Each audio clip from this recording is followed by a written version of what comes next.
Test one. There we go. Test one. Test 1 2. Test 1 2. Test 1 2. There we go.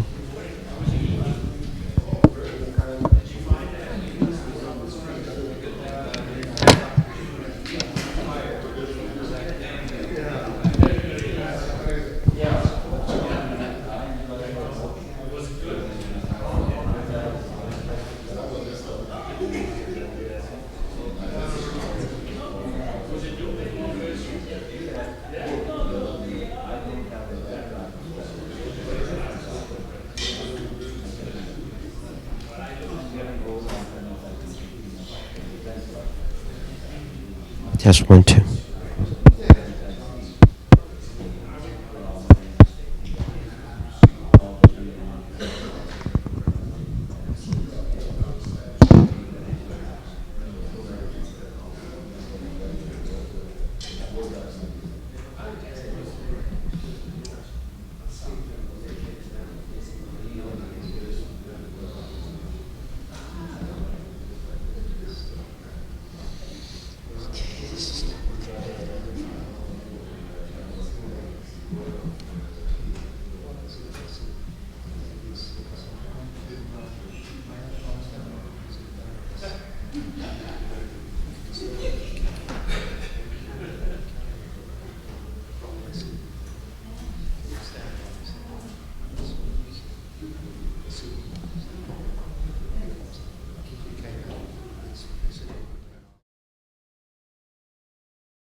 If you have the need. The title of my presentation is How Laser Scanning and Handheld Devices Are Changing Crime Scene Documentation, and then also a sidebar on the CSI effect. For those of you not familiar, here in the U.S. there are many popular shows, CSI Miami, CSI this, CSI that, and the expectation is that for jurors and the courtroom in general, that's what they're going to see. So I'll touch on that briefly. So the 3D laser scanner, which is something I have just to my right, a very capable device. It's something that, my gosh, I have probably done 5,000 scans or so with the device. We've got, even though we're a small company, we have 2 of them. I also have a handheld scanner over there that I'm going to show you. But this is, I can actually control my scanner from my phone or from any wireless device.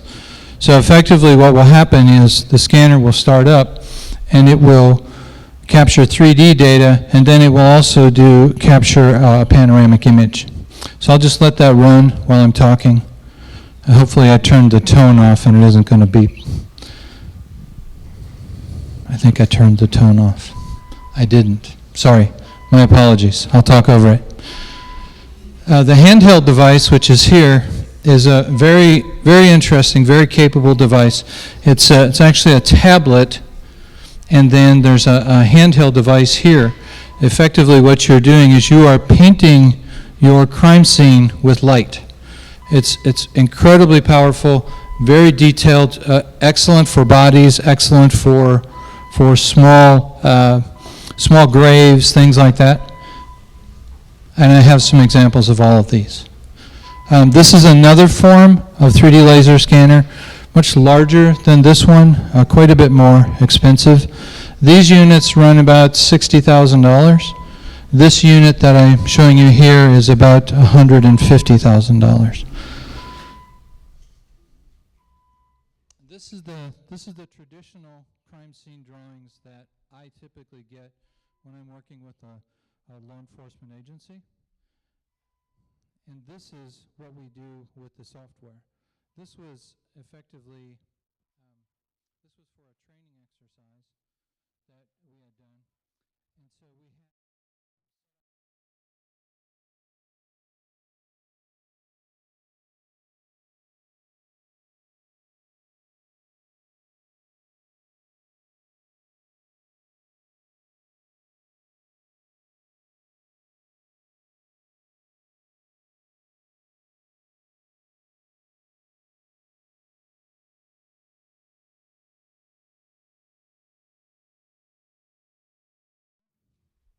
which is the view directly that the scanner saw. So all the documentation that traditionally is done with a hand tape and through triangulation, you use the software and you can pick these objects that you've scanned and you can provide your triangulation or location of the evidence. It's much faster. You don't have to, it's faster, and you capture so much more evidence, so much more data. I'm going to jump ahead here because I don't want to take too much time. So again, this is the traditional drawing, and this is what the Vic, could we dim the lights? Yes. So this is actually, I call this the dollhouse effect. So essentially when we've scanned this building, this house, and you can hide the ceiling, so effectively you are looking down inside of your crime scene. It's also very useful for vehicular homicide cases. You can document very quickly the amount of crush and damage, occupant area penetration. CSI, I want to touch on this. Like I mentioned, or we were speaking earlier, CSI is a very popular show here in the US. And typically you have a group of these people who have very high expectations. They expect to see a lot of, and I'm going to use a whiz-bang, we call it, a lot of flash in the pan, a lot of things at trial. And traditionally you don't see that. But with the 3D laser scanner, you do. You get some of that CSI effect. But there's actually, there's some pretty detailed terminology on it. They call it the CSI effect, CSI syndrome, CSI infection. None of these are very flattering. Typically the district attorneys or attorneys will try to suppress this or minimize it if possible. I, on the other hand, like to embrace it. This is a crime scene I worked on in, I believe it was Roswell, New Mexico. This was a crack house.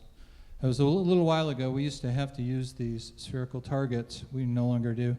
There was a person was shot inside the home, and then they buried the body there. But if you look at the amount of detail that you're able to capture, now this is not a UAV. These are not photographs. These are 3D measurable data points. So you get a very unique perspective, or have a very unique ability, so to be able to fly through. Now you also notice here there are plugins for it, so we can draw bullet trajectories. We can also do blood spatter analysis, which I've got a couple of slides on. It's very immersive. Immersive, I think, is a good description of the technology. This is where we're using, we're actually doing a bloodstain pattern analysis within the software. So effectively what you do is you scan where the blood spatter is, and then you take a high resolution photograph and you marry the two together. So you use the scanned targets and then you marry the photographs so it's accurately scaled. Then using the software, you draw the ellipses, and then the software will calculate the trajectory of that blood drop using the Balthazar formula. Traditionally, I don't know how many have you ever strung any and done any blood spatter analysis, but you measure it, you hand measure it, and then you run the calculation, and then you attach a string to it and calculate the trajectory. It's quite laborious. I can do if there was blood spatter on the wall, I can probably do it in about an hour and a half, and tell you an approximate area of origin. So then the software will do a calculation, and as we see here, as we fly in, there's going to be an area that the software calculates. It's right there. And so we did this as a verification, quasi-validation. This was with a forensics lab in Alabama. And the technician had the photographs, and he showed me, he said, and this, we did the calculation before he showed me the photographs, and it was very close. It was within inches, which, as most of you know, if you're trying to calculate an area of origin, typically if you get within 6-8 inches, you're really doing well. Now this is all 3D data. Okay, this is not a video. So we're flying through what we call a point cloud. All of these are 3D data points. So what I've done here is I've also inserted into the scan data, these characters are not present there, but I inserted them into the laser scan. All right, so it's an interesting marriage or joining of technologies. Now my Canadian associate and I have released our own bullet trajectory plugin, which allows us to draw in the trajectory and then also show the error cone. And then we can insert something called a compass rose to indicate the north direction of the scene. Very compelling, very immersive. This is a dwelling. I had a slide of this earlier. But effectively, this is a completely scanned area. This was a vacant house, and again, it looks like you are flying through with a UAV, but these are all measurable 3D data points. You can hide sections of the home to reveal a body, but the detail that you capture is amazing. So here, this house has been abandoned for a while. So you see the dilapidation, and all of these, so even down to these, I believe the raspberry bushes, are all very detailed, captured in 3D.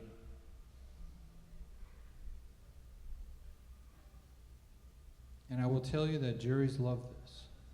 They love it, they eat it up, and it isn't unfair. You've just found a different way to take them back to the scene. So when I do it, so the other thing that we will do is we will pre-scan the courtroom. And so we will show the jury the courtroom that they've been sitting in, flying them around in this very same courtroom, and then showing them how accurate the scan is, things like that. So because we've captured all of this in 3D, We can move through floors as we see fit.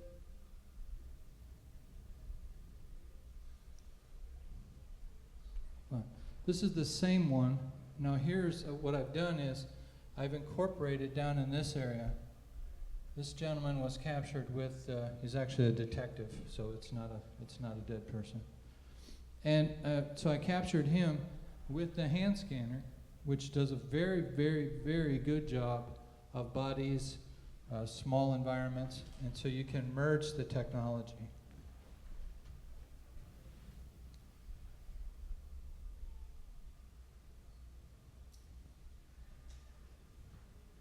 So even if you didn't scan the body at the scene, you could scan it and put it back if you had to. This is a case I worked on in Mableton, Georgia. This is a gang-related killing. There were a single person was accosted by 4 gang members. He was left unconscious lying in the road. And so the purpose of this was to show effectively the size and scale of this particular convenience store. And then what we did was we took this data and we brought it into a software called 3D Studio Max, which allows us to position characters as well and do some more advanced things.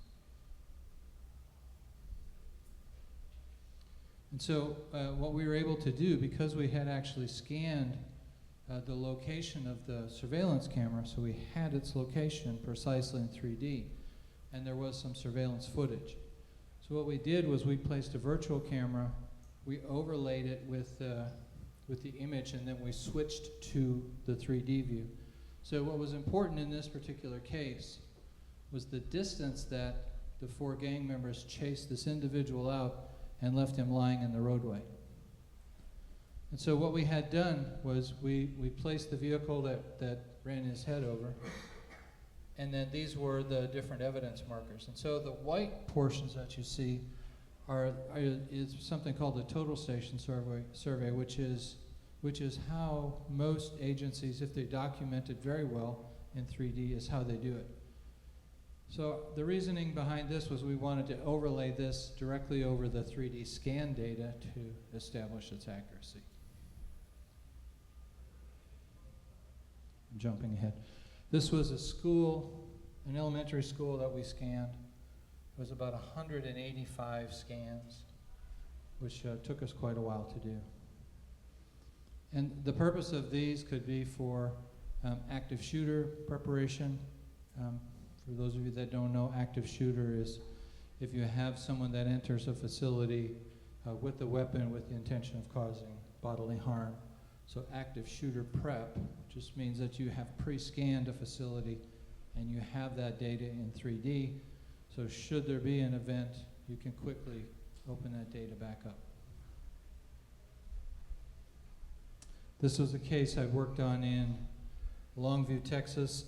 Here in the US, we have something called doomsday preppers, which means, I hope none of you are, but they're people that are preparing for the end of the world. They're preparing for the zombie apocalypse or something. I don't know what they're preparing for. But traditionally, they will create a bunker underground. In this particular instance, this gentleman had an underground bunker. He ended up being killed by 2 teenagers who shot him with his own weapons. 11 times in self-defense, they said. Yeah. And so the interesting thing is, we get asked a lot, well, can you scan in darkness? Do you need light to be able to use the scanner? And the answer is no. You can scan in complete darkness. When we scanned this bunker, there was 0 light. There was 0 light in the... That's not what I was expecting.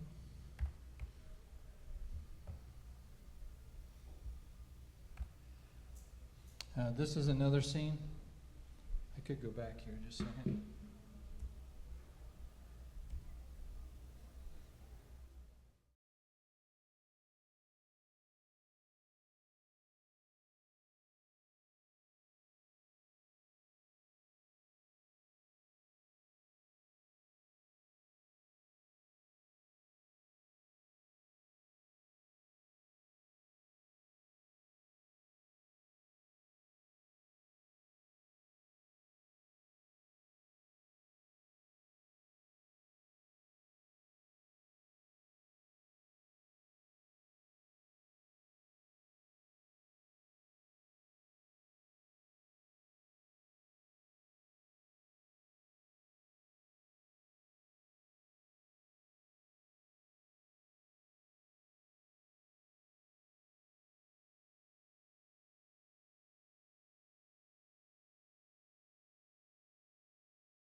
mentioned this, we've all had the experience at meetings where one or two individuals, by the force of their rank, overbearing personalities, loud voices, and strong, inflexible opinions that dominate the discussion.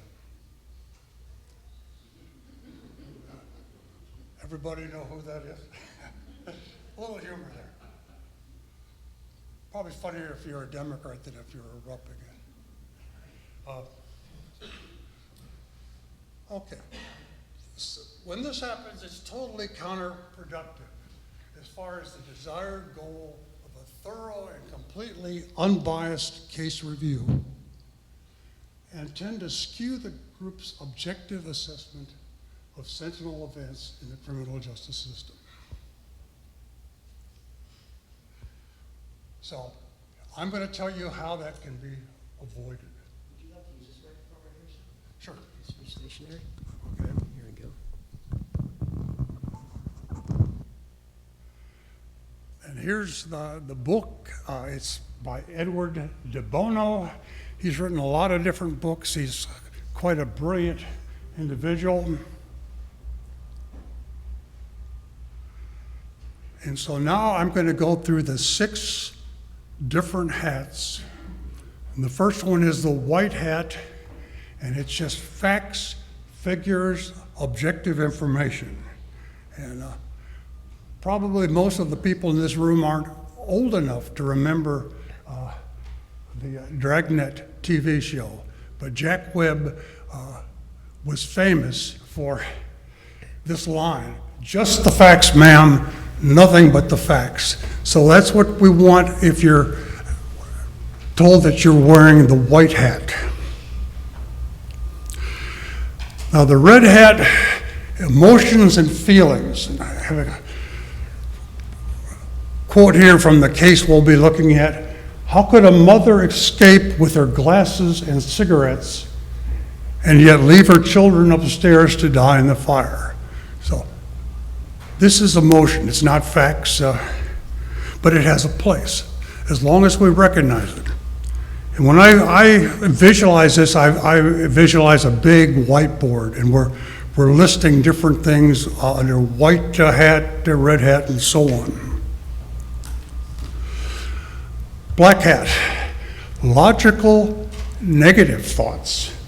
An example here from the case is just because the cause of a fire is undetermined doesn't necessarily mean it was incendiary. Okay. And then yellow hat thinking, positive, constructive thoughts. And an example here, all accidental causes of the fire have been eliminated, therefore it must have been incendiary. Just an example. And again, if the blue hat person calls on you and says, what are your yellow hat thoughts? You would have to follow that and come up with positive, constructive thoughts. Green hat thinking. This is kind of like thinking outside the box.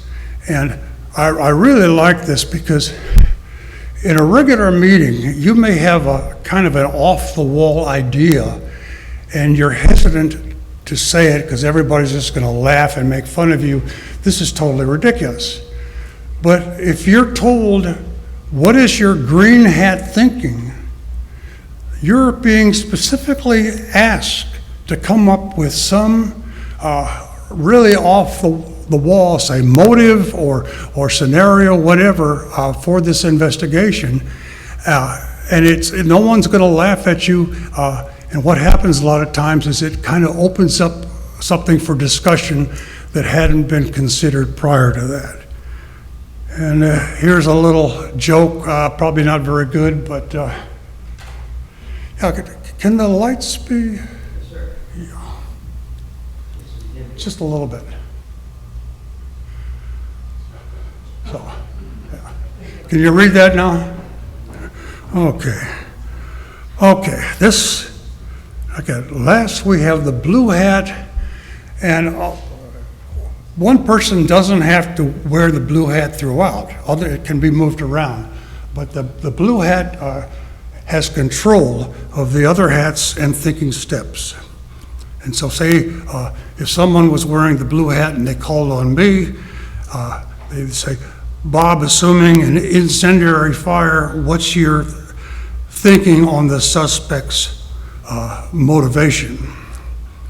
And that would probably be red hat, maybe emotional. Wouldn't have to be, but could be. So next is going to be just a brief summary of an actual case.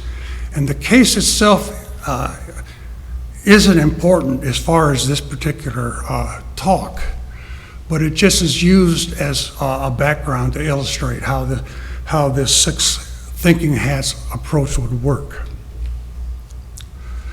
Okay. And it happens to be a case that was suspected arson, suspected incendiary.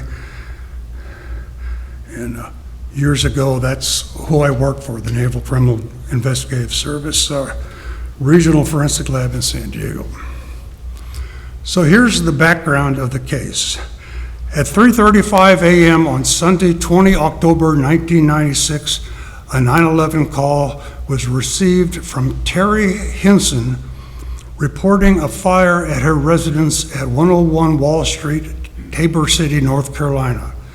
Police arrived about 1 minute later to find Terry at her front door, but the smoke was too thick to proceed upstairs. Firefighters with air packs then were able to go up and find Brittany, daughter, 4 years, and Josh, 17 months, and Josh was DOA, dead on arrival.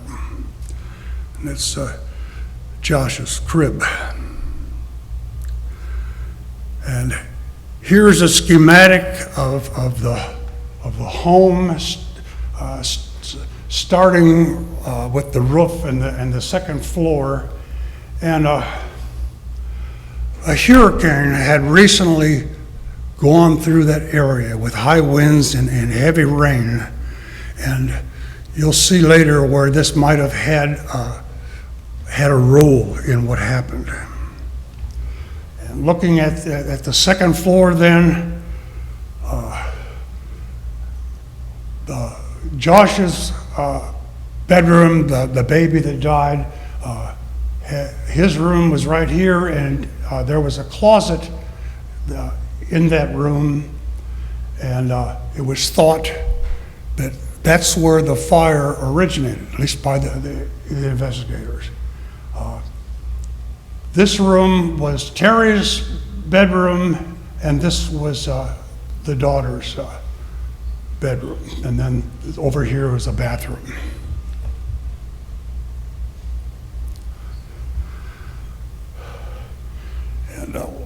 And afterwards, they found there was a hole in the roof where the fire vented, and there was a hole in the ceiling above the closet. The hole in the ceiling was above the closet.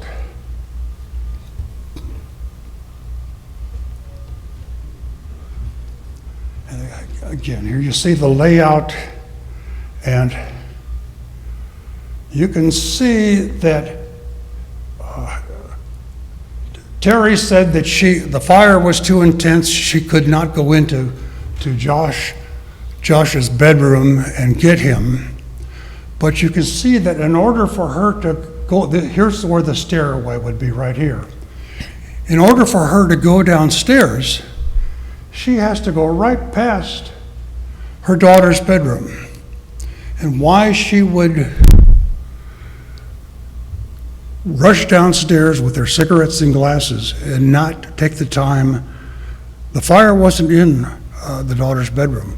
Why she wouldn't take the time to get her daughter at least and bring her down is a question.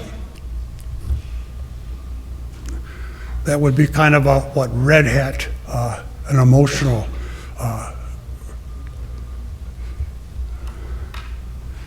Now on that particular night, she was not sleeping up in her bedroom. She had gone to sleep on the couch down on the first floor.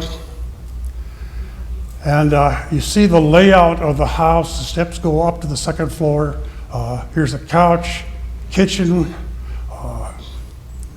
Here's where the electrical panel is. It's just in a closet right off the kitchen. And there's an outlet. And it was a cold night, and she had plugged in two portable heaters, electric heaters. And one was downstairs at this point here. And we'll see how that figures in.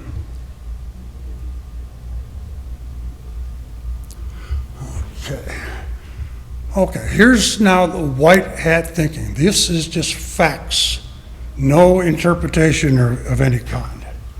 So the closet had double doors and a front wall of 1/2-inch plywood, whereas the back wall and ceiling were 1-inch tongue and groove. So you would think that the 1/2-inch would, all other things being equal, would tend to burn through faster than the 1-inch tongue and groove.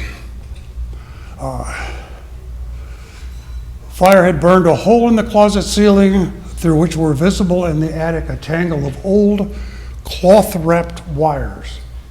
A closet shelf about 1 foot from the ceiling was more badly burned on the underside. The right closet door suffered more damage than the left, and on the floor in the closet lay burned cloths and linens, and on the wall above the pile, the fire had left behind a V. Okay.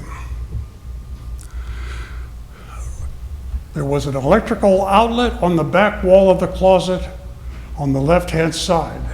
There were no plugs in the outlet at the time of the fire. Inspection of the outlet and its associated wiring did not reveal any defects. The outlet was intact with the insulation remaining on the wires. Just white hat, we're not interpreting. A Romex conductor was found in the attic that had run from the ceiling fixture in Josh's room to the fixture in the bathroom located behind the closet. This conductor showed no signs of electrical activity that would suggest it was a cause of this fire. The burn patterns in that area did not indicate that any heat had originated there. Okay, now we start going, oh, well, it's just another one, another white hat. I would kind of put that in brackets because we're getting this information from Terry. And so you may assume that she's not lying, but it's still a question. Terry recalled plugging in portable heaters on each floor of the house. She had not turned off the heaters before falling asleep, but after she called 911, she moved the downstairs heater away from the front door and found it was cold. Hopefully, maybe some of the firefighters could kind of corroborate that, but that's possibly an important clue. Now, yellow hat thinking, where a lot of time spent with all the white hat, just the facts. The foundation of the case against Terry rested on a V-shaped burn pattern in the closet of Josh's second floor bedroom. Drawing from years of tradition, the government and insurance investigators determined that the V-shaped pattern marked the fire's point of origin, the closet. The State Bureau of Investigation reported that since there was nothing in the closet that could ignite the fire by itself, someone must have set it. More yellow hat thinking. This conductor, the Romex conductor in the attic, was a victim of the fire. The burn patterns found in the attic area indicate that the fire had burned up from the closet. Red hat thinking. Now here's the emotions. Remember, she had given up 3 of her previous children for adoption. She says the flames were too hot for her to go into Josh's bedroom and get him out of the crib, but to go back downstairs, she has to go right past Brittany's open doorway, and yet she can't go into her bedroom and take her downstairs with her. Now, black hat thinking, and this is important. You're trying to think of other explanations for certain data. It says, more current thinking about burn patterns says that the V can reveal where a fire started, but sometimes it simply shows where a fire burned last. In other words, there might have been some information there, but if it burned last, it covered up what was there previously. Now, it's kind of a long story, and Terry was not an educated person, but she was pretty smart, and she was trying to become educated. She was attending, I think, a junior college, and she learned. Before this, she had no skill with computers. She taught herself computers, went online and trained herself. And she found someone who was a fire investigator, not for some government agency, but just as kind of part on his own. And the guy was named Hurst. And she contacted him, and he thought the case was interesting, and so he actually traveled from Texas, where his home was, to North Carolina, and went to the scene and examined everything. He said the point of origin was not the closet, it was the attic. And he looked at electricians' photographs. He said if the fire had started in the closet, it would have destroyed Josh's bedroom before burning the hole in the closet ceiling. Remember, that's 1/2 tongue and groove, whereas the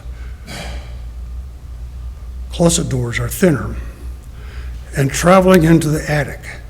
But the photographs show that the damage in the attic was much worse than in the bedroom.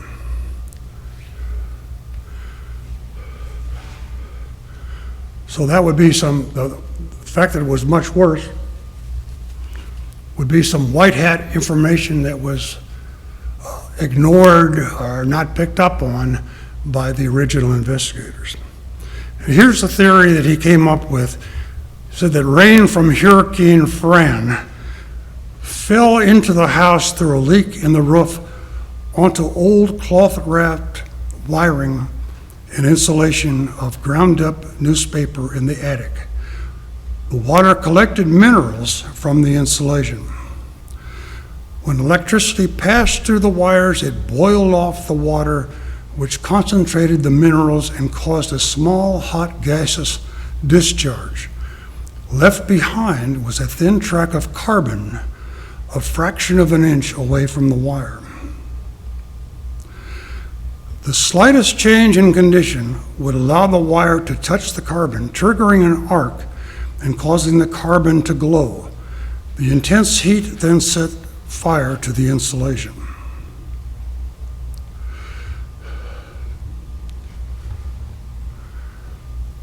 Okay, white hat thinking. That make of heater drew 1,500 watts at full blast and took as long as an hour to cool. This one here is black and green. I think he was pretty smart, so I tend to think this is almost better in green than black. It says, he figured the downstairs heater was plugged into an outlet that must have been on the same circuit as the wire in the attic over the closet ceiling. The additional load brought the wire in contact with the track of carbon. Okay, this is his theory. As scientists, what do we have to do? We have to test the theory. So this is what he did. He ran a wire on a circuit where a heater had been plugged in downstairs. Hirsch thought the heater put a load on the wire which heated it and the surrounding insulation, triggering an arc.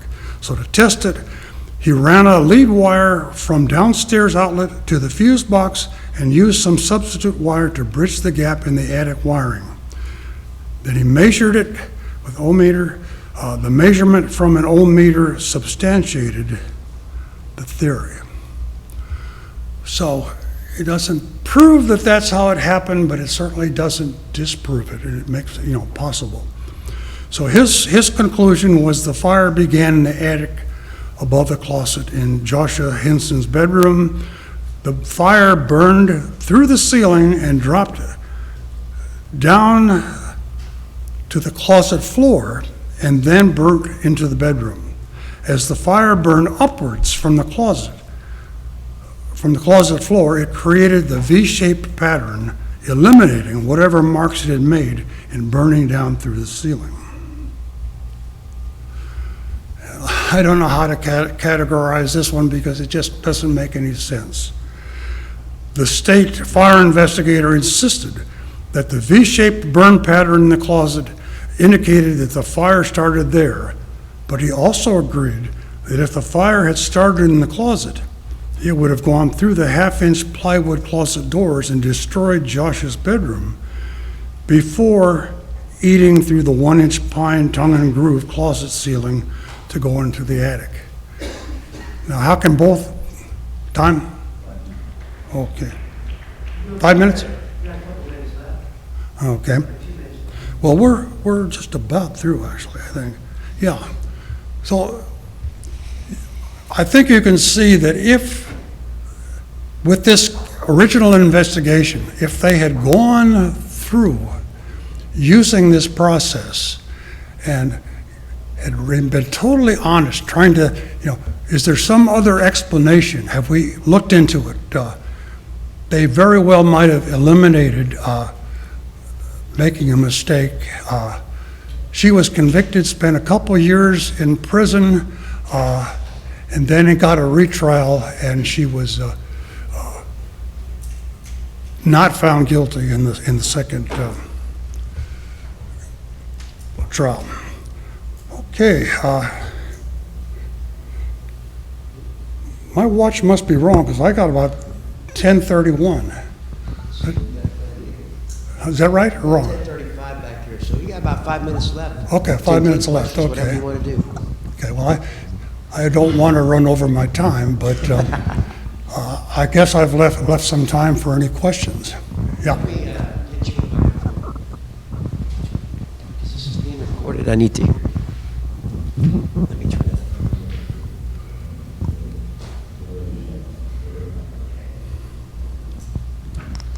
In her statement, she said that she was on the couch, right here, on the couch downstairs, but the emotional red hat stated if she were upstairs, she had to go past the child's bedroom. So was she upstairs or was she downstairs? Or can we know that? She was on the couch, but when whatever woke her up, she then went upstairs, realizing something was wrong, as a fire or something. And when she went upstairs, the fire was such that she said the flames were too strong for her to go into Josh's bedroom. She then turned around and went back downstairs without taking Ricky with her. Is there any room for heart overlaps? Would you say that again? Are there overlaps? That is, maybe white heart will overlap with black heart, red heart will overlap with green heart. Any room, anything like that? Is that a red hat technique? Yeah, I mean, are there rooms for overlaps? Overlaps. Could be, yeah. A lot of times it can hold up.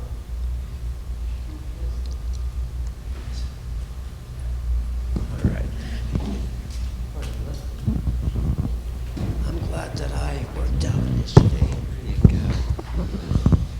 What kind of recourse did you have in order to get a retrial for this individual and able to bring about the critical thinking that needed to take place? I think it was Hearst's data that convinced the judge that something might have gone wrong and we ought to take another look at this.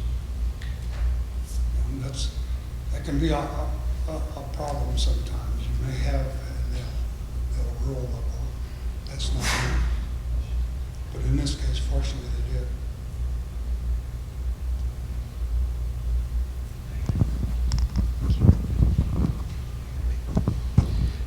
Bob, this is refreshing stuff that you're putting out. The reality is sometimes, and I'm a financial forensic guy, right? The courts don't like blue sky. Where do they stand on green hats?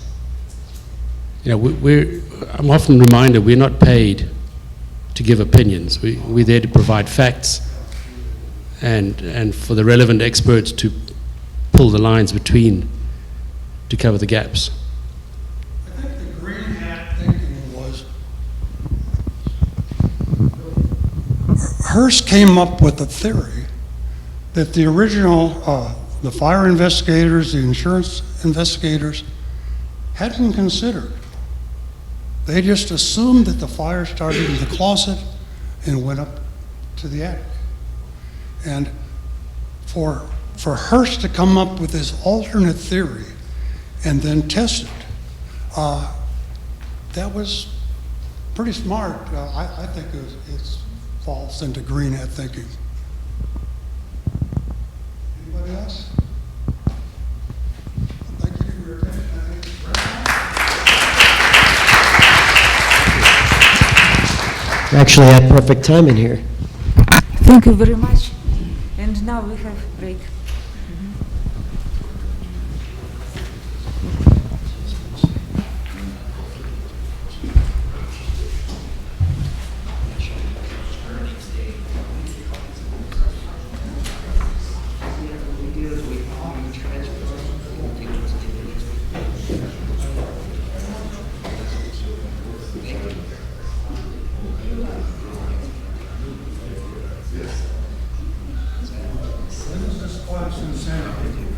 It's November,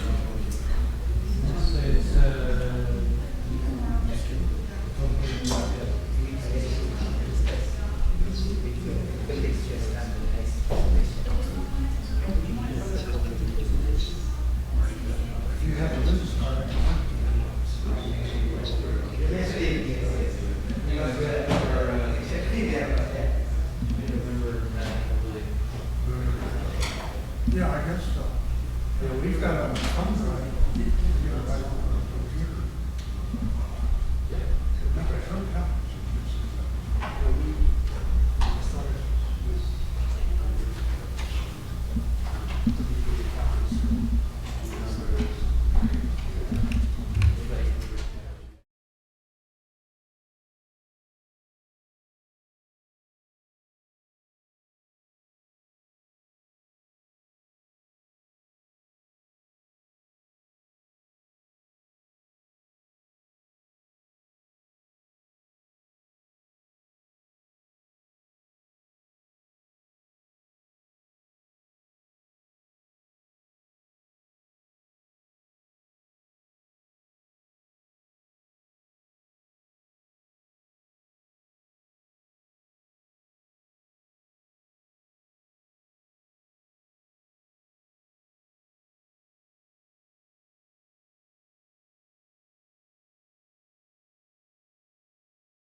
Then at the end, I will have some results and the conclusions.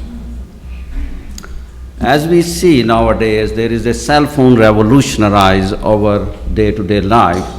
And so based on that one, we have this one, the hypothesis with the increase of the cell phone usage, and that we expect that it is also is going to be available at the crime scene, and that it could also helpful as for the forensic investigation. That was the hypothesis.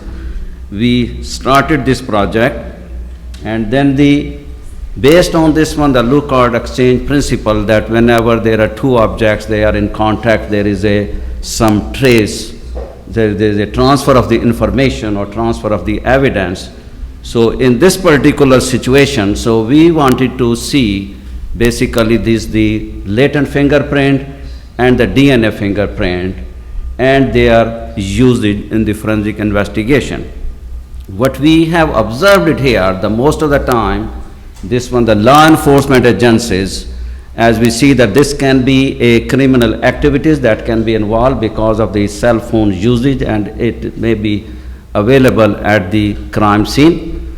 And so most of the time when we see for the forensic criminal investigation, so they are checking the text messaging, the picture, the call sent and received through that one. However, what we see that there is a digital information in the cell phone does not actually tell who the actual cell phone users are there. If those are the one, they are different than the owner of the cell phone. So that was the real question there. So if there is a cell phone at the crime scene, is it the owner or is it somebody else who used that cell phone? So these were our some questions. So we wanted to compare and check which one is more powerful at the evidence or for the criminal investigation between the latent fingerprint and the DNA fingerprint. So that was the one we wanted to have the comparison. And second question, we wanted to find out that if we can identify the multiple people or individual from the cell phone, either by latent fingerprint or by the DNA fingerprint. And the third question, which was more interesting, that can we identify a male from the female cell phone? If the female is the owner, but the male have used it, can we make some identification of the male user from the female cell phone? So these were the questions we were looking onto that one. So during those days, these smartphones were not very popular, but we see these are this is the 2008 through 2010, that's the time I'm talking. So these were the cell phones which were this BlackBerry was the most popular one. And then this touch screen, which nowadays we call it the smartphone, they were just coming up during those days. So very, very few cell phone of those screens were there. So this is what we see, the usage, the number of cell phone which we have used it, the various types, the various brands in our study. And we also see the male versus female. So remember that this we are talking on the campus, college campus. So there's mostly the young population and also some faculty and the staff. So this study was conducted at our campus. So most of this participant is the students, some faculty, some staff member. So we also see that when the males, their usage of those cell phone, the different brands, and then also the females. So we see mostly the females have more smartphone than the males counterpart during those days. So this is a kind of the consent IRB, part of that one, taking the personal information. At that time, the students were also giving their 10 print cards. So we also get their information, giving them the consent, cleaning up the cell phone if that was not the case. So all that information is conducted during this time. So I'm not presenting here the latent fingerprint. That was also the part of that study, but what I'm going to present it here more on the DNA part. So how we use this one, the DNA as the human identification. So I'm giving a little bit about this one, the history of this DNA. So during this time, the 80s, mid-80s to mid-90s, that was the most popular the methodology, which is the restriction fragment length polymorphism. So we need to have about this much amount of DNA to get the some positive identification. When we go to this one in the 91 to the present time, we still use with this one the PCR, STR based technology. We have about, this is the range of the DNA you needed to get this one, the positive identification. And then the nowadays, this is what is more emerging, which is the low copy number DNA, where the DNA is less than 0.1 nanogram. Also, most popularly it's called the touch DNA, or it's also called the trace DNA, or more technically, the low copy number DNA. So when the low copy number DNA comes, so we see the difficulty. It's a less than 100 picogram. What we see, the normally that is the one particular locus or the one particular marker. This is what we should be expecting. However, because of this one, the low copy number DNA, so we are having a missing or dropping a one allele from that particular marker. So because of this one, the low copy number, so it can give you a misleading the identity of the person. So when we see this one, the low copy number DNA, we just have in the research, so when you have 1 nanogram DNA, it is having about 152 number of cells. So as it is dropping half, the number of cells are also dropping. This is the area where we see the low copy number DNA is coming. Less than 100 picogram, but the copy numbers or the cell copy numbers are somewhere between the 10 to the 19 range. So what happens when we have this one, the low copy number DNA, so there may be an allele is going to be dropped out at very specific markers.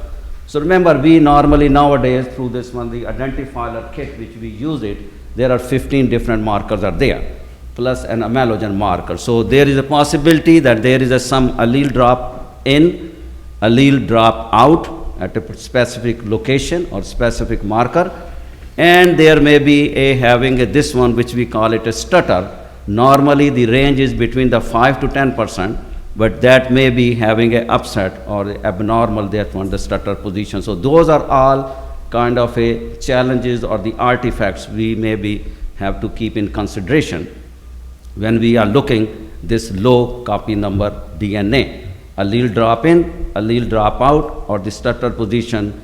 And also what we see here, that's the normal when we are getting a 1 nanogram DNA. So 3 different marker. This is the very kind of expected balance peaks. However, when we are looking in this situation, so there is this is allele drop in. This is dropped out. This should be here, but instead of that one, we are getting a new allele drop in there. The second here, this is a drop out, and this is what we see. This is a normal, the balance peaks. But however, when we see here what is called the heterozygosity, there is a peak imbalance is there. So that also misleading if there is a mixture is there.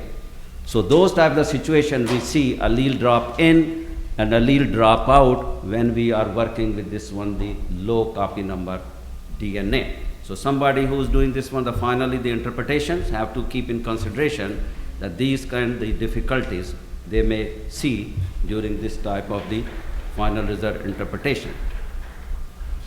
So that's what we see the allele drop in.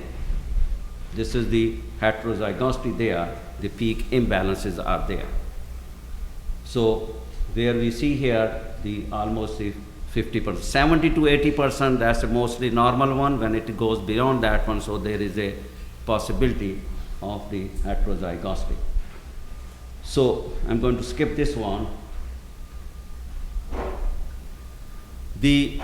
Nowadays in the literature, if you see, the people are using the different approaches to handle this type of the low copy number situation. Normally the validated protocol by the manufacturer, there is a 28 cycle and the 1 unit of this one, the tag polymerase. That's the validated, mostly practiced in the forensics, the protocol. However, this is what is looking in the literature. So the cycle numbers are increased from 28 to 32, And also this one, the tag polymerase is also double from the 1 unit to the 2 unit. So this is how nowadays the people are handling this type of the low copy number situation. So when you see here the peak height also you have to keep in consideration. So all those peaks are there. However, when you see this one, the low copy number, so this allele here, that dropped out. However, when you increase the number of cycles, and also this one, so that is now appeared here, come back. So this is a one way of handling this type of the situation, increasing the number of cycles and also doubling the amount of this one, the tag polymerase. But if there is some inhibitors are there, so you also have to keep in consideration how to take care of those inhibitors if those are present there in the evidence. Now, that was the background. Our methodology started it from here, as I have shown it there. So we have this one, the sample collection, and then this is the also for the reference, we have the cheek cells from the owner. We have the DNA extraction, DNA quantification, amplification. So then finally the getting the result and the interpretation. What we see this one, the average, the cheek cells DNA from the reference sample from the cell phone owners, male versus female. And then we also see here the cell phone DNA which we generated the amount from the both the male and the female from those participants. Now this is the kind of the genetic profile we have obtained it from the male cell phone. So the owner is the male. We see this one, a kind of a mixture profile is there. And those of you who work in the forensic DNA area, so there is a major contributor and the minor contributor. So we assume that this is the one which we had the major contributor, and then these are the one which are the some unknown DNA contributors are there. There may be a one or more than one, those contributors are there present. So what we have done it there, there's a halogen marker that is indicating that there's a male. However, we see there is some peak imbalances is there. So this is what we see, the mostly the unknown or the minor contributor from the male cell phone.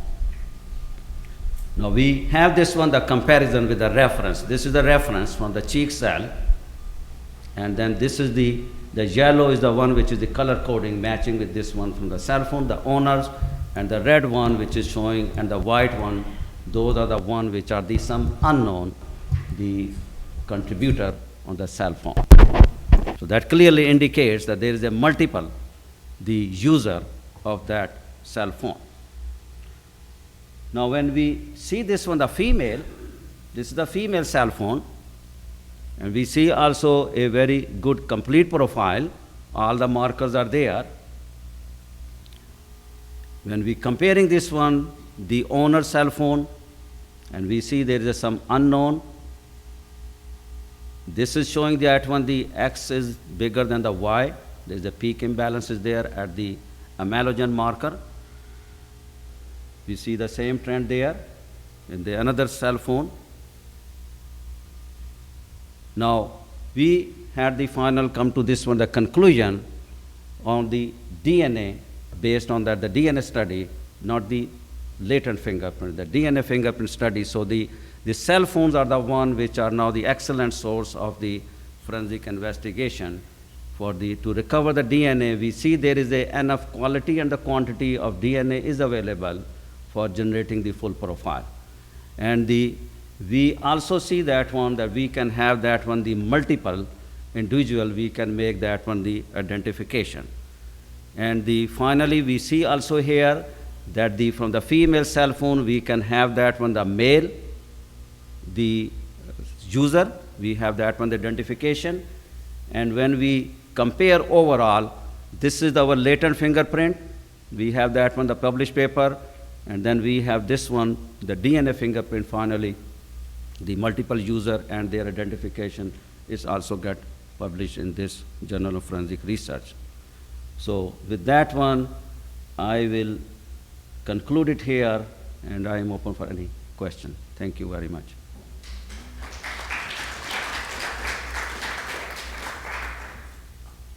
Yes.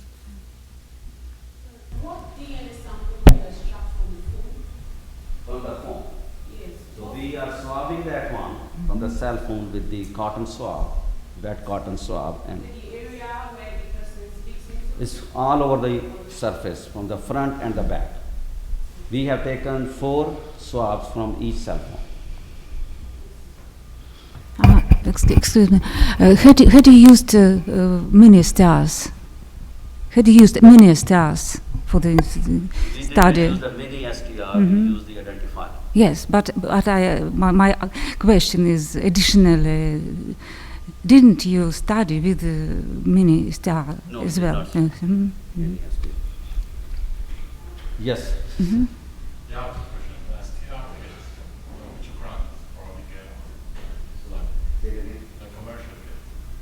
This is a commercial identifier. Which one?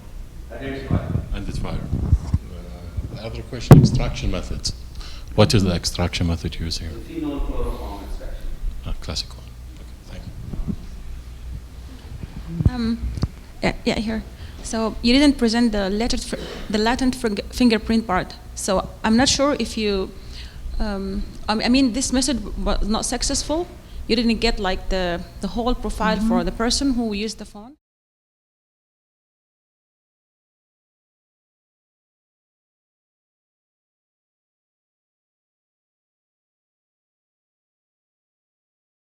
We have the cell phone from the user. We got this one, the fingerprint, and then we return the cell phone. Okay. And then we ask the 1 month later to come back. At that time, when we return the cell phone, we clean it up. So that there is no any contamination. We clean it up and return it after 1 month. We ask them to come back. At that time, we swab it with the cotton. Like that. Okay, if you have more questions, save them for lunchtime. Just one. Please, have you ever compared the DNA that you are doing from the phone with digital forensic, like acoustic forensic analysis? Have you ever compared, because you are using the swab to get DNA from the phone. Most of the phone forensic will go digital. Have you ever compared the best of cost, which is cost effective? If we compare with the latent fingerprint and the DNA fingerprint, No, I mean digital, using voice acoustic, voice analysis. No, we did not do that. And we need to move along to keep on our schedule, so save your questions till lunchtime. Please? I have just one question, if you don't mind. Yes, I do mind. Just last one. Okay. One thing which I want to make this point, you are talking about ADO or ADO in, and most of these loci have been evolved with the high quality DNA. So do you think it's nice to go in the new era to screen the loci now, which work on LCN?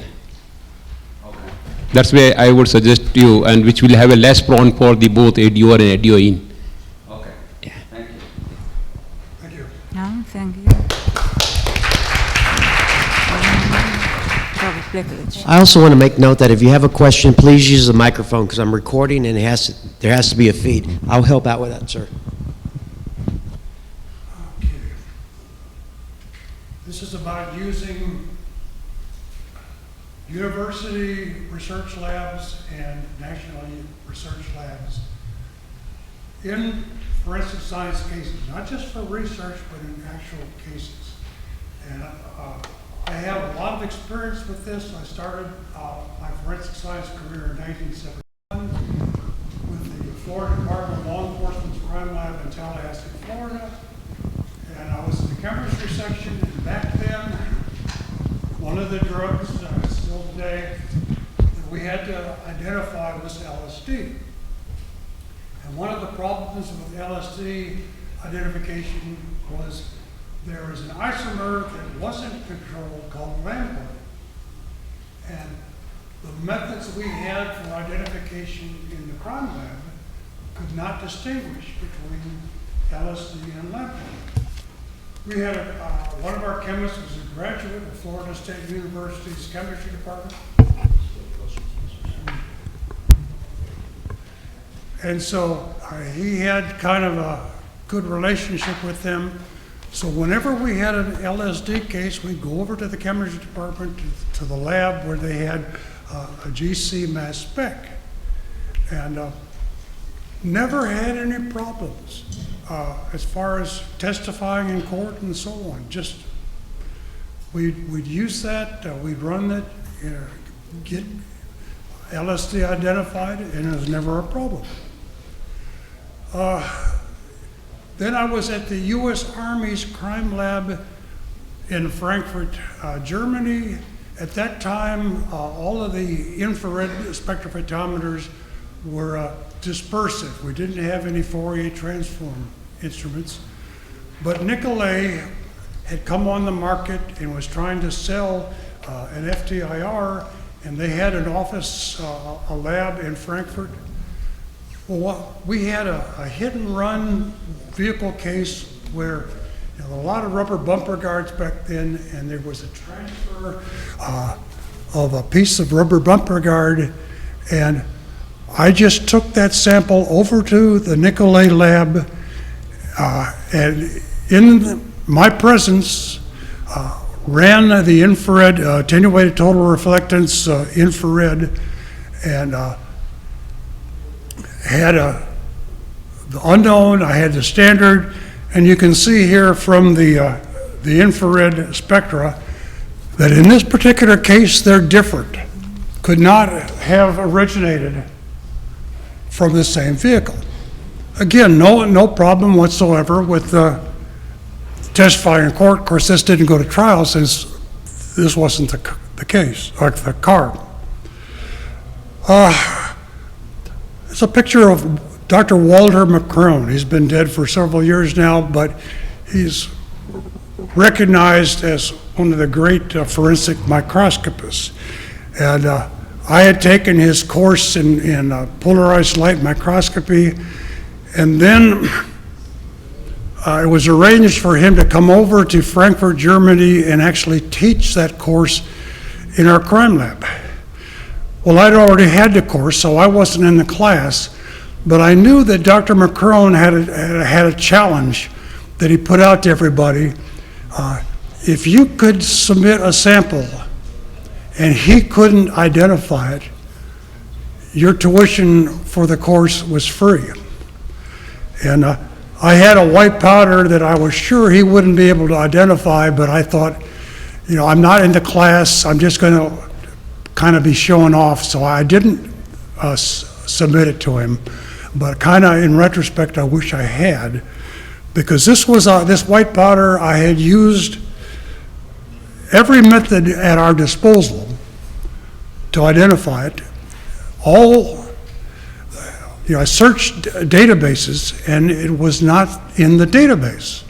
And so I'm asking myself, well, what method could there be where you can identify something even though it's not in the database? And I thought NMR, and I had met this authority on NMR at a conference, and he worked for the Herbst chemical company, and it was just outside of Frankfurt. So I called him up, and he said, sure, bring it over, we'll take a look. And just in a matter of minutes, we had the chemical identified, but we didn't have any idea, well, what is it? What could it be used for? And so the only time I've ever used chem abstracts since graduate school, I went to the University of Frankfurt and looked it up, and I found out that the U.S. Army had a portable detector for nerve gases, and it used this chemical. So that answered it. And later on, when I was working for the Navy's crime lab, we had a white powder. This was something from the Air Force Academy that some students were suspected of using drugs, and we got a very good infrared spectrum, very good mass spectrum, didn't match anything in the library. And again, I thought, well, NMR. And I knew the director of the chemistry department at University of San Diego. We went over there and in a very few minutes had identified it. And actually it was something that had just been controlled, just recently been made a controlled substance. Again, no legal problems, no problems with court whatsoever.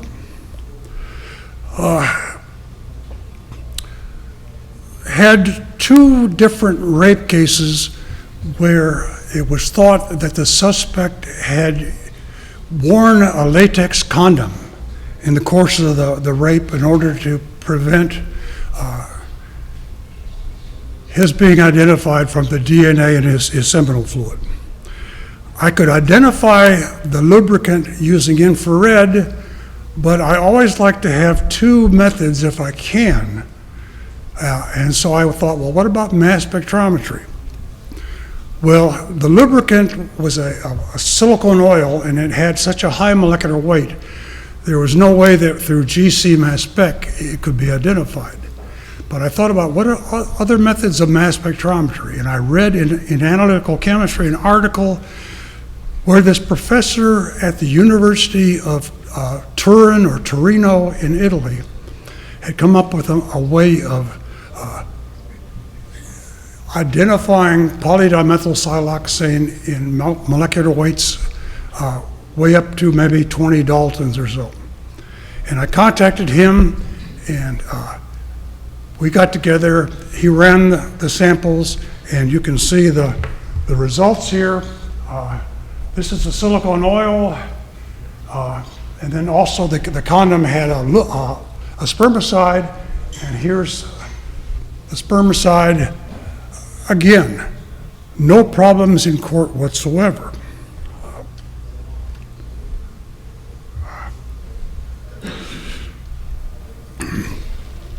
In my time in San Diego, a number of cases where I went over to the Scripps Research Institute, and they have there's a mass spectrometry lab there run by Gary Susdak, and he was very happy to let me come over there. I didn't actually run the instrument, but I took the sample over there. I was present the whole time. I knew what was going on. I just wasn't pushing the buttons and so on. And there were several actual cases where I testified, never any problems with using that university research lab. This wasn't an actual case, but the Navy had a lab near San Diego that was a materials research lab, and mostly they were looking at airplane crashes and trying to come up with what was the reason for this airplane crash. And they had a state-of-the-art scanning electron microscope, energy dispersive spectroscopy. We had a state-of-the-art FTIR. So we worked a trade. And whenever they had a case that needed FTIR, they'd come over to our lab. Whenever we had a case that needed SCM, EDS, we'd go over to their lab. Again, no problems. And we ended up, this wasn't a case, but ended up publishing a paper on glitter, which has multiple layers oftentimes, and we could cross-section it, get a thin slice, and get the infrared spectrum of each layer. And then in the United States, there are a number of national laboratories, and I didn't know it beforehand, but if you have an idea for a research project that would need, say, instrumentation available at a national laboratory, you can go online. There's a very easy form that you can fill out, research proposal, submit it online. Every 6 months, they have a committee that reviews all the proposals that have been submitted. They rank order them, and if you make it above the cutoff date, You get to go to that national laboratory. It to pay your travel and lodging, but that's it. And so I've been there several times, and haven't been actual cases, has been research. But this is something that I don't know of any actual crime lab that makes use of this. There are some research university professors in forensic science that have done this, but as far as actual cases, I don't know of any. So, winding this up here, how can you use these extra laboratory resources, university and national labs, and still be able to testify in court and have your testimony accepted? Well, you have to anticipate. First of all, you need to develop networks. Professors at universities and national labs, get to know them beforehand, and before you have some emergency where you need to use their instrument. Get to know them. I have found that people in general are fascinated by forensic science. And university professors, they're always wanting to publish. You know, it's publish or perish. You approach a university professor with a problem in forensic science, if they have an instrument that can do it, they usually are very glad to help you out. Of course, they're one of the authors of the paper that comes out. You do it at their convenience. What's their schedule? You don't have to be one of these 9 to 5 government workers that never works late or comes in early or anything, or works on weekends. You have to be someone who's so motivated and dedicated that you're willing to change that. Chain of custody. Chain of custody is the easiest method for any attorney to attack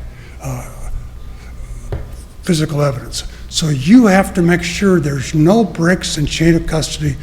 You are present the whole time. The chain is never transferred to, they say, the operator who's running the instrument. And then, as far as the instrument, I've had, the Army has a crime lab here in Atlanta, and their quality control manager said, well, we can't do that because we have no way of knowing if the instrument has met all the quality control checks, so we can't do that. A professor at Emory University volunteered to let their chemists come over. He trained them to use one of his really complex mass spectrometers. No, can't do that. All you have to do is, to begin with, most instruments have some sort of auto-tune, and you run it. You can show that it's meeting all the specifications that it should meet. Then you run a blank. You get nothing. You show there's no carryover from a previous sample. Then you run your sample. Then after your sample, you run a blank. Again, no carryover from that sample. You run your standard. And so now you have the spectrum or whatever of your unknown, you have your sample, and you have a bunch of data, and you have to get that data off of their instrumentation and take it back to your lab. Well, under ISO, there are ways of transferring that data where you can be assured that it hasn't been altered. Nobody has gone in there and changed things. You have to follow those procedures, otherwise it may be thrown out. And then you also have to know, this is not a black box. You have to understand basically what that instrument is doing. Then you should have no trouble testifying in court. How can they attack you? The method you're using is probably widely accepted in science. You've done everything to show that there couldn't have been an error. And yet, laboratory directors are afraid to try this. I don't understand it.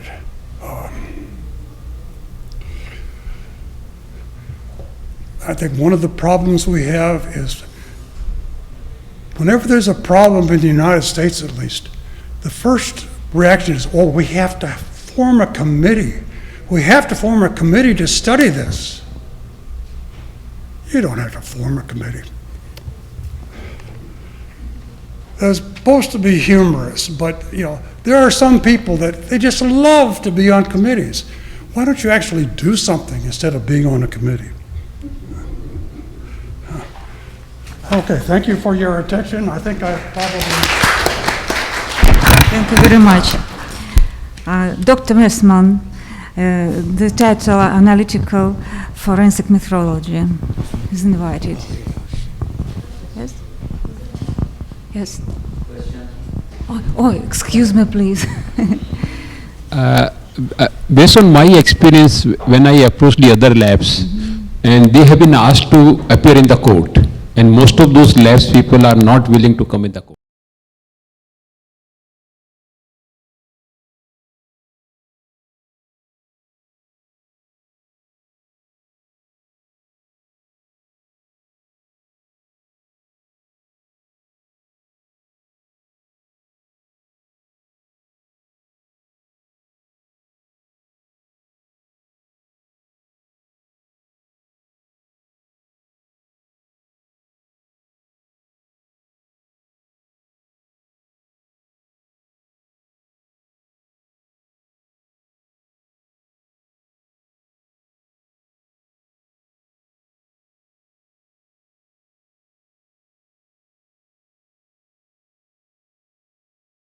He insists that whether work was done in that lab or not, and they have been asked to come and appear in the court. Yeah, so these are the things which, at least in my country, which I have seen.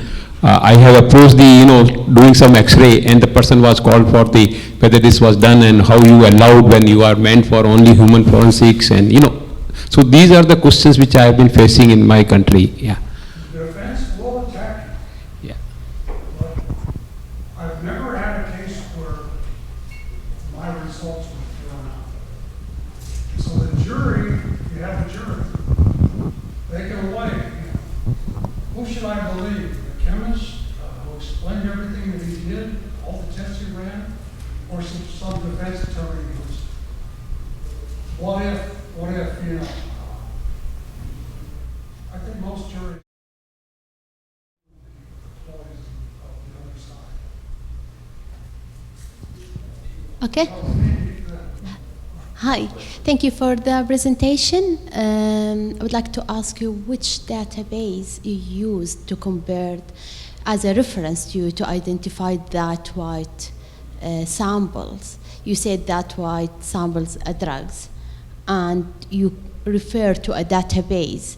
Actually, I'm interested in analysis of drugs, but that in the UK, so I'm using different database. So I'm wondering which database available in the US to return back or to compare the unknown samples, for example.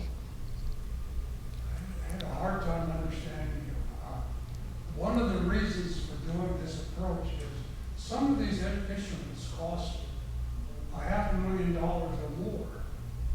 Why should an instrument like that sit in your crime lab? Maybe being used once or twice a year and just rusting. They're available in university research labs and national labs.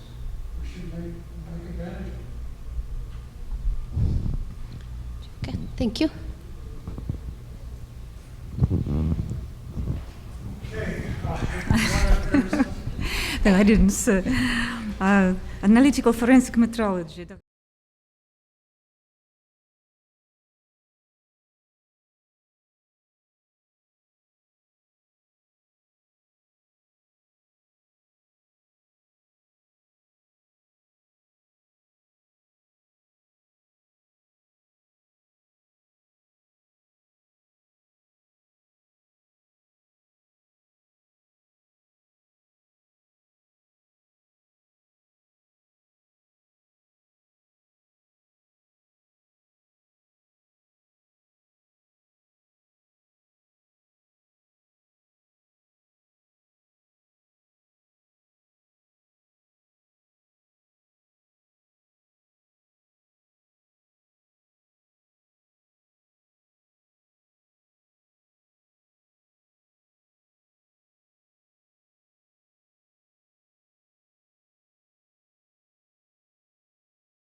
A relatively new paradigm in the crime laboratories today. But metrology is formally defined as the science of measurement and its application. Its etymology is Greek for metron or measure, includes all theoretical and practical aspects of the measurement. But the hierarchy of metrology starts at the very top, the Bureau of International Weights and Measures, BIPM, outside of Paris. That serves as our International Metrology Institute, and then RMO, Regional Metrology Organization Labs, NMI Labs, National Metrology Institute. In this country, it's the National Institute of Standards and Technology, Commercial Metrology Labs, and then some of the larger crime laboratories, they may actually even have an in-house central metrology lab, and then the forensic testing laboratory themselves. So this hierarchy needs to be explained and utilized in the laboratories, particularly for laboratory accreditation. But measurement accuracy, if we look at the vertical scale, improving trueness of the result, on the horizontal, improving precision, we can see that in the accuracy is a combination of both trueness and precision. The accuracy of the measurement or the validity of the forensic test results improve with improving trueness or correctness and improving precision. Quality in the forensic laboratories, implementing laboratory accreditation, that is probably the main driving force today, is to being accredited. Laboratories that are not accredited have a difficulty of having some of their laboratory expert testimonies accepted from the standpoint that they haven't documented and demonstrated a quality management system that would ensure the validity.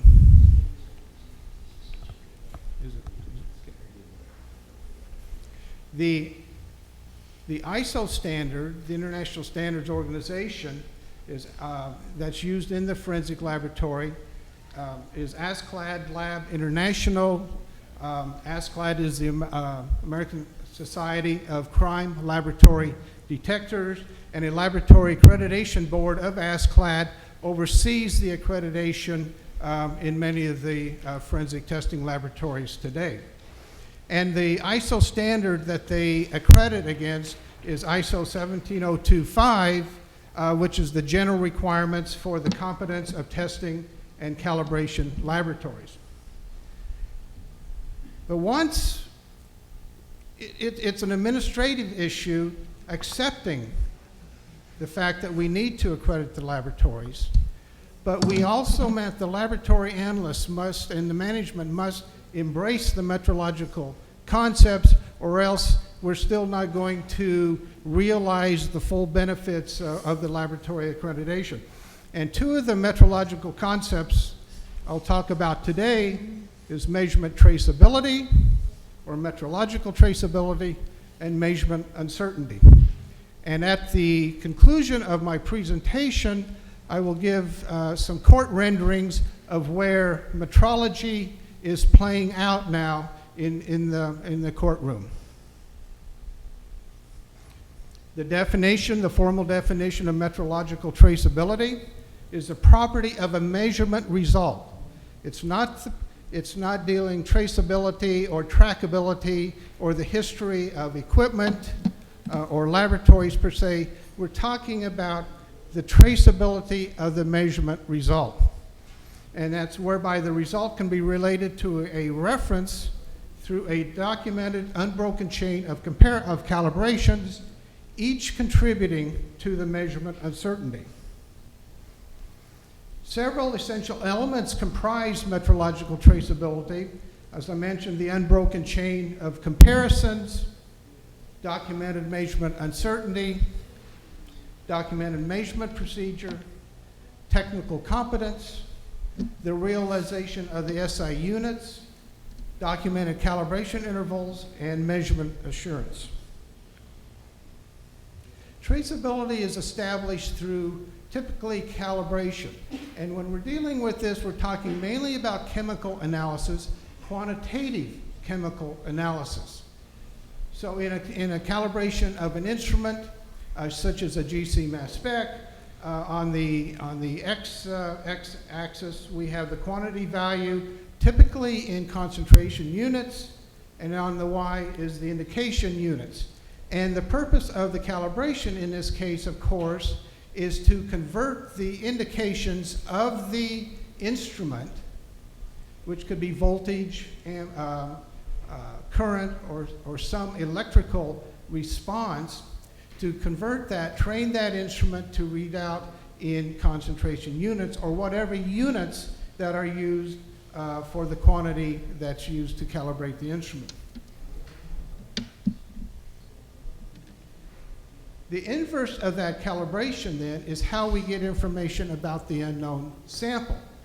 The unknown sample is run on the instrument, produces an instrument indication. That indication then is determined from the inverse function of the calibration function to read to provide a concentration.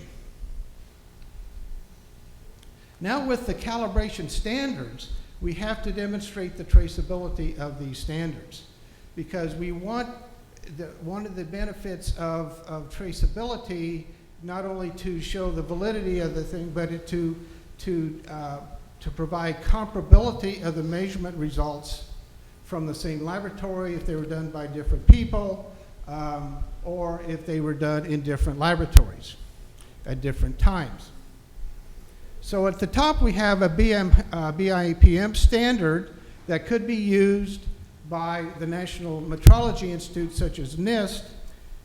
That is used to calibrate a NIST standard, such as a standard reference material. That standard reference material may be purchased by an accredited calibration service provider for them to produce a secondary certified reference material. That material can be purchased by the forensic laboratory, and then that is used in the calibration of their instrument to produce the actual calibration result. So there is a hierarchy of calibration standards. On the left is a primary standard from an NMI, a National Metrology Institute, such as NIST in this country. This example here is for blood alcohol testing. So SRM 1828B, SRM is an acronym for Standard Reference Material. The 1828B is a series of ethanol water solutions which can be used to calibrate GC instruments in the crime laboratory. That would be a primary higher order reference material. On the right is an example from an accredited standards producer, Cerulean, a Sigma Aldrich company. They produce an ethanol 50, how they designate that. That has most likely been calibrated against one of the ampules from the SRM 1828B. For certain types of laboratory analysis in the crime laboratory, spectral analysis is important, such as instrument readers or analyzers or spectrophotometers. On the left is an UV spectrum. I'm just using this as an example of how to produce traceability, to establish traceability in analytical instrument qualification to help verify when, if a spectra is explained in a courtroom setting, that it will have the traceability needed. On the left, UV absorption spectrum of cocaine, and at the bottom of that we see the spectrum is really in the 190 to 290 nanometer region. So we must be able to document that that instrument, that spectrophotometer, at the time of that spectrum was calibrated according to metrological traceability principles. And on the right is a standard that can be used to do that. It's a UV transmitted spectrum of holmium oxide solution, and we can see a series of sharp absorption peaks, the locations of which allow us to validate the accuracy of the wavelength scale within that same spectral region. Now, the second major concept of metrology is measurement uncertainty. This is a non-negative parameter of characterizing the dispersion of quantity values, being attributed to a measurand, or in the old analytical chemistry vernacular, the analyte that we're interested in, and it's based on the information given. Each measurement has an uncertainty associated with it. We are unable to, unfortunately, make perfect measurements, so reporting a single value is considered non-scientific these days, and so we must provide an interval containing that best estimate in which that interval we expect the true value, which we don't know, but we expect that true value to fall within that interval. So in this case here, the point value would be 5.5 plus or minus 0.5, and the plus or minus 0.5 would be the uncertainty interval that we would express. Measurement uncertainty is a requirement of ISO 17025. For an uncredited laboratory to still a strong recommendation in a voluntary quality system for an analytical metrology framework. And to be able to establish traceability, measurement uncertainty is a required criterion of that. This slide here depicts an 8-step approach provided by NIST, recommended by NIST. Step 1 is specify the measurement process, identify the uncertainty components, quantify those uncertainty components, convert the quantities to standard uncertainties, calculate the combined standard uncertainty, expand that combined standard uncertainty by a coverage factor K, evaluate the expanded uncertainty to see if that is indeed fit for intended purpose, and then report the uncertainty. Two general approaches are used. The top-down approach is basically a replication of the whole measurement process, and it may be called empirical or experimental or retrospective estimations. The bottom-up approach is quantification of individual uncertainty components. That may be termed modeling, theoretical, or predictive. Bottom-up approach is more time-consuming, more rigorous. Generally, calibration laboratories and metrology laboratories use that approach. Many of the testing laboratories find it easier to use the top-down approach. Most likely, there's a combination or a mix. It's not a black and white issue whether it's either exclusively top-down or exclusively bottom-up, but rarely sometimes can be a mixture of the two. In the evaluation of uncertainties, there's really two different ways that we go about that. Type A evaluation is an uncertainty evaluated by statistical analysis of a series of observations, and the type B is an uncertainty evaluated by non-statistical means, and that is usually based on our knowledge. These are values that come from certificates of calibration or certificates of analysis. So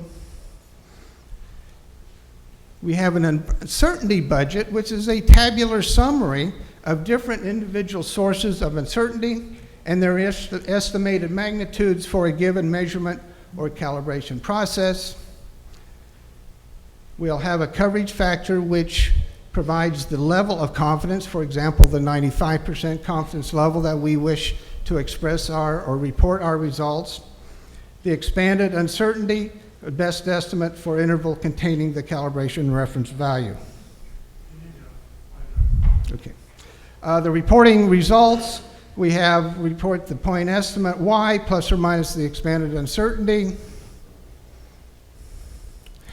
And then where uncertainty has already played an important role in the courtroom, State of Washington versus Weimer, this is a result. A blood test is not admissible in the absence of a scientifically determined confidence level. a similar one for breath alcohol, where a defendant's breath alcohol measurement will be suppressed without a confidence interval for that. And then in Michigan, this court that calculates an uncertainty budget or error rate and reports that the calculation along with the blood test results. And in conclusion, the metrology is an underlying foundational aspect of measurement data integrity that the criminal defense attorneys that I'm aware of are becoming very savvy in the science, and they're expecting metrology-based results upon expert testimony. Key points for metrological consideration: scientific rigor, timeline, transparency, and a healthy scientific skepticism. Thank you.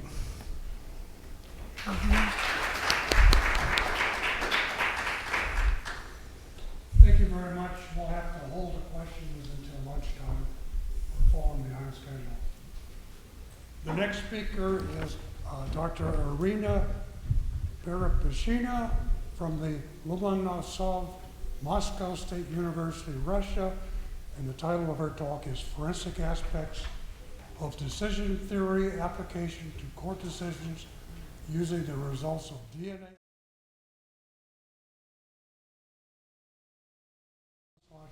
Data.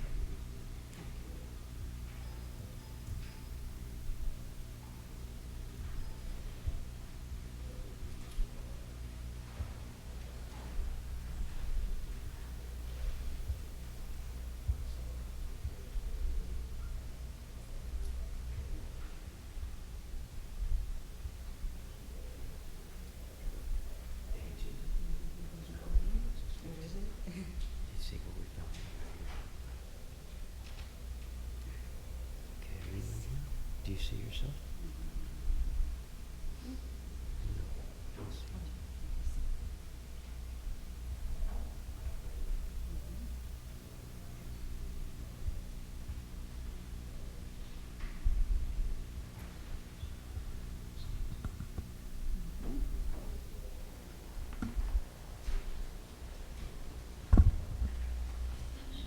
Dear colleagues,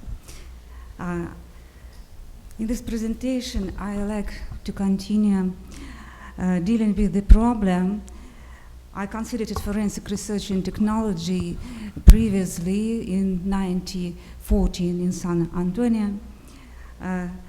It concerns the interpretation of probabilistic value resulting from forensic DNA analysis in order to make a decision on the genetic identity.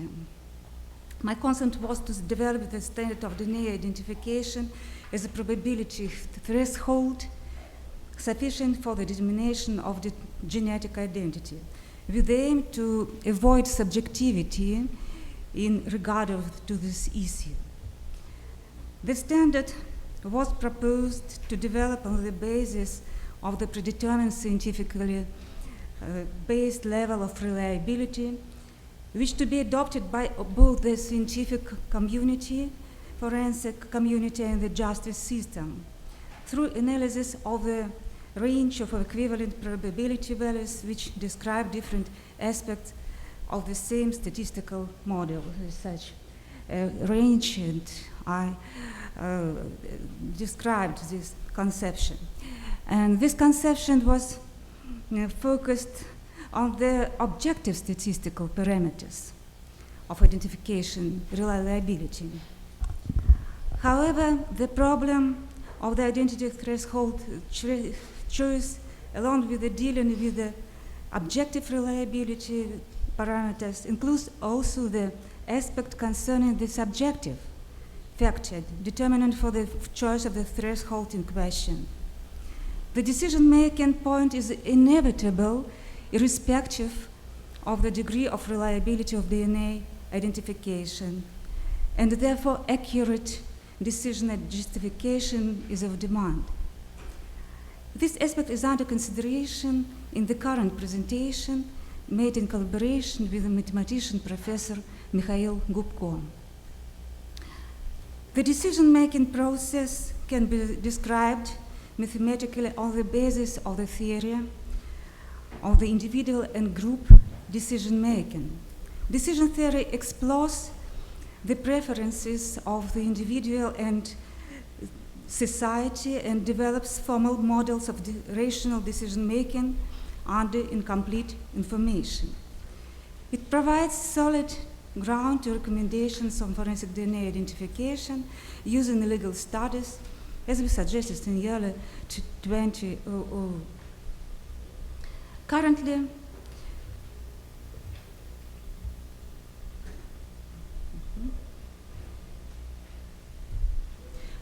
Currently, we report a refined model of forensic decision theory application to court decisions based on DNA identification. The mechanism of the judicial decision-making is not critical in this model. It doesn't matter whether the probability is interpreted directly or by the court, or on the basis of this probability, the forensic scientists formulate the unequivocal conclusion resulting in the court decision.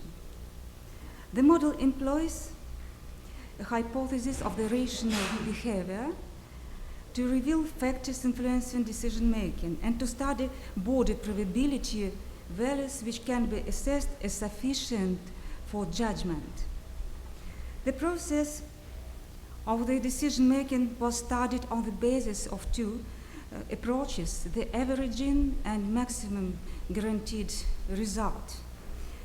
Based on the use of these concepts, we obtained quantitative estimates of the identification reliability sufficient to make expert conclusions which can be the basis of the court decision.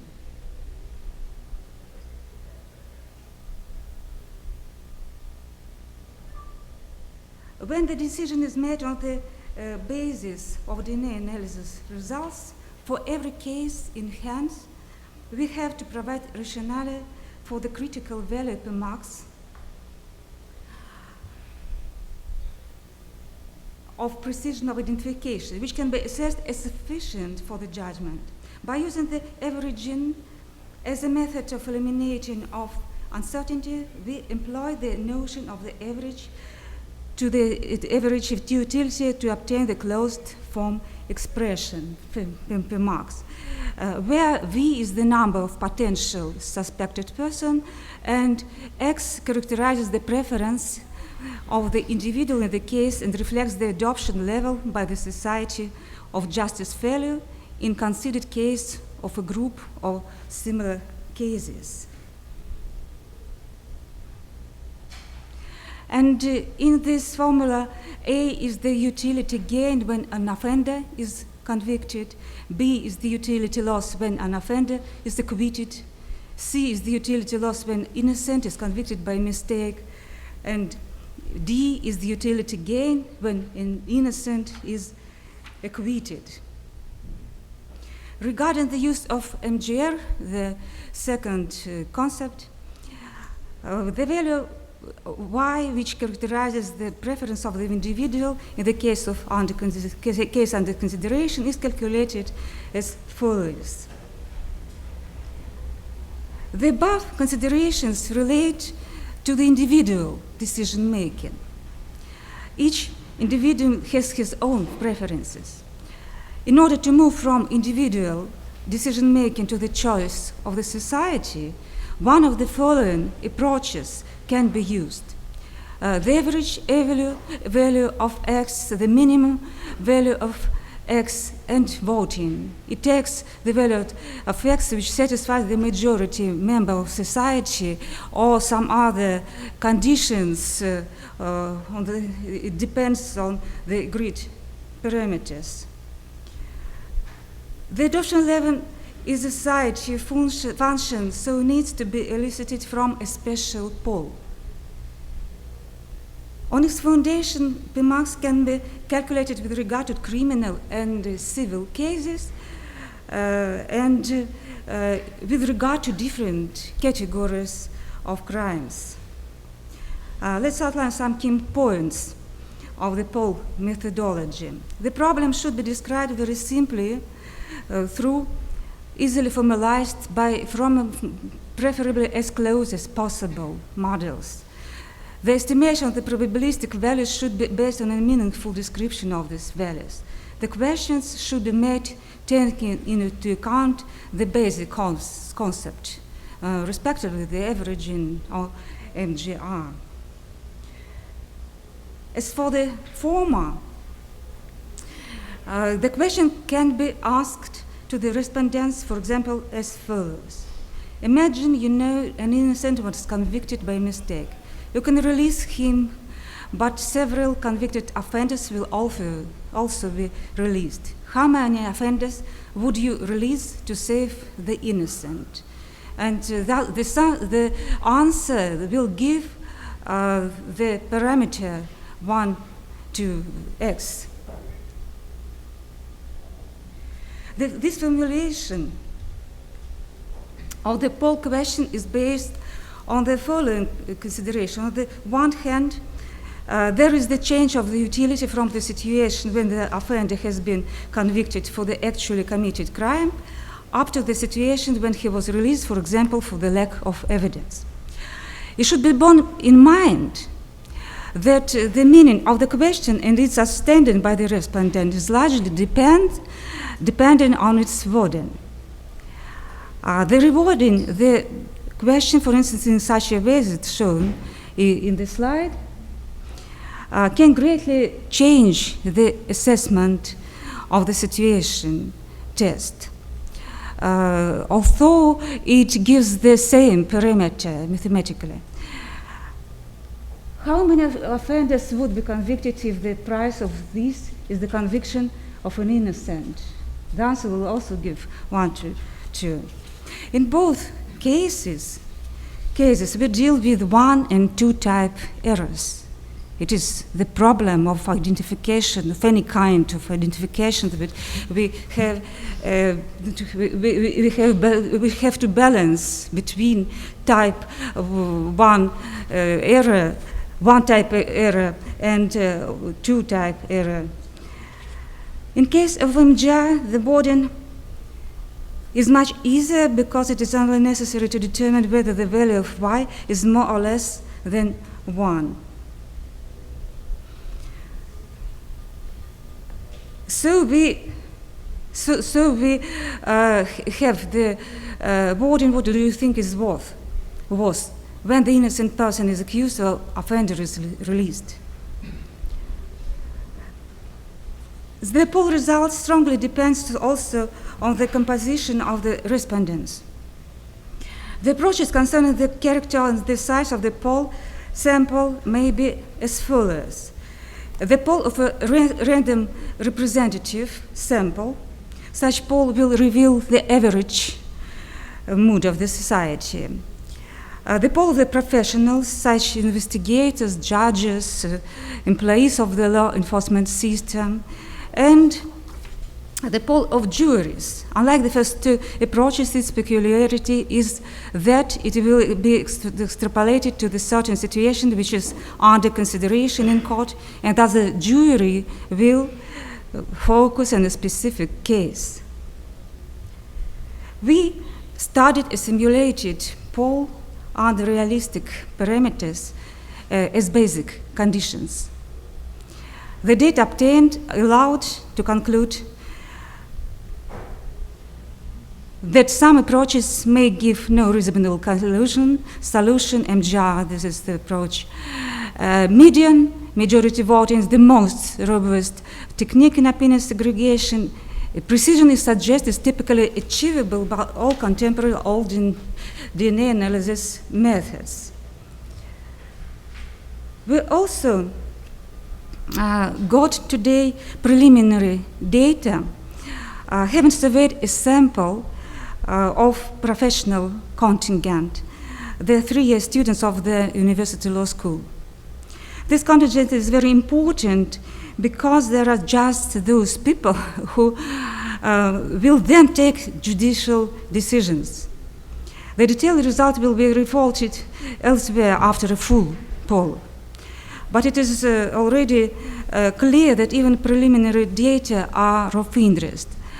It was quite unexpectedly for us that more than a quarter, 27% of the respondents asked that preferably if the innocent is to be accused rather than the perpetrator is released. It means that 1 in 4 in this sample, consistent potential from future judges and prosecutors, prefers to choose the risk of type 1 judgment error rather than the risk of type 2 error. Important that such a position was apparently in relation to most serious, brutal crimes, with motivation to protect society from the most dangerous criminals.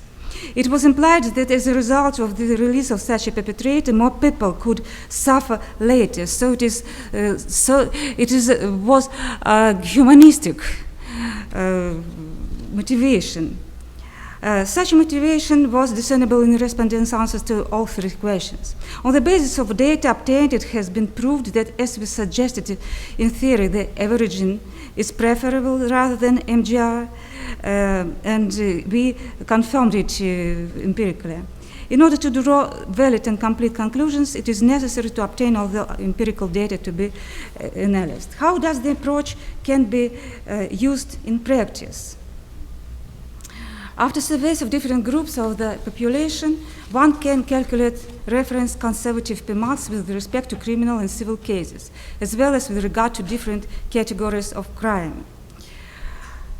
The most conservative approach, which will be irrespective of the circumstance with the whole total population, and you see this very confident that reliable parameters. In casework, the value of P derived from forensic DNA examination is available, which to be compared with the reference conservative Pmax. If P is less than Pmax, this value is sufficient for the judgment. And we can consider situation with which the Pmax larger, and how to deal with this situation concerning the particular cases. Thus, a model of forensic aspects of decisions theory application to court decisions based on DNA information has been developed. The refined mathematical model employs hypotheses of the rational behavior to reveal factors influencing decision making to study body probability values, which can assess as sufficient for the judgment. The requirements for the reliability of the identification depends on both the objective circumstances of the crime and subjective empirical estimates of the adoption of the level errors by the society. Under realistic values of model parameters, the contemporary DNA analysis methods are shown to provide enough high level of reliability of DNA identification. Thank you.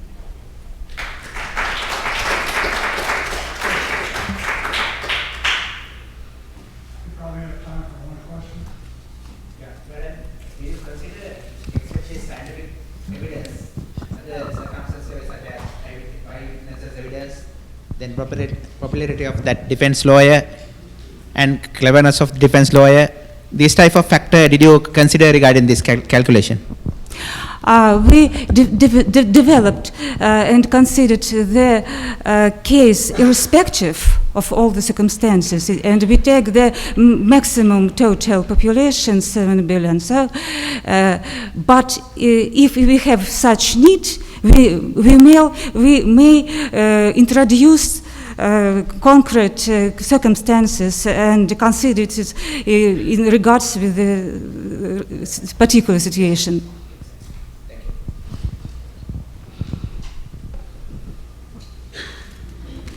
Yeah?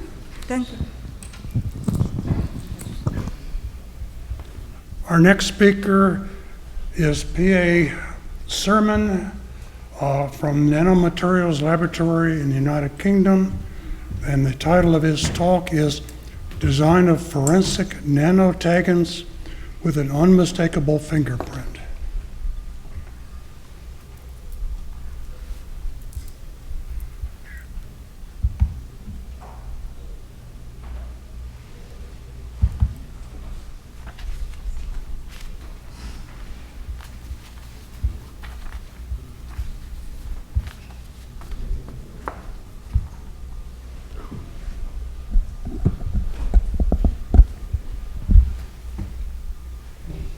I'm grateful to the organizers for giving us a few minutes to talk to you about our work on forensic coatings, which is illustrated specifically in the first instance with respect to gun cartridge cases, which are manufactured by BAE Systems up at Crewe in the UK, and but has since gone on to look at mobile phones and bottles and a number of surfaces. And the taggers themselves are of both health, environmental, as well as forensic applications. Where are we? We're based in the UK at Uxbridge, near Heathrow. It's on the route between Windsor and central London. So when 1908, the first marathon of modern times, 42 kilometers approximately, was run, it ran, Dorando Pietri ran through Windsor, and that's right by the campus, so it's close to Heathrow. So these markers are used in general to prevent counterfeiting and fraud, a range of products. They're used environmentally. They usually have interesting optical properties which can be designed in. Some of them are volatile. Those aren't the ones that I'm talking about. The ones I'm talking about are multi-layered, effectively bar-coded, which have a wavelength to allow them for their optical properties, which allows them to be located. Interesting morphology, and specifically we were asked in this gun crime context to devise coatings that would increase evidential links between handlers and specific cartridge cases found at the scene by donation of the tags to the handler and recovery, harvesting by the surfaces of DNA from those handlers. So a two-way interaction. But we do see these as having wider applications. And we certainly see this against the background of complementing existing forensic tools, both fingerprints. These were when I was visiting Vancouver recently. The mortuary is now the police museum, and it's where, unfortunately, Errol Flynn, the actor, I suppose back in the 50s, arrived after an accident. So gun crime, there are a number of instances of forensic, of firearms use in specific operations, and we had to concentrate somewhere. We were concentrating on 9mm cartridge cases, where often there's relatively little, I mean, obviously gunshot residues, looking at microscopy, comparative microscopy, but relatively little DNA and sometimes fingerprint evidence might exist. And firstly, there's a problem with metal extraction, lactic acid, obviously lactic acid coming in as two optical isomers, but extracts copper from a brass cartridge case, and that copper then accelerates the degradation of DNA. So the host in which anything we put onto the surface has to be compatible with the processing manufacturer by BAE Systems, and it's helpful if it blocks the copper extraction, which then catalyzes the degradation of DNA. And polylactic acid is readily available. It's biodegradable, biocompatible, can be used in handling and wrapping foodstuffs. And it's also got a time-dependent hydrolysis, which gives you some assessment of the time at which the cartridge case coated with polylactic acid has been handled, and you're hearing about new ways of dating specific handling processes tomorrow. And its hydrolysis depends, It can be followed kinetically. We heard about infrared, and that's an easy way to do this in terms of the carbonyl ester group. And does it block? Is it applicable? Yes, it's easily coated in the process onto cartridge cases. It does block. If you look at the bottom there, you see that having coated, there is dissolution of both copper and brass surfaces by the lactic acid, but the polymer polylactic acid blocks that dissolution, which is a good thing. It's also applicable to a surface in a fractal context, which is helpful. So this fractal surface of polylactic acid has protruding from it the tagons and abrasives, and can therefore provide this host for the harvesting of DNA, skin cells providing the DNA, and for the donation of the tags. So this combined technology, a two-way evidential link, we hope will be strengthened. So the tagons themselves can be clustered, they can be synthetic.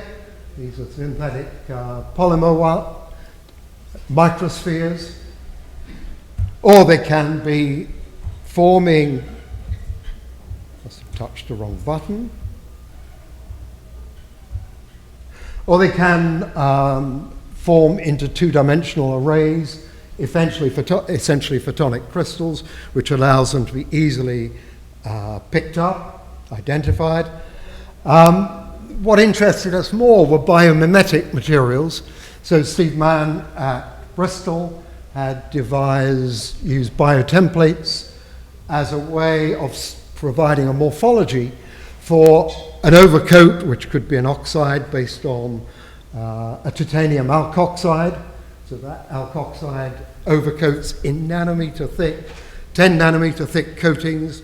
So the morphology is there, and there's a whole range of forensic science based on pollen. This is dandelion pollen. But now it's got a chemical overcoat, which allows it to have a chemical signature, which is seen in EDX. So more often, we didn't use that particular pollen. We tended to use Lilium. This is the Oriental, and you can see the cascading aggregated pollen. Obviously, the pollen grains themselves are not.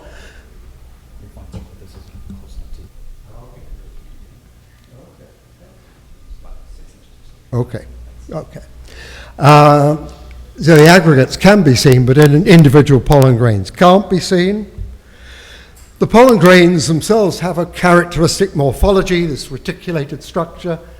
And if you look, if on the bottom left is the overcoated pollen grain, look on the right, that's the SEM on the left. These are 30 microns across by 50 microns, so they're not nanomaterials themselves. The overcoats are.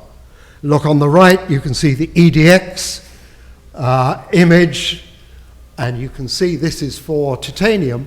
You can see where the titanium is located, so if you can see the morphology, you can see the titanium which wouldn't be there in the uncoated pollen. You know that you're looking at the tags that you put onto the surface. So we've used high-speed video imaging, high-speed thermography provided by a national laboratory service, which is now probably about to be disbanded in the UK. So you can see the cartridge case being ejected from the pistol, and its temperatures for a few milliseconds go up to about 90 degrees C. Then the temperature drops away.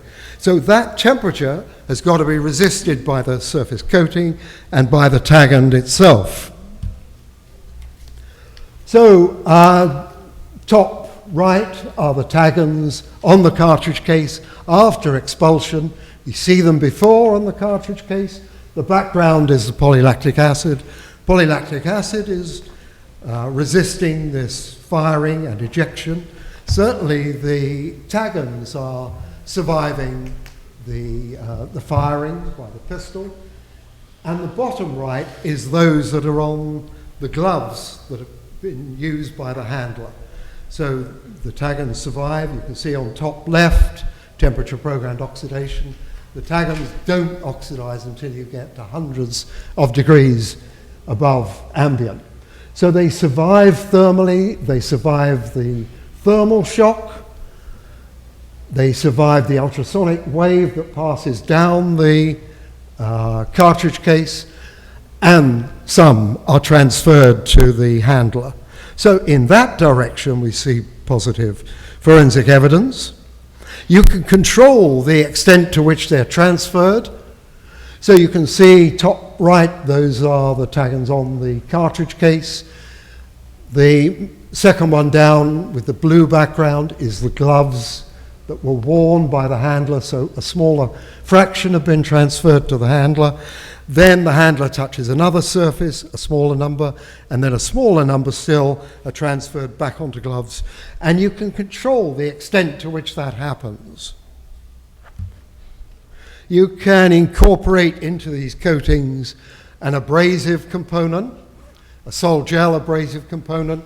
So 3Ms produce alumina-based ceramics, and if you engineer particles into the coating, then you raise its average roughness, not, as it says there, 0.2 millimeters, but 0.22 microns, up to nearly 10 microns. That's still safe in an engineering sense. Does this harvest skin cells of the handler? Obviously not if they're gloved. Then the middle column is the uncoated cartridge cases. You get a fluctuating, the statistics are not good. The amount of DNA recovered is not high. Go to the right, and there's a greater consistency. So more of the DNA is harvested. So it appears that the coatings do work in two ways, where the tags, these defined tags in terms of morphology, in terms of chemistry, are donated and can be found, and where the DNA of the handler is on the cartridge case that's recovered. So hopefully stronger evidential links. We're now looking at these in an environmental and a wider forensic context, as well as a medicinal context. And these remind you of blood cells, but in fact they're simple mushroom spores. So thank you for your attention, and I was very pleased to attend. Thank you.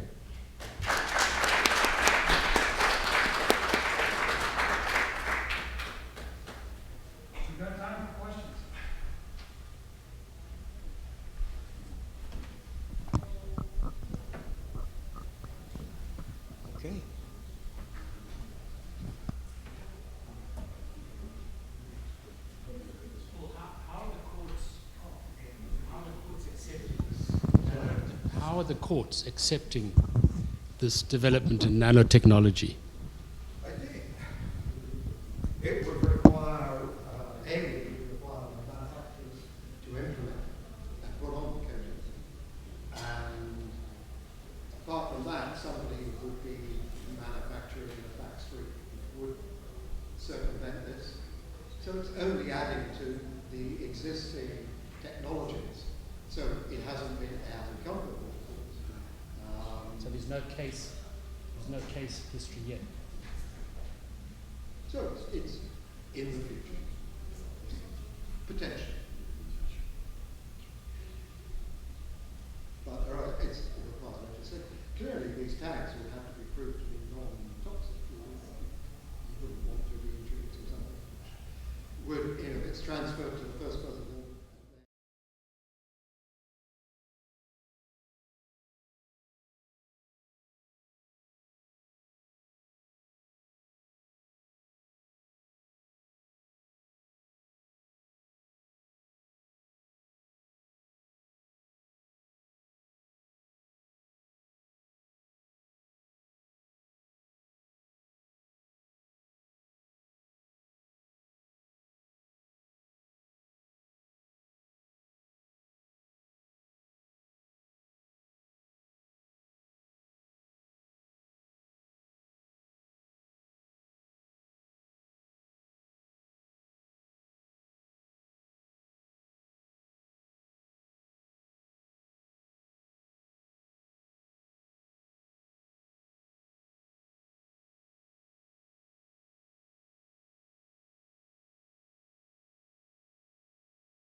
death.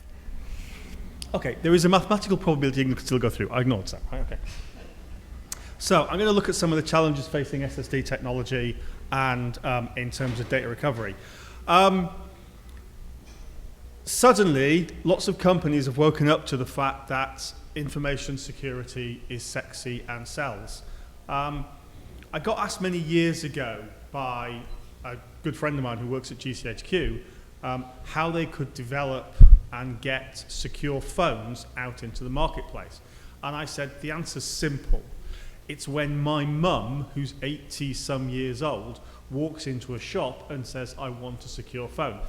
Now, when he asked that question, Snowden hadn't happened. Snowden now has happened, and everybody understands that effectively Big Brother is watching you. GCHQ have actually banned that as a T-shirt inside GCHQ, which I think is great, right? I mean, you know, they don't have a sense of humour. So this view out there in the commercial world is that suddenly people have woken up to information security and want to buy secure products. The perception out there is that effectively your data is flying around. Interestingly, before anybody came here, did they read the article that the Hilton Group have published an apology on the fact that people's credit cards have been hacked and leaked out of the Hilton Group? So for those of you that paid with your personal credit cards, you might want to check whether your credit cards have actually been stolen and are now flying around on the internet. There is actually an active black market and quite a complex supply chain in the cyber crime world, for want of a better thing. People have woken up to personal security. In Europe, we have the Human Rights Act, and the Human Rights Act actually mandates or enshrines in legislation the right to privacy for personal communication. We also have the Data Protection Act, which basically says that you will take all reasonable measures to ensure your data is stored in a safe and secure manner. In the UK, and it's true across the rest of Europe, that the new Data Protection Act legislation is coming into force, which for the first time ever legally mandates the reporting of a data breach. So suddenly companies have woken up to the fact that when a laptop goes missing, they have to report it to the ICO. When a USB stick goes missing, when a CD goes missing, conceivably, under extreme interpretation of the law, and we wait to see, if a piece of paper goes missing, it can be seen as constituting a breach under the Data Protection Act. Mandated reporting, maximum fine of 10% of a company's global turnover, up to a maximum of 10 million euros. So suddenly, companies are developing secure products out there in terms of delivering security. Post this, or fairly recently in fact, last year, Google and Apple stood up and basically said, we're going to make a secure phone. We're going to make a phone so secure that effectively only your PIN will unlock the phone. The FBI took this so seriously that Deputy Director FBI stood up in a public forum and said to Google and Apple, please don't do this, because actually you'll make life really hard for us. Is this true? Yeah, I'll tell you a real life horror story. Last year, I had a phone call from the high-tech crime unit of South Wales Police saying they had arrested somebody trying to import 25 tons of cocaine into South Wales. There were two of them in the car, the driver and the leader of the group, and the driver didn't have a phone, but the leader of the group did. Leader of the group was then under interview and caution, turned around and said, you know what, I can't remember the PIN number for my phone. Oh, well, never mind. It's not really my phone anyway. I don't have anything on there. Police came to us and they said, Andrew, can you get something off this phone? Can you break into this phone into your forensic lab? So we took it into the forensic lab and sure enough, we broke into the phone. The one thing that never ceases to amaze me about criminals is their ability to self-incriminate themselves. So when we broke, yeah, you can see where this is going, right? When we broke this guy's phone, right, he'd taken pictures, selfies of himself standing on top of 25 tons of cocaine. This is me and my crime syndicate. Click. This is me snorting 25 tons of cocaine. Click. Thank you very much. He's now spending a long time in prison. Getting the data off, there's a couple of requirements that we have to adhere to. It's true for the UK and it's true for the rest of the world. Effectively, the first requirement is do not modify the evidence. Okay, so what you do should be reproducible. Whether we talk about DNA analysis, of taking a piece of DNA, analysing the DNA to give me a pattern of DNA that says, yes, it's you, and reproducibility of results. If I take that same piece of DNA and I give it to another lab, they should be able to get the same results. It's true in computer forensics. When we have standard electromagnetic drives, if I image that drive, I'm going to be able to construct an MD5 hash and a SHA-1 hash. If I image it again, I should get the same hashes. In fact, it doesn't matter how many times I image the drive, effectively I should always get the same results. The only time that's different is if you get into the drive starts to corrupt and things like that. So we have these two requirements. The problem that we have in the solid state world is that the devices that we're dealing with are designed to be optimal in giving us data availability. There are therefore a series of technologies at work inside solid state devices the moment you turn them on. Why are solid state devices sexy? Well, because they are small and they are fast, and they are also pretty hard to destroy. If you take a standard electromagnetic drive when it's spinning and you hit it very hard with a hammer, bad things are going to happen and it's going to make various squeaking noises afterwards. That's not true for solid state drives. Solid state drives are designed to be shock absorbent. Now, that's not to say you can't get data back when you hit drives hard with hammers or other things. We actually had a case in the lab where the police had done a raid in London, and as the police had gone through the door, 7th story of a flat, the suspect looked up from his computer, smiled at the police as he threw his laptop out the window. The police officer reported that laptops do not fly, but do bounce when they hit the ground. Hard drive came to us a little bit bent and battered, but we managed to get the data back none the same. That's a much easier process when you're dealing with solid state drives. Okay, solid state drives are designed to be robust. They're engineered to be robust. Most laptops today, like, hands up those of us that are academics.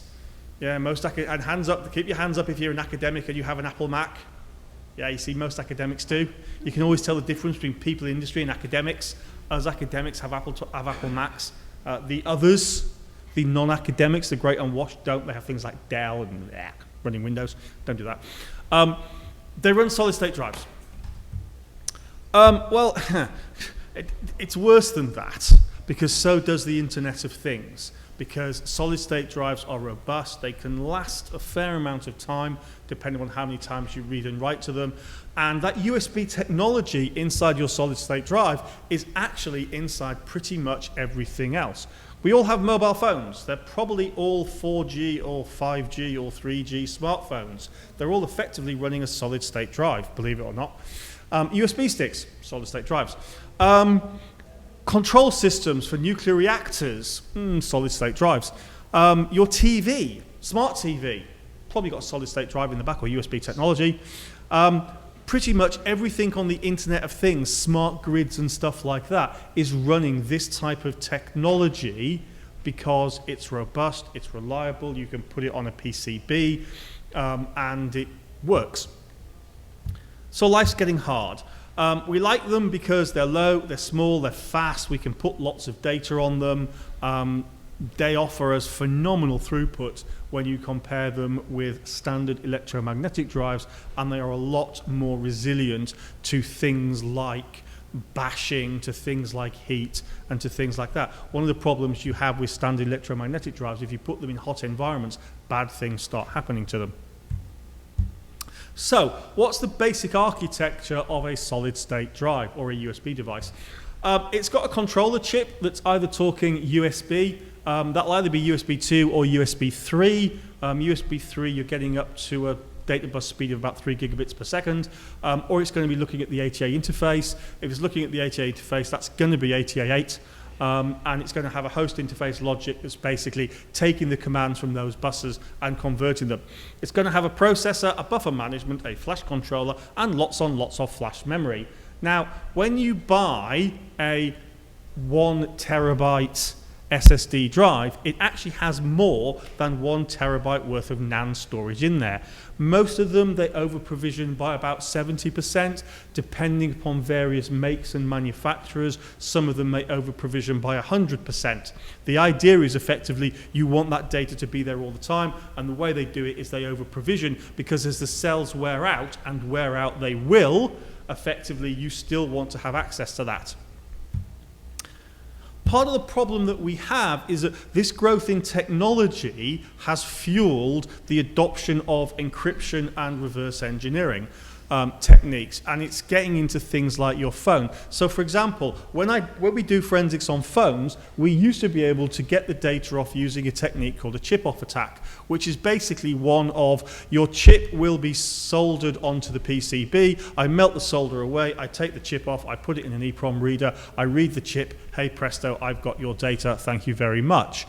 Now we're seeing the use of AES encryption coming in, particularly 256 AES encryption, which to all intents and purposes is unbreakable. How unbreakable? Well, the US government rate AES 256-bit encryption as equivalent, as secure enough as to encrypt stuff up to secret. The other problem that we have is that we're using things like RAID striping across the memory cells and compression inside the memory cells. So typically what will happen when data comes in to, and if I go back to my processor, when data comes in, the first thing it's going to do is it's going to compress it. Now that's either going to be an LZO compression algorithm or it's going to be a gzip compression algorithm. It can be a custom compression algorithm depending on the make and matches to try and shrink that data down. Once I've shrunk that data down, I'm going to encrypt it. Once I encrypt it, I'm going to write it to my cells. The other thing that the device is doing, and this is where the device actually works against us and breaks that first rule of forensics that we would like, is wear leveling. So what devices are doing is they are moving the data around underneath you. Now, if I take a standard electromagnetic drive and I apply a power to it, all that happens is the spindles start turning, and they'll turn at about 72,000 RPM, and the heads will come out, and it's going to not do anything else. I'm not reading anything, I'm not writing anything, all I've done is I've just applied power to it. So I can switch my standard electromagnetic drive on and off. The problem that you have with SSD technology is applying the power turns the processor on. The processor is implementing a wear leveling algorithm, and a wear leveling algorithm starts moving data around so as to maximize the usage of the NAND cells, because it's all about maximizing the usage of the NAND cells. Now, if you go back about 10 years, we had no wear leveling, right? You just simply had data being written to NAND cells, off you went. Well, that didn't work very well because some NAND cells wear out faster than others. Most NAND cells only support about 100,000 read and writes. So they wore out very quickly. So they then came up with the idea with dynamic NAND cells, which basically said, as I read and write data, I'm going to move that data around. The problem there, or rather as I write data, I move it around. The problem there is, well, what about data that's just sat there that I'm reading? So you only install the operating system once, right? So that's going to be written to a NAND cell. It's going to stay in the NAND cell. So we came up with wear leveling algorithms that basically, whether data has been read or written, it's going to try and move the data around so as to maximize the utilization, the availability of the underlying NAND cells. And this means that simply by switching the device on, I am changing the device. Right? I'm changing the state of the device. I'm changing the data there because it's going to start executing that wear leveling algorithm, which means it's going to start moving data cells around in order to support maximum usage. Now, there's nothing we can do to get around that other than chip-offs. Now, that was fine when we weren't doing encryption because I could take the SSD in, I could do the chip-offs, I could read it, I could put it through a decompression algorithm, and hey presto, I'd recover the data. Now I'm implementing encryption, effectively, I need to be able to recover the keys. And this is where things start to get really, really difficult really, really quickly because the keys are stored inside the controller chips and I don't have easy access to them. What's more, effectively, as things are being moved around, when my wear leveling algorithm takes a free element from a NAND cell and uses it, it actually erases the data on there, which offers us an interesting prospect. If I could get access to data to NAND cells in that free pool, I could potentially recover data from them. They've still got data there. The data is not erased until the processor takes an element of a NAND cell, brings it in, and starts using it. Wasn't me, never touched the thing. Right, so, it's an interesting proposition. We may be able to get data back if we can break the encryption. Life's harder than that because there are two types of chips that are used. Now, I'm old enough that my first computer was a ZX81, yes, with a 16K memory pack on the back, held on with blue tack, because if you didn't hold it on with blue tack and the machine got too hot, the 16K memory pack would wobble off the back and you'd lose everything. Though that type of technology, it was designed and built using a chip that we called a TSOC chip, which is that. They have legs, they have pins, you can read them. If you're lucky, they have debug pins called JTAGs and you can read data off them. The problem that we have is that they're sort of on their way out and being replaced by things that we call ball gate arrays, which are there. Now, the problem you have with a ball gate array is that the pins are on the underneath of the chip, which means I can't access the chip easily. In fact, the only way you can access the chip, and this is where things start getting really great inside a forensic lab, is you get hold of an angle grinder, a small one, not a big one, and you cut the chip out of the board. You then sand the bottom of the chip until the PCB board away until you get to the chip. You then heat the chip to get rid of all the residual solder that's in there. You then resolder all of the solder points on the bottom, and there's probably 64 of them, and they're probably really small, and it takes a really long time. And the last time I asked one of my PhD students to do it, he told me where to go. So the technology of the chips is actually making it harder for us in terms of we're having to start to physically destroy. So when I get phones in now to forensically analysed from the police, and I get a lot of phones to forensically analysed from the police, this is what we're down to doing, is taking the chips off if we can. The other problem that we had is that, or we have, is that in the old days of encryption, it was kind of, well, it was in the controller chip, you go and get it from the controller chip, you could decrypt it. Intel have discovered, bless their little cotton socks, thank you Intel, I love you too, that effectively it's cheaper running one integrated production line rather than two. What does this mean? It means that Intel and most chip manufacturers are now taking the standard encryption anti-reverse engineering techniques and are embedding them in most common devices. Now, one of the ways that you protect encryption inside a controller chip is with what we call a PUF, a physically unclonable function. What is one of them? It's a function that uses the analog properties of the chip, such as its capacitance, its resistance, in order to create a repeatable function.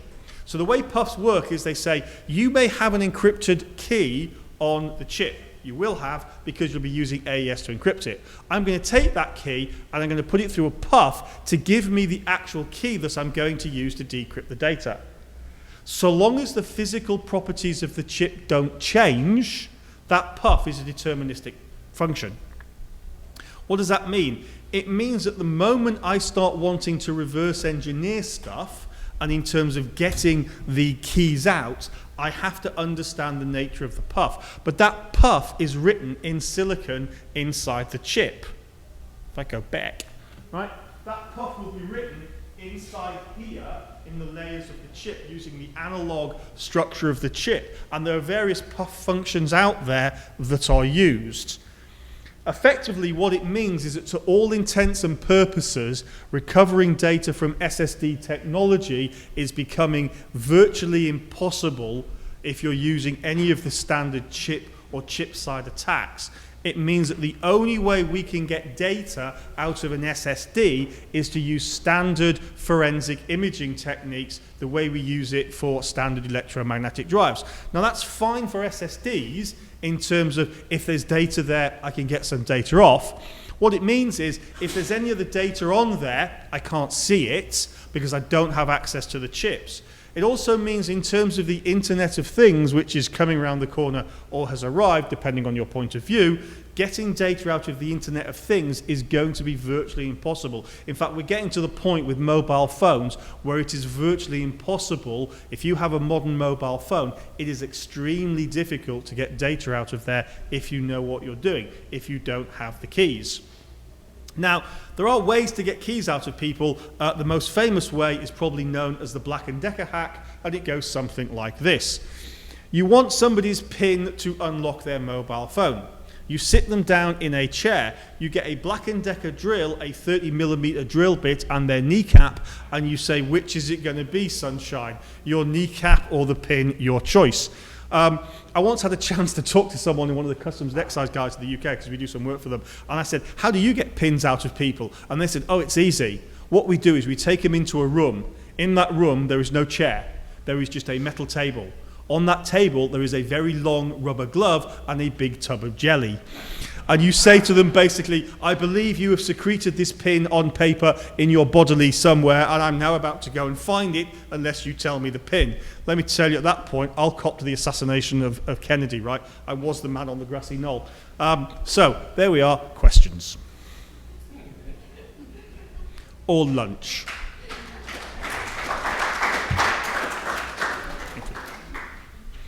Yes?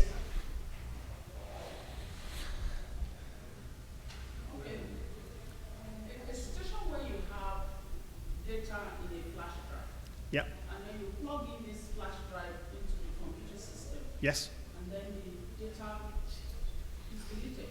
Can you still recover that? It depends what you mean by deleted. If it was deleted, if you plug it in and you're running an NTFS file system, so that's Windows, and you delete it using Windows, so you move it to the trash can, the answer to the question is yes, because you haven't really deleted it from the file system.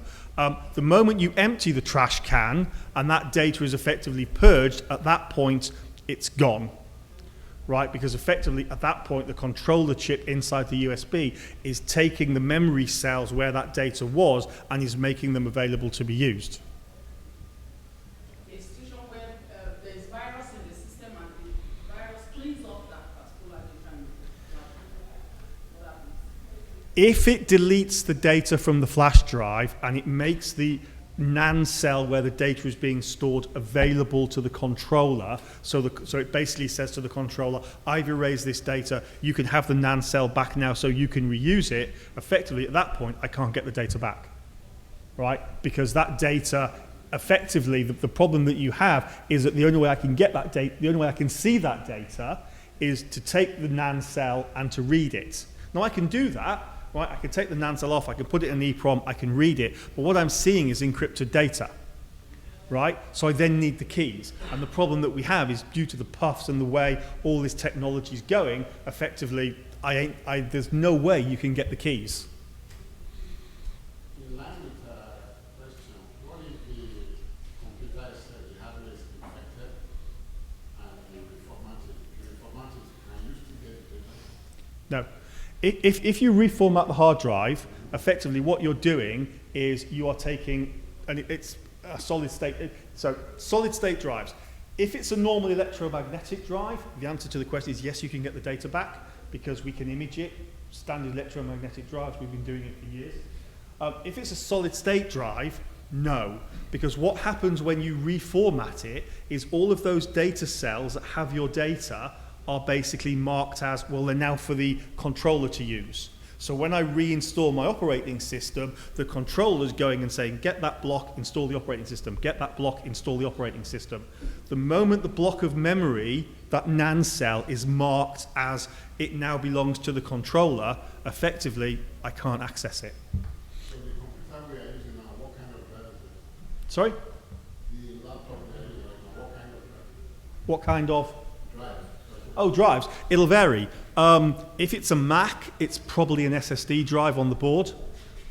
which is a real pain if you want to upgrade the Macs, because early versions of Macs you used to be able to upgrade the hard drives and upgrade the memory, and you can't do them anymore. Thanks, Apple. Right, you have to go and buy a new one.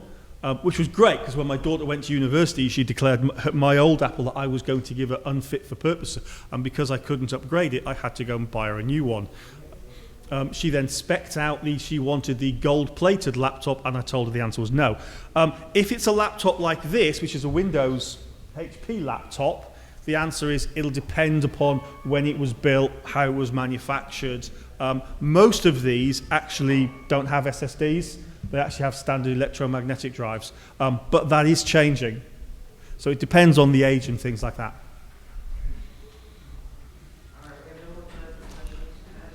Sorry, I just got one, and then lunch. We're on lunch break right now. Okay, we'll do it over lunch. Thank you.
Diversity and population structure of populations from Sudan based on 15 autosomal markers. You're welcome.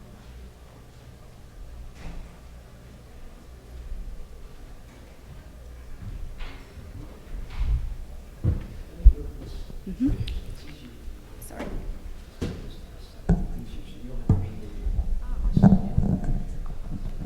Okay, that's right. And this one's not working. Ah, yeah. Okay, yeah. So good afternoon, everyone. I'm glad to be here today to present kind of part of my running projects. So I'm going to talk today about the genetic variation in some regions of Eastern Africa. To give you a brief background about the population genetic studied in this region, it's been well known that there is a substantial ethnic, linguistic, and geographical and linguistic diversity in Africa. And if you hear recently about the homonality, which was discovered early this month in South Africa, which is going to change the picture about our probably ancestors of human ancestors. We also know that the settlements in the Nile Valley dated back to 18,000 years ago, and that all previous studies, archaeological studies, genetic studies, all agreed that the diversity is very high in Africa compared to all other continents in the world. What I'm going to represent today is mainly about the studied populations being profiled or analyzed or genotyped with short tandem repeat, STRs, which Dr. Loti has just talked about this morning. These STRs are just DNA stretches of about 2 to 7 base pair nucleotides, and they are among the most variable DNA sequences in the human genome. This identifier PCR amplification kit is a fluorescent kit that is combined with 15 autosomal markers plus a marker for sex determination. It's very well known to be used in forensic applications. So why we chose Sudan? Not really because I came from Sudan, but I was also curious to find the fun to do such kind of projects. So Sudan is very well known also for its diversity, both linguistically and ethnically. And there are Sudan languages, Sudan and South Sudan nowadays, they both combine of more than 1,033 languages. These languages belong to 3 major language families in Africa, which are the Afro-Asiatic language family, Nilo-Saharan, and the Niger-Kordofanian. So these are 3 of 4 major language families in Africa. Also, one of our concerns that most populations of Sudan are underrepresented in genetic studies. And it's also important to notice this ripe region for genetic studies, because Sudan is located in a part of northeastern Africa where the Nile Valley is like hypothesized to be the way out of Africa for human migrations. And also we realized that there is a bias in genetic studies toward Y chromosome STRs and only mitochondrial DNA, but no other kind of genetic markers. This is our sample collection map, which included population from northern Sudan, eastern Sudan, as well as western, and also from the recently known South Sudan after the separation. So we also combined previously published data from Egypt, kind of 5 populations, a population here from Somalia, and 1 population also from Uganda. So this is just to cover somehow like the region or the populations bordering these Sudanese populations. A brief summary about what we did in our methods. I myself collected around 498 human samples on FTA cards. We then extracted DNA from those cards, we did a PCR amplification, like those routine kind of genotyping protocols in any forensic lab. After that, we used the those gene mapping softwares to call the genotypes and determine those genotypes.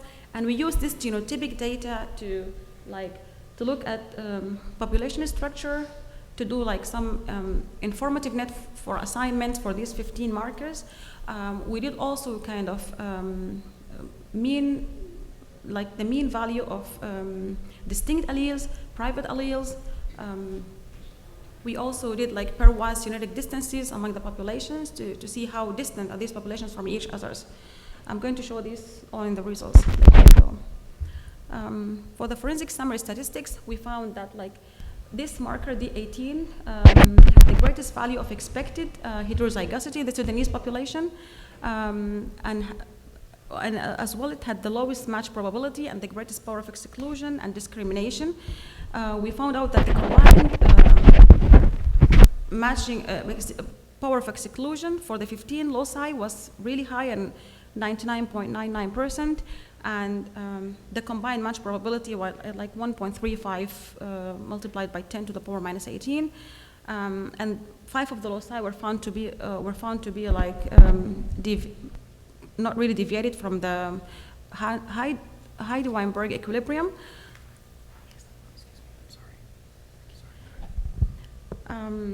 Anyway, we found no locus to be deviated from the Heide-Weinberg equilibrium, and we did like a significant test for the p-values we looked at.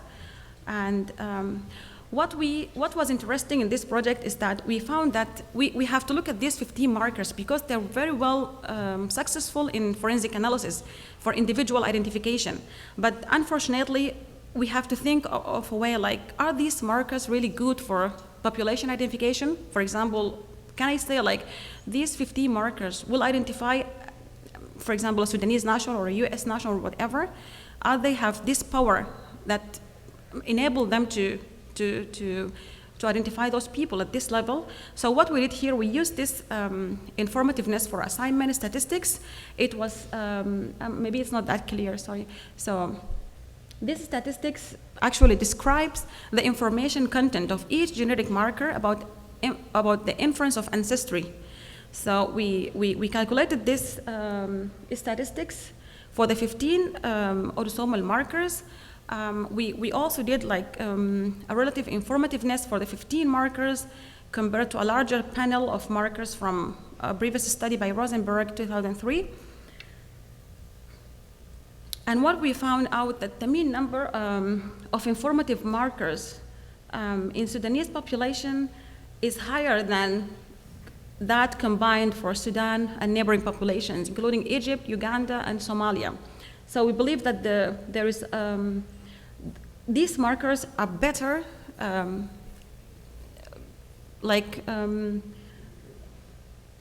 for Sudanese populations than when the Sudanese are within their neighboring populations.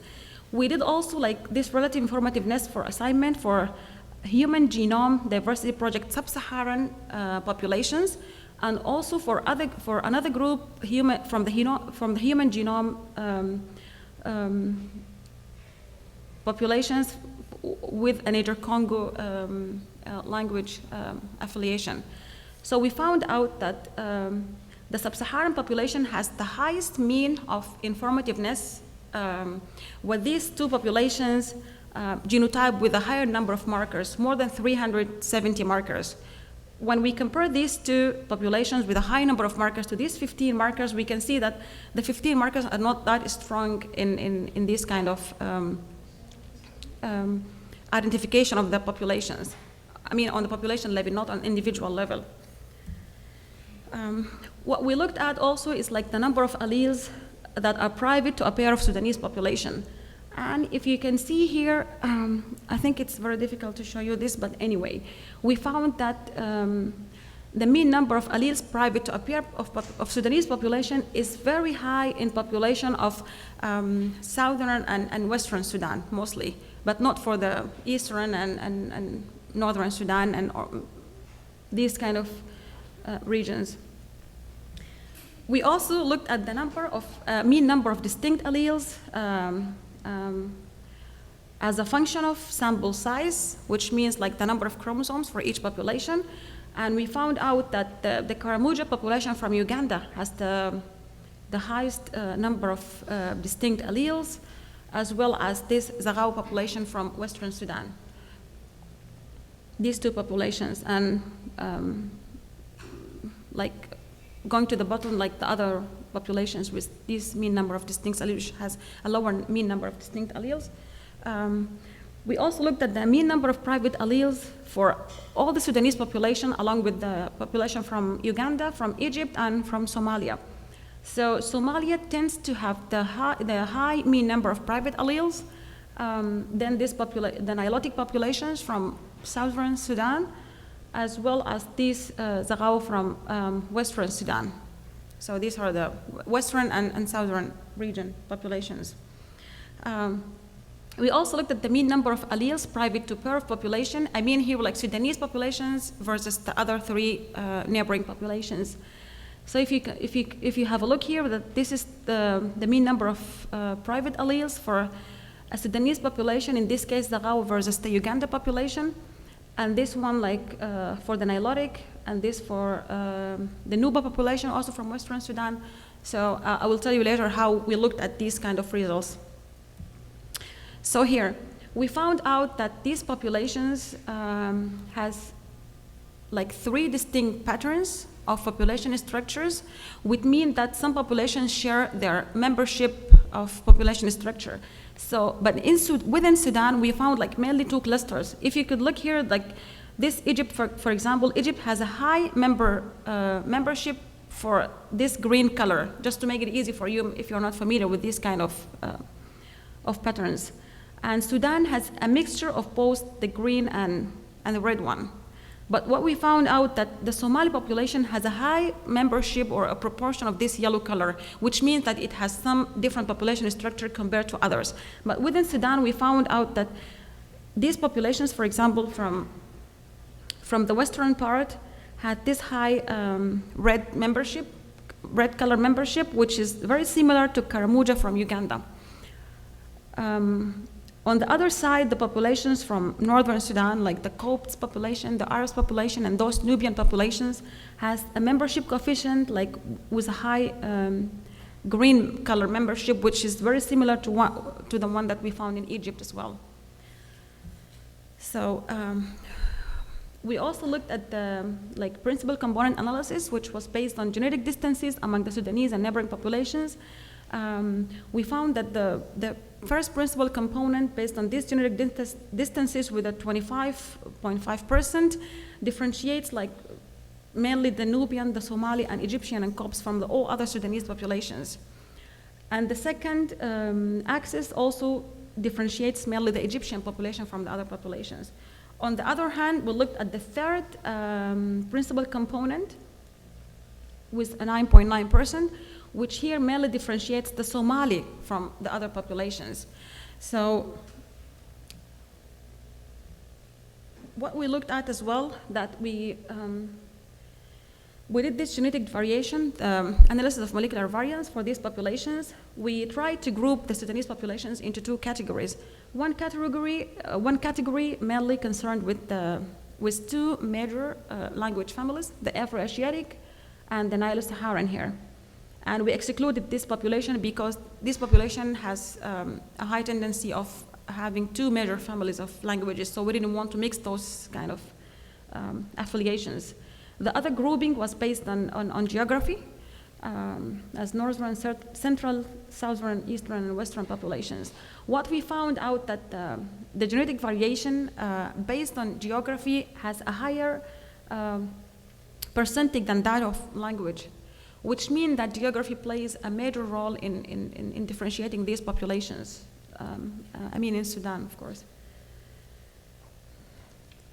Just to make it clear for you, this comparison was based on genetic variation within populations, which was high for the linguistic groups compared to geography. When we compare this between population, within the 2 groups, it was higher also for linguistic compared to geographic groups. But when we compare the two major groups, it's very obvious that the geographic genetic variation has a higher percentage compared to linguistics, which, as I said, means that geography plays a major part in differentiating those populations from each others. As a conclusion, I would like to confirm that these 15 markers contain sufficient information for like human identification in the Sudanese population, and they have got this power even though we know that there is a population structure within the populations of this region. And the most important point out of this analysis is that the geography plays an important part in shaping the structure and genetic variation in Sudan, and that we need to combine large set of markers to find a scale to get a fine scale population structure as well.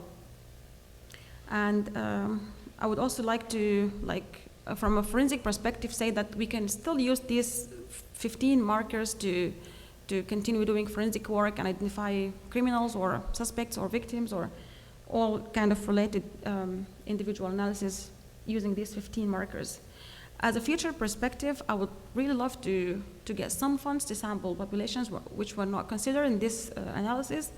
I would also like to do some intensive genetic studies, including genome-wide analyses or whole genome sequencing as well.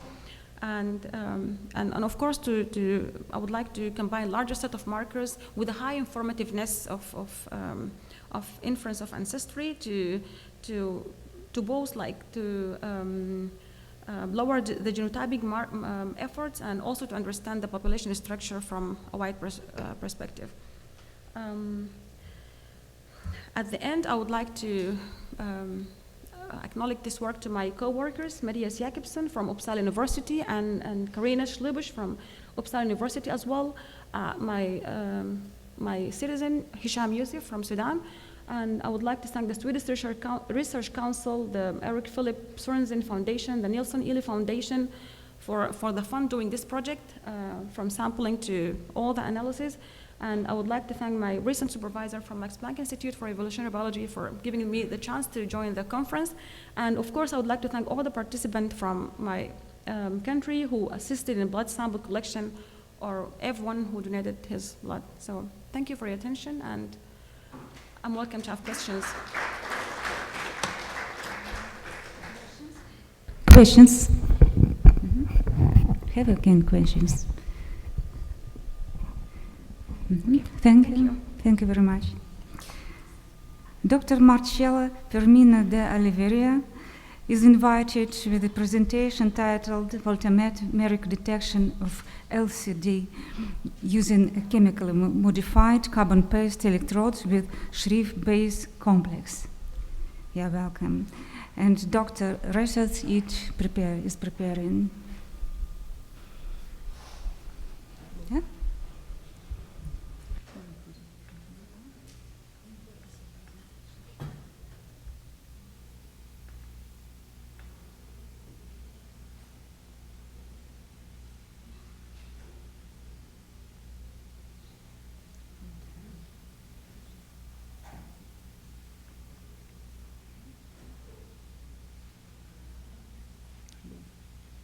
I'm not finding my presentation.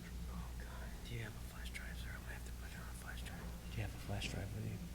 It's a PowerPoint. I know, but do you have it on a flash drive? Because I didn't get the emails.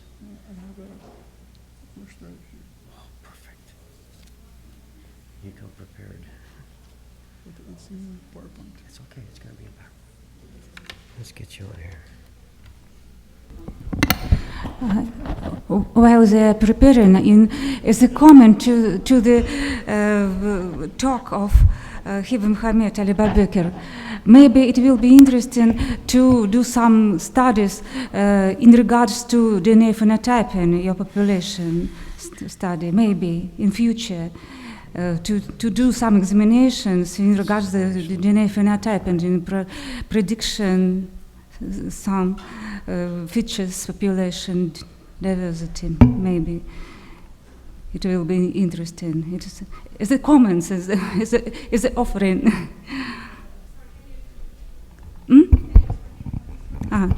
I think that maybe interesting will it be to conduct some studies in regards to DNA phenotyping for the prediction of ethnic geographical origin.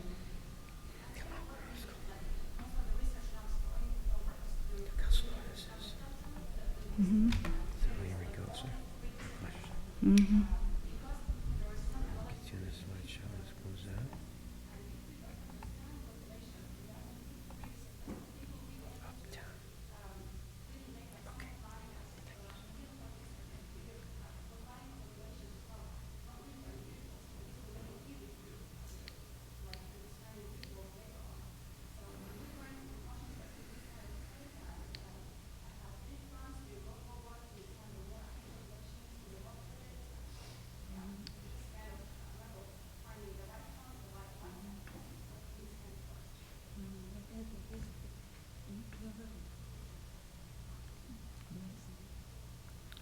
Good afternoon, and I would like to thank the opportunity of presenting my work entitled Biometric Detection of LSD using a chemically modified carbon-based electrode with shift-base complex.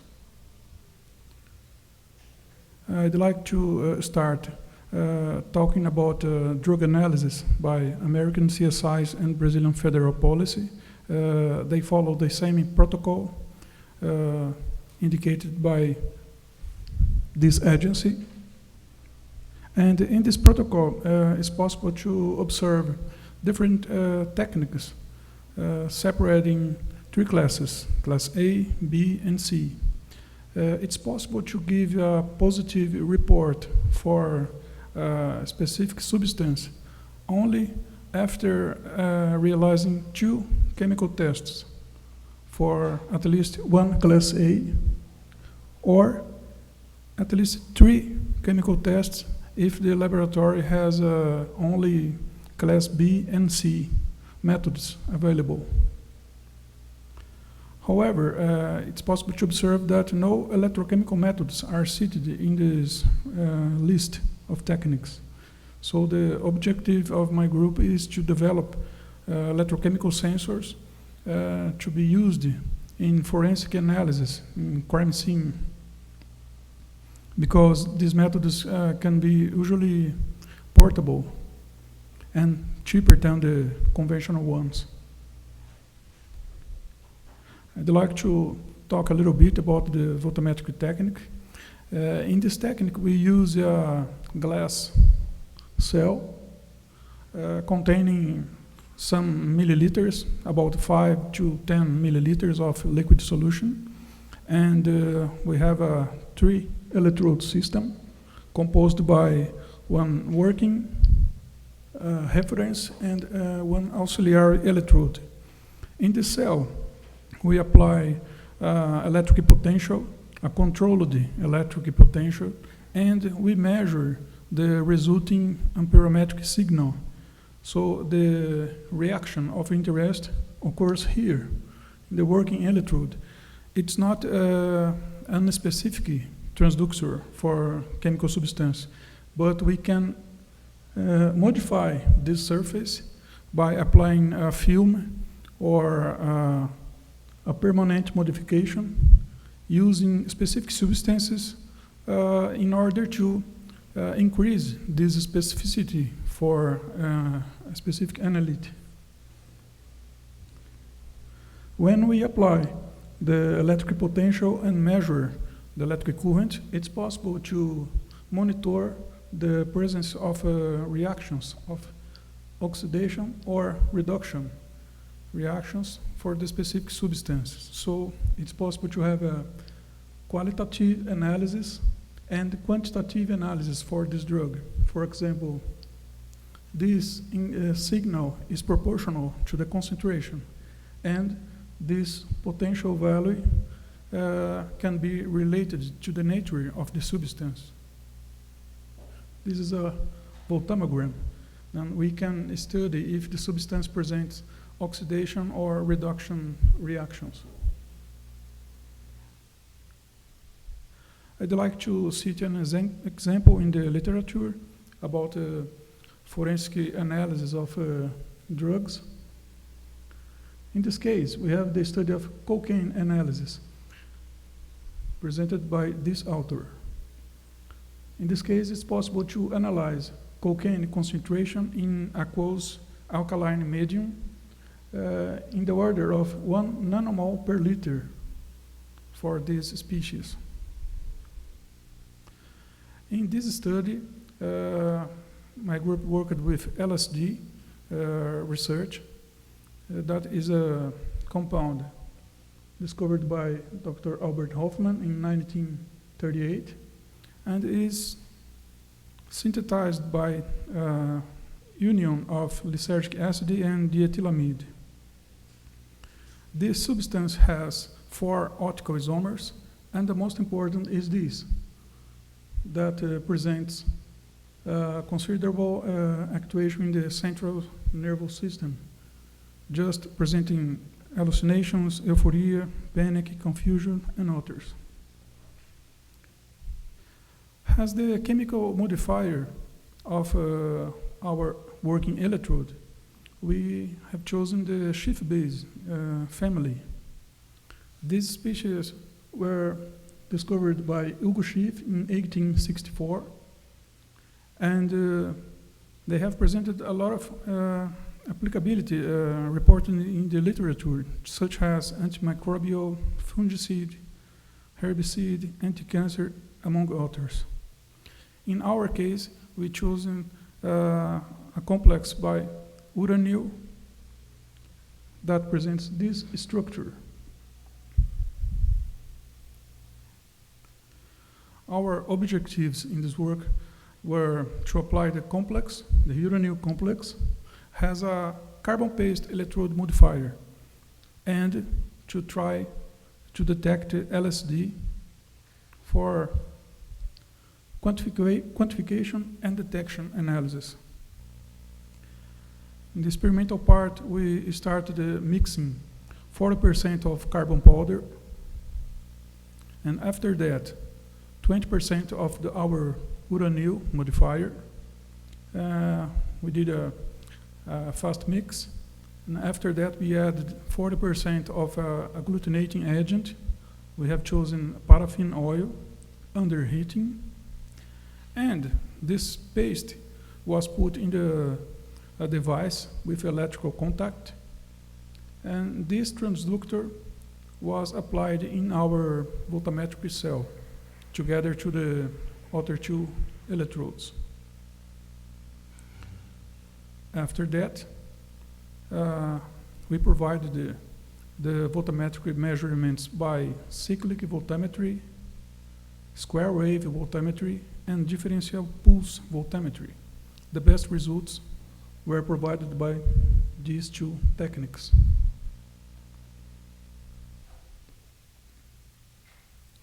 After optimizing the voltammetric parameters, such as frequency and amplitude, we applied the square wave voltammetry modality to analyze the effect of LSD in aqueous solution. It's possible to observe here that only the chemical modifier, I mean the uranyl complex, presents this result. After successive additions of LSD solutions, we can observe an increase of this amperometric signal and a decrease of this one. So in the same scan of potential, we can have 2 signals for LSD. We can monitor LSD concentration by analyzing this increase and this decrease. We can choose, or we can use both. The same results have been observed when we use the differential pulse technique. After optimizing the voltammetric conditions, such as amplitude of pulse and pulse time, we have observed the same behavior. I mean, after adding LSD in the solution, we observed an increase of this amperometric current and a decrease of this one. In this case, I would recommend this signal, this increase, because it's more sensitive. Oops. About the comparison between the two pulsed techniques, it was possible to observe that square wave has presented the best results, also it's more sensitive and presents the lowest LOD and LOK values. But differential pulse can also be employed. So, as a partial conclusions, I'd like to tell that we have developed a new transducer for LSD analysis, and it was possible to detect and quantify LSD in micromole per liter range. And this transducer has presented a good stability for the proposed chemical modified carbon paste electrode in water. And I would like to thank your attention.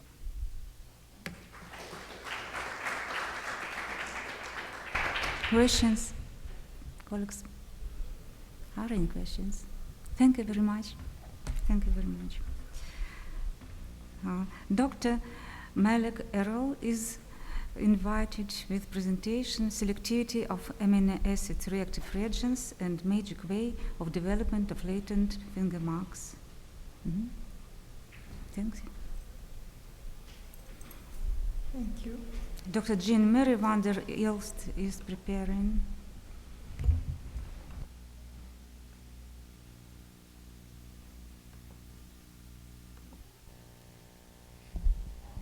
Hello.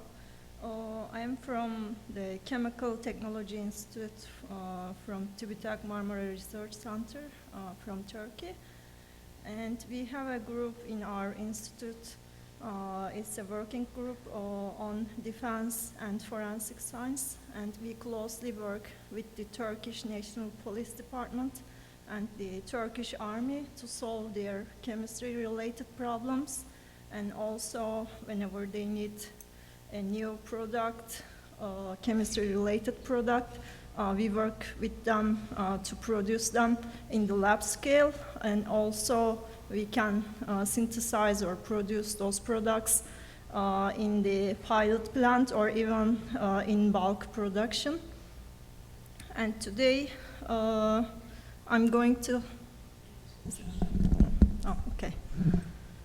And today I'm going to talk about some part of our project in which we wanted to figure out a chemical which can be used to develop latent fingerprints, both in color and fluorescence, so they can be detected on colorful paper surfaces also.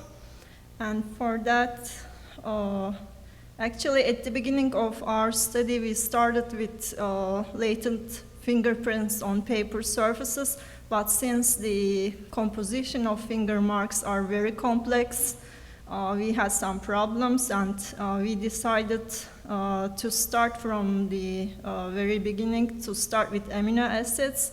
So the chemical which will be successful with the amino acids, they will be also successful with the real latent marks. And if we check what is in a fingerprint, the finger mark generally forms due to secretions, mostly from the eccrine and sebaceous glands. And it is mostly consists of water, more than 98%.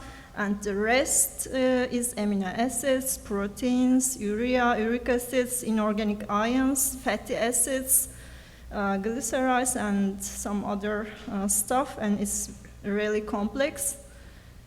And if we check what are the major amino acids present in the fingerprints, the highest one is serine, and it's going down in the following way. Okay, it's going down this way. And the amino acid reactive regions we worked with are the following. As a control, we chose ninhydrin because it is highly used in the criminal investigation. and the others were lawson, juglone, and genipin, and which were stated to be both producing color and fluorescence when they react with amino acids. And we started working with ninhydrin to decide on the reaction conditions and all. And it's the predominant reagent for visualization of finger marks on porous surfaces for criminal investigation. It was first synthesized and discovered to react with amino acids in 1910 by Ruhmann. Actually, it forms a non-fluorescent purple product when it reacts with amino acids, and is used for the latent finger mark detection on porous surfaces. Actually was suggested in mid-1950s by Oden and von Hofsten. When it reacts with amino acids, it gives this reaction, and finally it gives a non-fluorescent purple color, which is called Ruhmann's purple. And when this product is further treated with a metal salt, it forms a complex which is also fluorescent in nature. This way you can see the finger marks fluorescently. And for our study, we worked with 6 different amino acids. And here for this presentation, I'm gonna show the spots with these 3 amino acid spots due to time limitation. Okay, we worked with amino acid spots which were left on the filter papers. We chose the filter paper due to its low photoluminescent properties. And first we did a time study to figure out what time duration is sufficient for the formation of color when the ninhydrin reacts with amino acid spots. Actually, we had 2 different concentration of amino acids. When you see the number 1, it means 1 millimolar amino acid concentration, and 10 means 10 millimolar amino acid concentration. And when we freshly after the amino acid spots reacts with ninhydrin, when fresh, there is no color or fluorescence observation. And in 2 hours, the color formation starts, and at 6 hours we still see it. So we decided that 2 hours of reaction time is enough to get color with ninhydrin and amino acid spots. We also did a temperature study because normally for the criminal investigation, police officers use 80 Celsius degree to get the visualization of finger marks. It's because the reaction gets faster and you get finger marks faster, but sometimes it's not very good. Police officers use room temperature and it takes much longer to develop finger marks. And what we observed is when we kept the ninhydrin treated amino acid spots at different temperatures for 2 hours, at 80 degrees, color formation with even low concentration of amino acids was very successful. And very interestingly, when we went up to 150 Celsius degree, without using any metal salt complexation, a fluorescence was observed with the amino acid spots. This was very interesting because it wasn't shown in the literature up to that point. We also did fluorescent emission of these amino acid spots, and at 80 Celsius degrees there was no fluorescence, but when you went up to 150 Celsius degree, we observed different fluorescent intensities with different amino acids. The reactivity of each amino acid toward the chemical was very different. And we obtained highest fluorescent intensity with aspartic acid and lowest with cysteine. And interestingly, I didn't show the spots of cysteine, but it forms a fluorescent product right after treatment, even at room temperature. And it diminishes with temperature.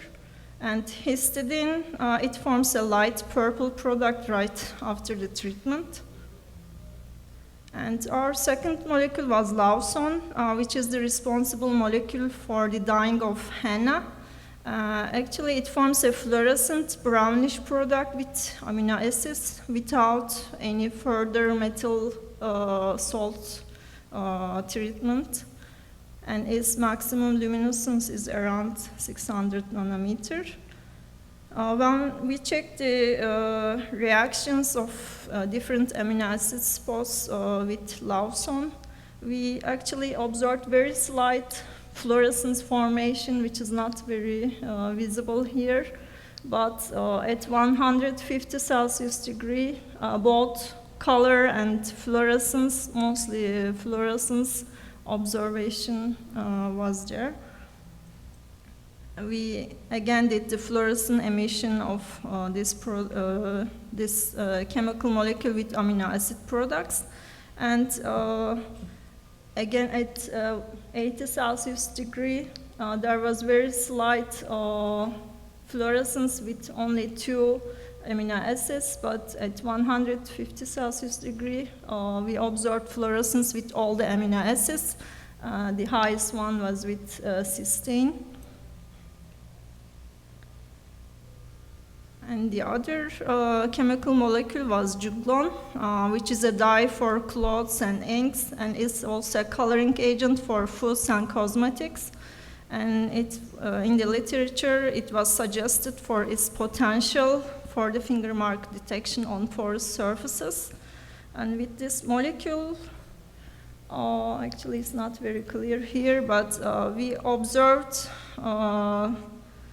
both color and fluorescence formation at 150 Celsius degree. Again, we did the fluorescent emissions, and cysteine actually behaved very differently than the other amino acids. In this case, it formed very highly fluorescent product at room temperature, and it diminished with increasing temperature. And at 150 Celsius degree, we obtained highest fluorescence with serine and lowest one with cysteine. The last chemical molecule we worked with was ganapin. Actually, it is used as a traditional Chinese medicine. It's used for skin dyes, food and fabric colorants. It's also a natural protein cross-linker, and it's well known for its low cytotoxicity. When it reacts with amino acids, it forms a fluorescent blue product without the requirement of any metal salt treatment. And these are the suggested chemical structures of the intermediates when it reacts with the amino acids. And for this case, we observed fluorescence around 80 degrees, very slight fluorescence at high amino acid concentrations. And this fluorescence, again, increased with increasing temperature. And from the fluorescent emissions, we obtained highest fluorescence intensity with aspartic acid, and less one with the cysteine. And here we also did a study with the real finger marks. These images are not clear on the screen, but they were all gave fluorescent finger marks when they were treated with those chemicals and heated at 150 Celsius degree. And this table just summarizes the fluorescence intensity of these active reagents. The highest one at the top and the lowest one was ninhydrin. And this table compares the fluorescence intensity of serine towards those chemicals, because serine was the most abundant amino acid in the finger marks. And I will show you some our interesting results at this point. We did also some control experiments. Okay, when we use those amino acid reactive chemicals, we observed both color and fluorescence formation. But what happens if we don't use any chemicals? We just heat up the amino acid spots, and what we will observe. At 80 Celsius degree, there was no fluorescence observation. Interestingly, when we heat up the amino acid spots to 100 Celsius degree, it's not very clear here, but with most of the amino acid spots by itself, it became fluorescent. It showed some fluorescence. And to understand what's going on, we just compared some of our results here. The black curve shows the fluorescence spectrum of just finger mark left on the filtered paper and heated up at 150 Celsius degree for some time. And it has fluorescence. And this red curve shows the spot from just ninhydrin. And the blue one is the ninhydrin treated finger mark. So the finger mark with ninhydrin treated and just finger print, they have almost very similar fluorescence.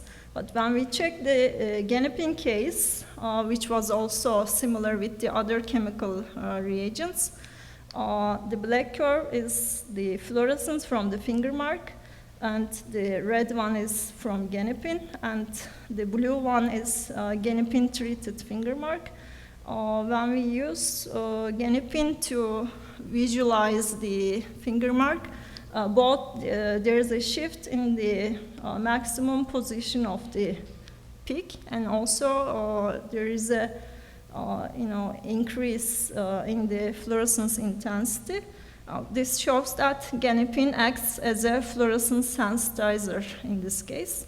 And we were able to observe real finger marks which weren't treated with any chemicals. We just heated up them at 100 Celsius degree. We were able to see them fluorescently.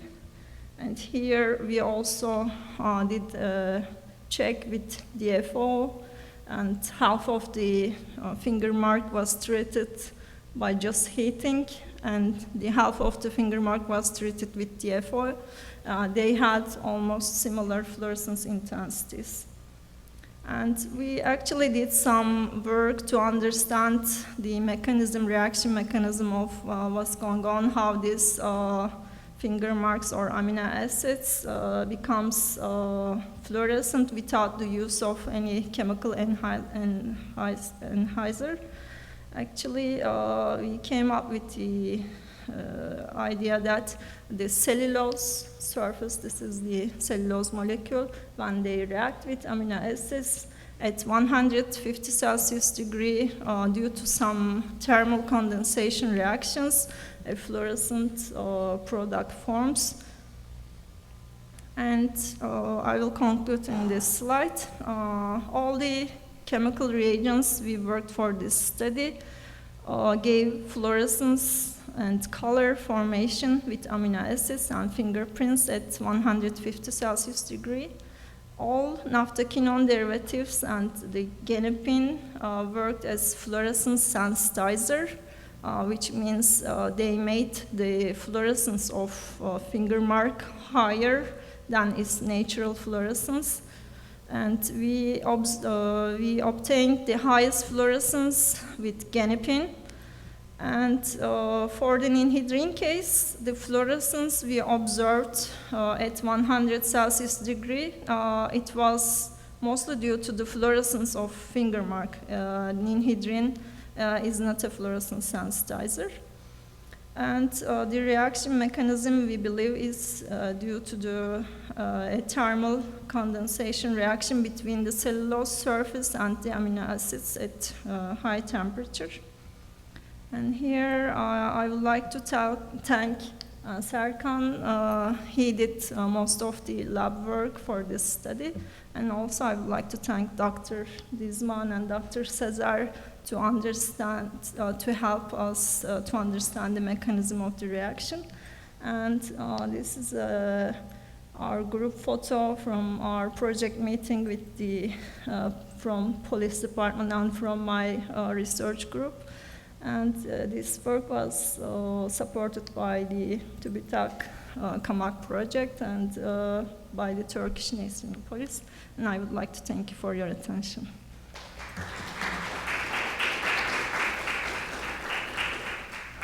Is there any question? Thank you. One question, Sure. So now your conclusion that ninhydrin, it is not the sensitizer for this fluorescence.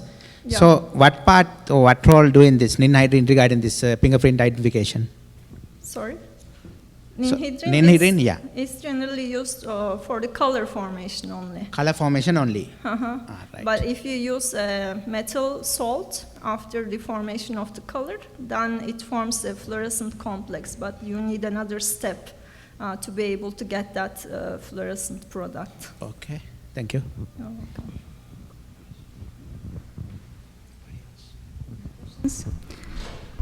Mhm. And colleagues, is there Dr. Radford? Dr. Radford? No? Then I invite Dr. Jean Mary van der Elst with the presentation Financial Forensics and Loss of Earnings Determinations in uninjured scenarios, the increasing role for forensic industrial psychology, investigating and determining post-morbid uninjured scenarios in personal inquiry loss of earning claims. You're welcome. And Dr. Madhan Alotailbi is preparing the next. Good afternoon. I'm also like some of the guys yesterday, I'm not a doctor, but we'll get there one day, I think. Not yet a doctor, but we'll get there someday, I guess. I'm registered. All right. How many people are knowledgeable with finance? Not too many. Victories, yeah? No, I'm just going to give you a microphone. Volunteering. Well, I'm glad, because this has nothing to do with finance. This is to do with attitude. I started life as an academic in economics, and after many years in the corporate world, in some interesting places of the world,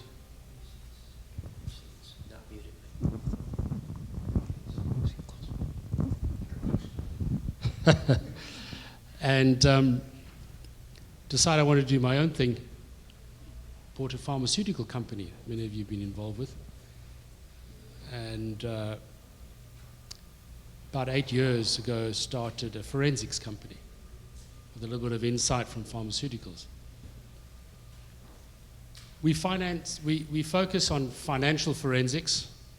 It's been my forte for a number of years, and we've tried to change the space that we operate in, and that's why I'm here. We heard today about the 6 hats. Thank you, Bob. We're applying the green hat philosophy in what we do. I have a simple motto in life. Life is an adventure to be lived, not a problem to be solved. Now, we've heard lots about problems in the last 2 days, and some sad ones. But what we do is, of course, we are asked to come in as experts like all of you in litigation circumstances, unfortunately, because people don't always want to see solutions when they exist, and they rely on experts like us to try and give them some common sense. And in our field, it's all about numbers and finance, which I will not be talking about today. I'll be talking about the attitude. I'm based out of an interesting place called Cape Town. Some of you might have been there. A very beautiful part of the world, but also lots of issues. I think many of you have come across it in the press. And we have a pretty active legal system. It's a good legal system.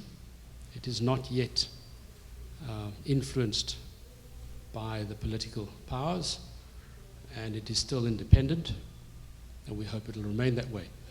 So we operate in that system, both civil and criminal. We focus primarily on civil cases, so it's disputes and stuff, and I'll go through a little bit of that in a minute.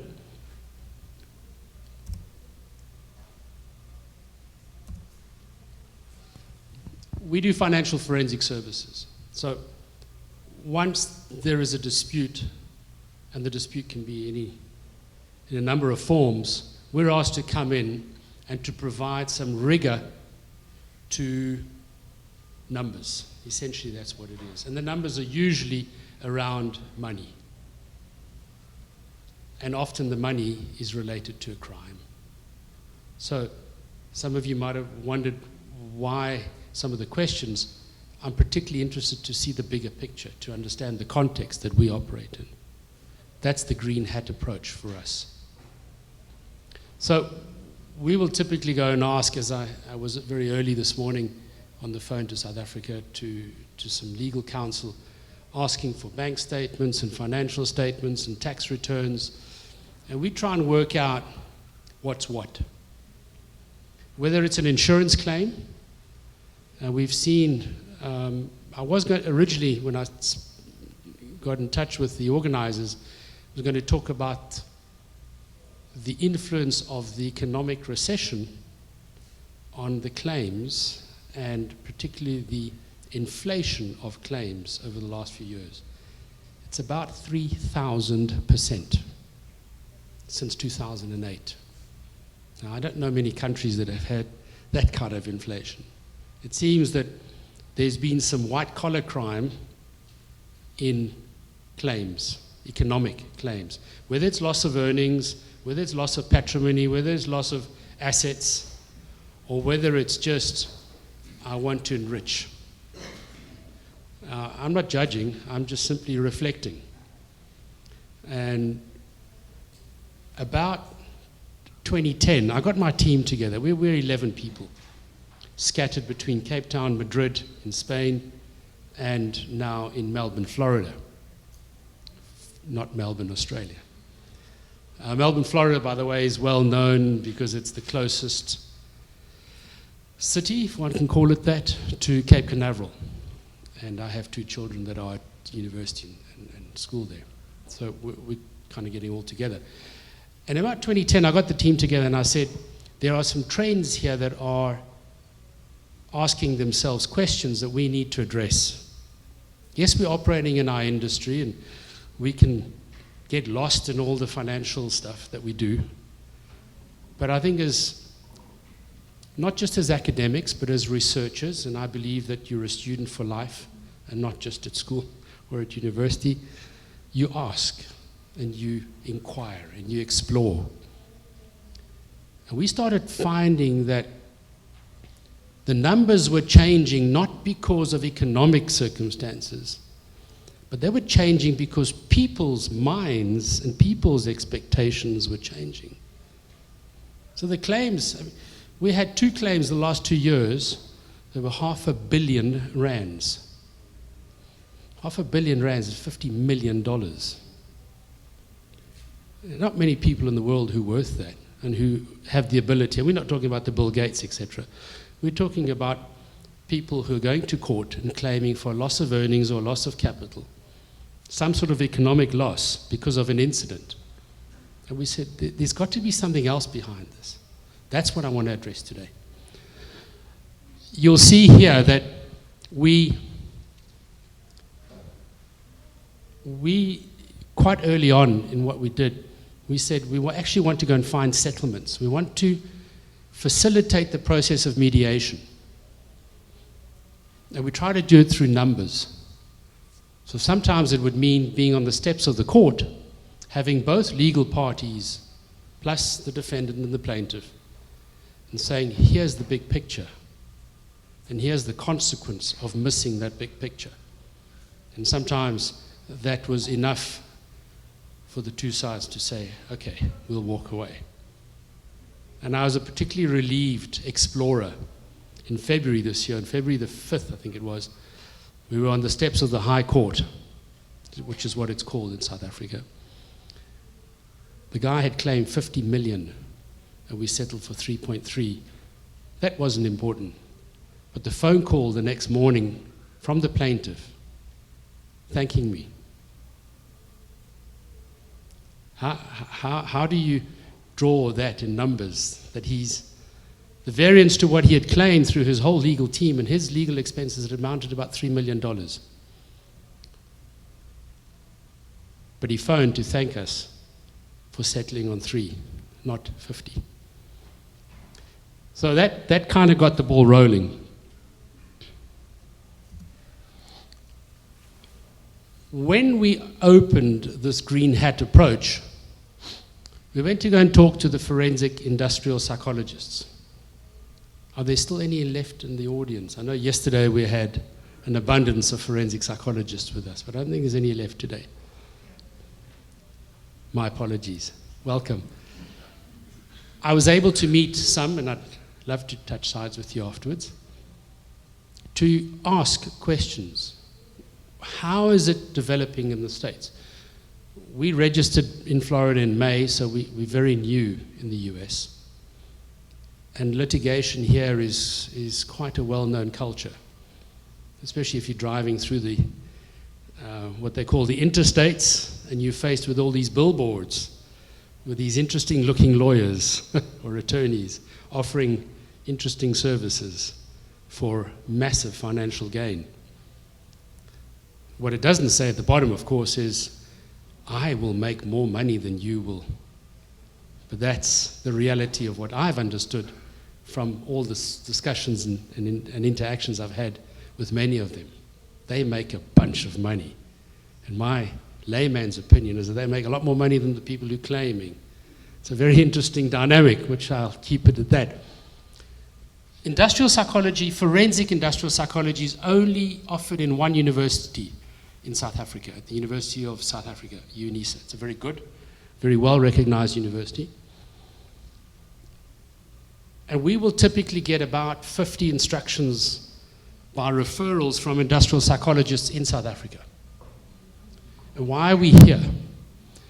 Because over the last few years, those two cases that were so massively important, the R500 million claims, were American citizens, American corporation, American tax earnings, but it's being heard in South Africa for reasons, other reasons.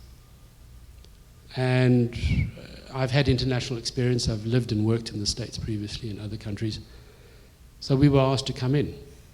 That has grown to a degree that we've actually had to set up shop in the US. And that's why we're here. But that doesn't mean I want to stop exploring, because there is a very strong litigational culture here that I'm still learning lots about, and I will continue to learn.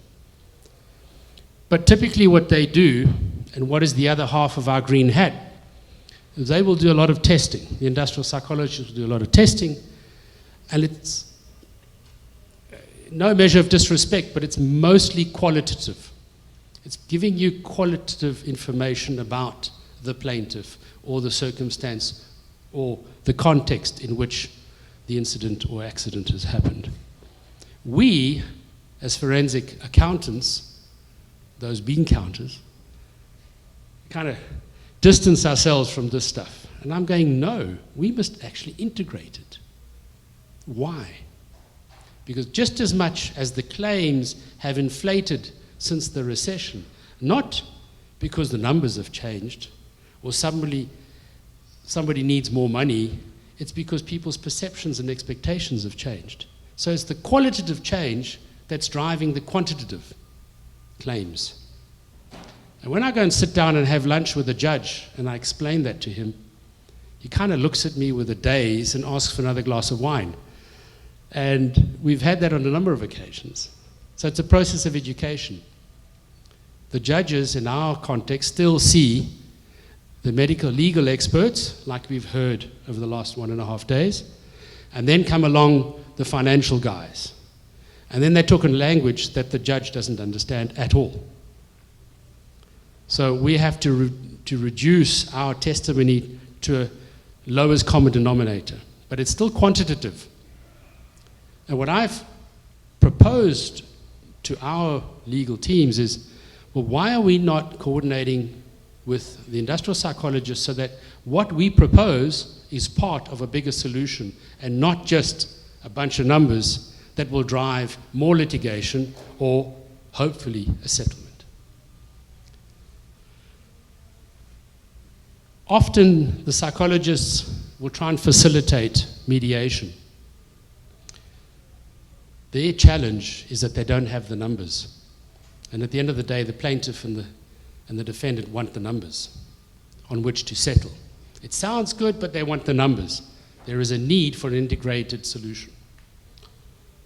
Of course, if there isn't a solution, it goes to testimony and it goes through the courts, where we follow the qualitative analysis that is presented in court by quantitative analysis. And of course, they build knowledge base, and that is now, you heard yesterday from Dr. Johnson on how the juvenile fire setters database is now being created. That's brilliant database creation for the development of a knowledge base. Well, the same with us. As I quickly surmise, most of our work is personal injury claims, but we have also had massive claims of a material nature, companies fighting it out. Instead of going to court, they bring in the forensic financial experts, and it's not just accounting. We look at much more than that. But we can't operate in a nucleus that is removed from the bigger picture. So we do need to reach out and see. And obviously we're involved in family, unfortunately, in disputes between members of family and divorces. High net worth individuals, we recently had a claim for about $50 million.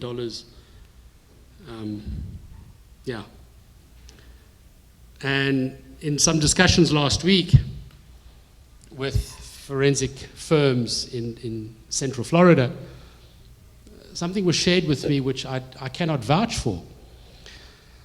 But what apparently happens is that, particularly in Florida, there is an accident or there is a dispute, and the plaintiff is interested in claiming the most, much more. And that is then given to a particular university. I'll keep the names out for now. And it goes to the School of Economics. And the School of Economics applies a macro analysis, so a big broad brush analysis of the incident, quantifies it using macroeconomics, which is the big stuff numbers and not the little details. And of course the claim comes up at that level. The defendant then goes to the accountants and goes and minusculely check the micro details, or as Paul would have said, the nano details, and comes up with a claim that's down here, and then the whole thing starts. And most of, unfortunately, it lands up in litigation. So that's the kind of demand that we have for our services. Traditionally, we'll ask for lots of documentation, we'll ask for information, and we produce a report. I try, as a rule of thumb, not to produce a report longer than 10 pages, because I've lost myself and I've probably lost everybody else. But unfortunately, they do go longer than that. But then we'll have lots of schedules. But we do try and keep it in simple English. That's a traditional approach, so that people do understand, one, the conclusions, what the basis for the conclusions are, and I think importantly, the limitations. Quite often as experts, we go out and with a little bit of arrogance, and we'll conclude on stuff, but we don't actually say, hang on, there are There are measures of risk in our calculations or in our conclusions, and we apply a qualitative index, if you like, to our quantitative conclusions. The green hat is where we've been pushing for the last 5 years now. We're saying, as experts, we have a role, and I'm not trying to be the media, because some people accuse the media of doing this, but we want to influence the process for it to be more equitable. Some people might say, well, you're cutting the lawyers out of very nice settlements or very lucrative settlements. We're saying, well, there's a demand now for more lateral services from the industry, where they're saying, give us the numbers, but please put it into a context where we're able to defend those conclusions, not just to one side, the plaintiff or the defense, but to both. And the first comment I got back when I met with some attorneys down in Florida, they said, well, how do you get paid? Because we take a percentage. Well, if you do, you can't be objective. So, well, we get paid per hour. There's no other way to remain objective. And as experts, I believe many of us do, because you can't take a proportion of the settlement and claim objectivity and then try and defend it in the witness box. I've certainly not found the solution, but as we were discussing with some Welsh colleagues at lunch, we're not really interested in the latest car or the biggest house. I'd far rather spend that money on the education of our children and others. That's me personally. But where are we going? We're looking, what are we specifically doing? We've created a network with industrial psychologists so that when we receive an instruction, however big the number is, we will sit down with them and unpack their research, their report, the concerns they've got with the case. And we will, as I mentioned earlier to Anthony, what we'll do is we'll actually identify the drivers. It's almost like a SWOT analysis, but from a qualitative point of view. We'll go and do our research, and then we'll try and find a map between the two. And it'll identify some of the causal issues. It should identify the context in which we're operating, and it'll identify some of the weaknesses. And from that, we have found a platform to be able to go back. In some instances, we've actually gone back to judges and said, this is what we have found. Together, the industrial psychologists and us have gone back to court, in chambers, not in the court, presented what we believe is a scenario that is not before the court, and asked the judge to apply his mind. Now, if the legal counsels on both sides agree, then we'll go 4. And usually it's many more because they have lots of teams. But essentially it's 4.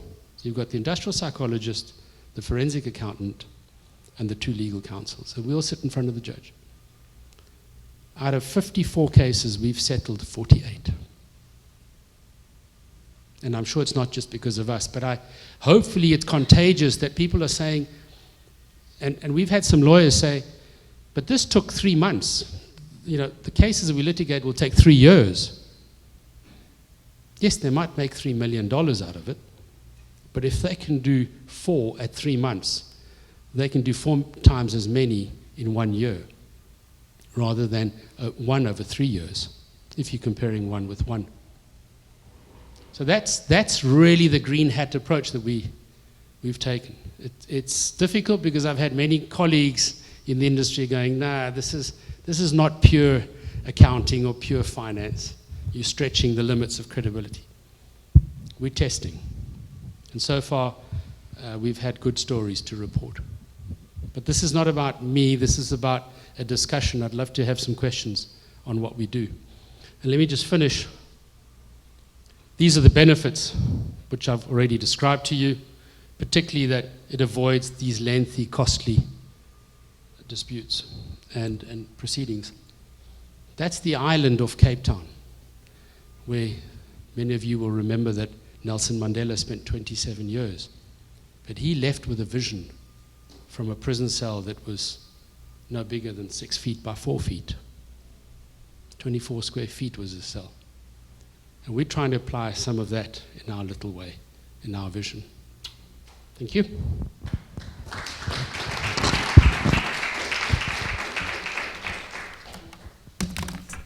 Questions? Any questions? Are the industrial psychologists paid by the hour too? Yes, they are. The professional body dictates as such. Is that the same in the States? Or are they also part of a percentage settlement? I'd be surprised if they were. Because how else do you protect your independence and your objectivity? I think most expert witnesses have like a pay scale if they're independent. They're not working for the government. And they may, on occasion, lower the amounts they require, but usually they have a set amount. In South Africa, if we work for the district attorney, we have a different rate. But then we have to be accredited and we have to pass certain accreditation steps, etc. It's a different rate, but we get more regular work. I want to point out that I don't think it's a general rule that legal practitioners or attorneys take a percentage. In Nigeria, there's a rule against champati, that's what we call it, champati, and that if you take a percentage, you're encouraging litigation, and there's a rule that says do not encourage litigation, so you are expected to take your charges up front, tell the client what you want, settle it. Now, if you are found wanting or you're reported for champati, it could lead to disbarment in Nigeria. So it's not a general rule. Maybe Cape Town? It's not common in South Africa for a lawyer to go with a percentage. It is, however, and I don't yet know the legal system in the US. I will be researching it in the next year. The plaintiff's legal team, usually in South Africa, works in risk. So they only get paid once everything is settled. I've challenged that and I've said, great, continue with that. Don't charge by the hour, but then work the talk, walk the talk, settle. Don't litigate. But of course the settlement is 3 million and not 50 million. But do 4 of those. It's more equitable. But the guy doesn't want, he might want 50 million, but he doesn't need 50 million. Come on. And he himself said, these are not my words, this was a plaintiff's word. That really, and I'm a scoutmaster. So I went back to the scouts and I told them the story. And of course, one of them said to me, and there's a way of looking at things in Africa which is somewhat different and sometimes humorous. Why do you need a big car? And then the scout said to me, because I can put more of my family in it, so I need a big car. That's the way to look at it. In India, we have the industrial psychologists working with the industry. So how is that a forensic accounting person and an industrial psychologist would work together? Because the industrial psychologist, they would be more in favor of the plaintiff person, That's a great question. The industrial, typically in a case, there is a claim laid before the courts. So there's summons issued and the deposition, etc. And the medical legal experts are appointed. Usually professors, if there's an injury, professors for the particular kind of injury. Then it goes into the behavioral mode. So it hits what we call the level of psychologists. So you have all the different kinds of psychologists that will provide their input. And then the last one to see it before it comes to us is the industrial. The industrial takes this and puts it into the context of a workplace. A workplace, what happened pre-accident or pre-incident, pre-claim? What happened post? I'm injured, I can't work, I've therefore lost so much against my pre-situation, my pre-incident situation. And then the one that is the most interesting for us, and the one that requires far more intelligence than just the discovery of information and numbers. What would have happened if you hadn't had the incident or the accident? And that is the most difficult to go and defend in court. So what we do, the industrial psychologist looks at those three scenarios and they report in those three categories. Our act specifies exactly what they mean. But they will not conclude on the numbers. They will say this person was working here, earning that salary, but they won't go necessarily look at the bank statements, they won't necessarily look at the tax returns. If the person often is involved, and more so today than ever before, homo business, another small Soho business, where they're working in a small company and they have a balance sheet, they have a growth forecast that is completely different to the corporate culture. We have to unpack that. And our biggest challenges have been where people have registered patents for a particular, and we've heard some of the inventions and some of the discoveries today. For example, that 3D imaging software and hardware that we saw, and others. So they have a view. If that gentleman who was here earlier showing us that imaging software, he had had an accident. He's probably got a forecast over 10 years that is somewhere up here. So how do we quantify that objectively? I can go and look at numbers, but I can't really stand up in court without the background information from the industrial psychologist that is qualitative to give me the context. So together with the industrial psychologist, we review first, what is the background within those three categories, pre, post, and uninjured, or Generally what happens is the industrial psychologist is working in the industry, right, where that psychologist is very closely working with the workplace, right? So there is much more possibility that they are getting more influenced by them. The owners, the industrialist, right? So both sides. We'll have an industrial psychologist for the plaintiff and an industrial psychologist for the defense. so two of them are working on one. That is traditional. That's the white hat approach. Okay. The green hat approach is they appoint one for both. And who would be that? Who would be that one? For both. That is because it's more efficient, it's more objective, it's more demanding because you have it to be lateral.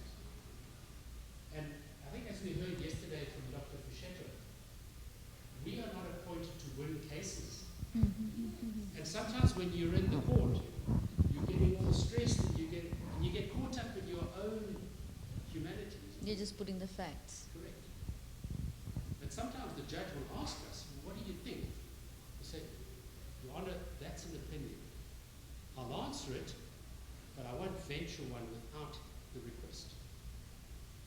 But I thought it was very refreshing to hear what he had to say yesterday, because it was meaningful in the soft sense. You know, it wasn't straight in your face stuff. It's important for us to remember.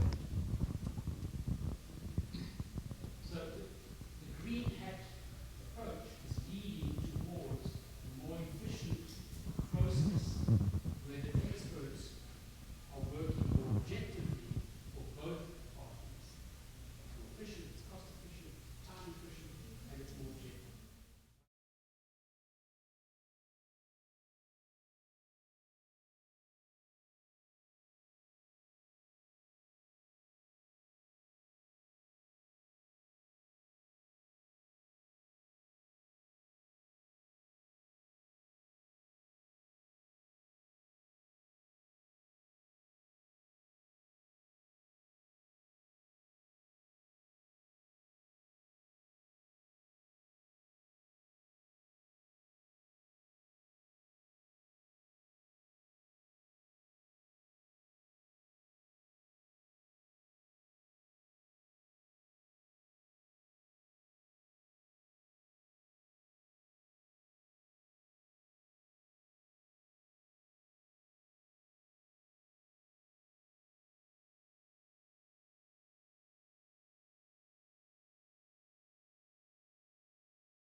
Okay. Hi everyone, my name is Majda Al-Utaybi. I'm a lecturer assistant at the University of Kabul in Saudi Arabia. I'm currently studying PhD at the University of Bath in UK. So today I would like to speak about a drug that can be very dangerous if it got in a wrong hand, and it could be very useful medical treatment as well. I will speak today about ketamine. So in this presentation, I will highlight use, misuse, effect, method of administration, and legal issues. Then I will present data linked to the analysis of seized ketamine samples from the police and from amnesty-banned substances, and these from a Bristol nightclub and the Glastonbury Music Festival, both of them 2013. And finally, I will introduce impurity profiling and isotope profiling of ketamine samples to discuss the possible diversion of ketamine samples from hospitals, veterinary, or even pharmaceutical companies. Ketamine is a powerful anesthetic that has been used to treat animals and humans. This anesthetic is still widely used, especially in developing countries where quick and safe actions are needed. Medical ketamine comes as a clear liquid in small vials, while street ketamine samples are usually a white crystals or powdered. K, special K, it is a street name of ketamine samples. Ketamine is belong to aryl cyclohexylamine, a pharmaceutical designer drugs.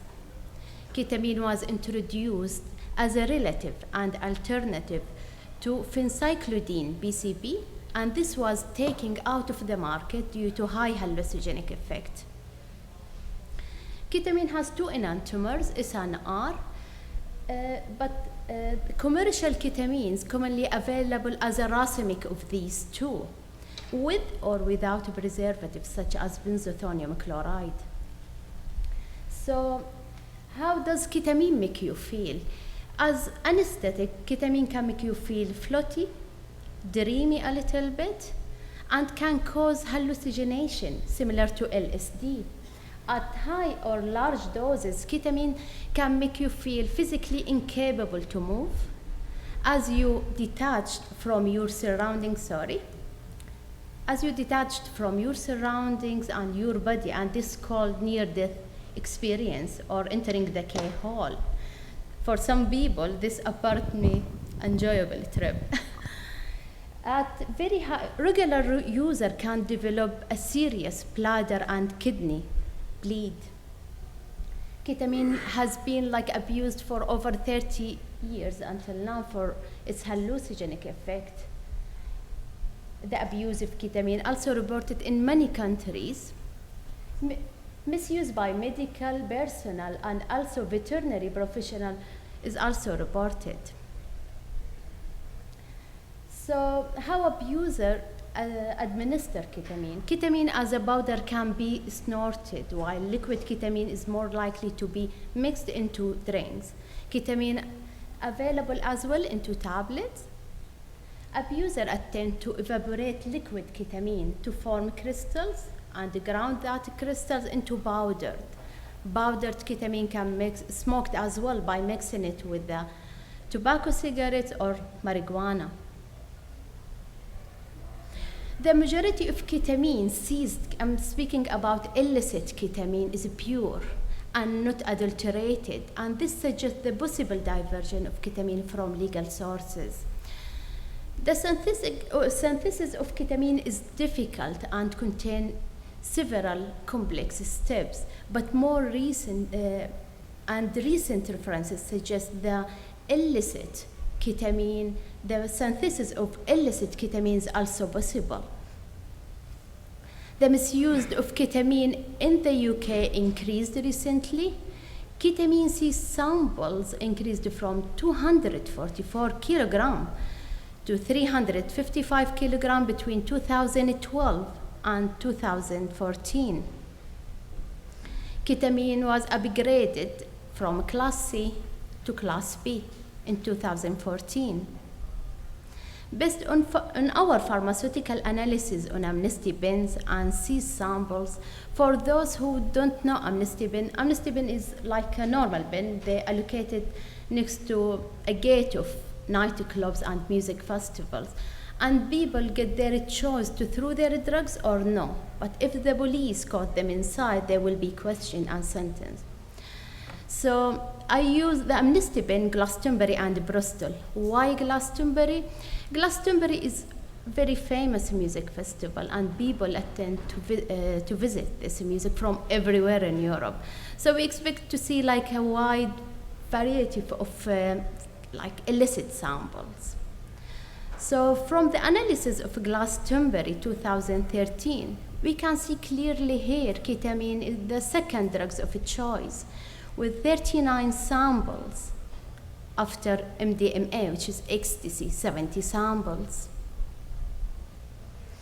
And from the analysis of a Bristol Club amnesty in 2013, it's clear here MDMA ecstasy is the most dominated drugs in the amnesty bin, with a total of 70%, 69% as a crystal, plus 8% as a tablet. And ketamine is the second common drugs as well, so 8%. So from where is ketamine coming? To answer this question, I will discuss the possible diversion of ketamine from hospitals, veterinary, and even pharmaceutical companies. So I used impurity profiling and isotope profiling. In impurity profiling, I test the optical activity of all seized ketamine samples and amnesty ketamine samples. And all of the illicit samples were a racemic mixture, R and S. Also, I test the illicit ketamine samples by using LC, liquid chromatography, ultra performance liquid chromatography mass tandem spectrometry, and none of the ketamine samples got preservative in it. Actually, the presence of any organic impurities, such as benzothonium chloride as excipients, it's really valuable information to link between illicit ketamine samples and their sources. Also, I used ketamine, NMR as a method to identify all the illicit ketamine samples. This is the proton NMR of benzothonium chloride, a preservative. And we can see here, I don't know if I can point here. Okay, these the aromatic part. So these two doublets here belong to the CH aromatic here, and the middle two peaks here belong to the 5 protons here. All CH2s in this area here, the 5, 1, 2, 3, 4, 5, and this one represents 2 CH2s actually. And the 2 CH3 here attached to the nitrogen, we can see it here. This CH2 the third peak here, and the 2 represent the integral of 6 protons for 2 CH3 and the 9 CH3 first peak there. I ran the proton NMR as well for the veterinary version of ketamine, Vatala. Okay, this is a Vatala, it's a clear liquid. So we can see here the proton NMR of ketamine, the proton, aromatic proton peaks here represent these, and this one here is the doublet at the end. I've got cyclohexyl here, then CH2 next door to the carbonyl appear here. This one appear in the second here. And these actually share the first, second, and third because there is overlapping here. So this proton and that proton represent 2. Each of these represent 2 CH2s, but belong to different carbons. Looking through the proton NMRs, you could say it's a pure ketamine. But by enhancing number of scan and expand the proton NMR, I could see these small tiny peaks here. They represent the 0.05% weight to volume benzothonium chloride. I confirm the presence of benzothonium chloride by comparing it with authentic ketamine spiked with benzothonium chloride, and these peak aligns here, and this as well.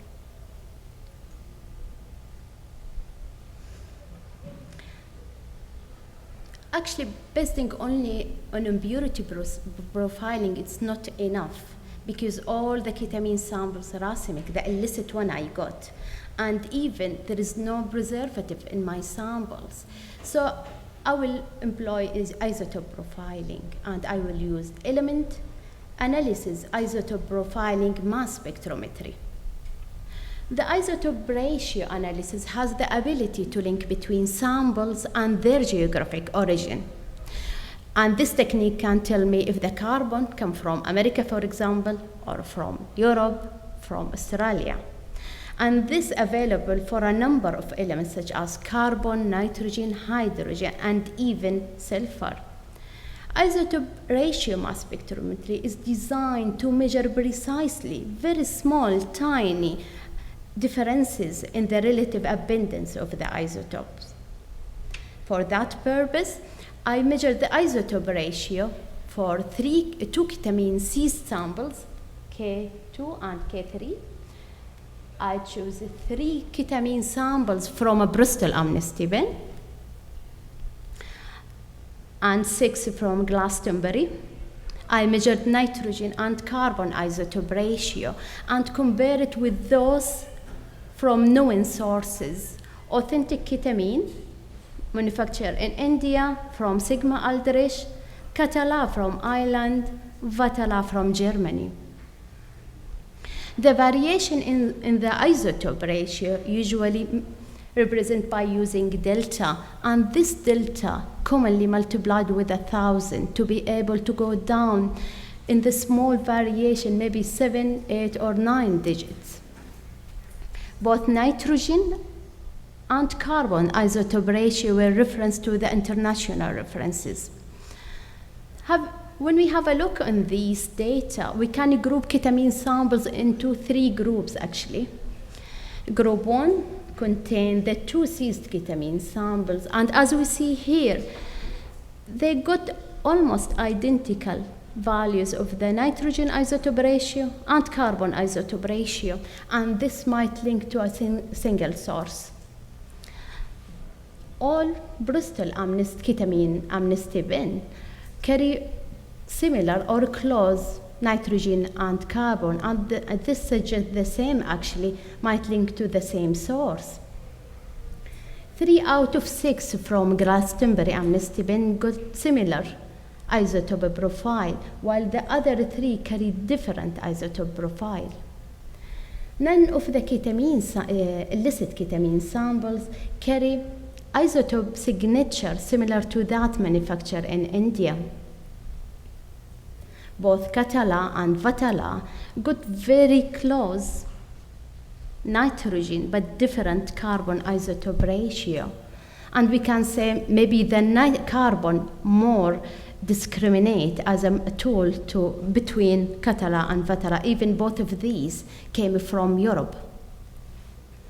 So to make ketamine, we need to react cyclobentyl grignard here with orthocyclobenzyl nitrile and stir that for 3 days with the hydrocarbon solvent to form orthochlorobentyl phenyl cyclobentyl ketone, and follow that with the bromination step.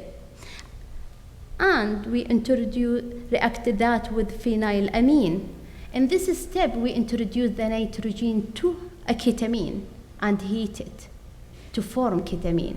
So, as I said before, here they got similar nitrogen, so the manufacturer might use same solvent in this case.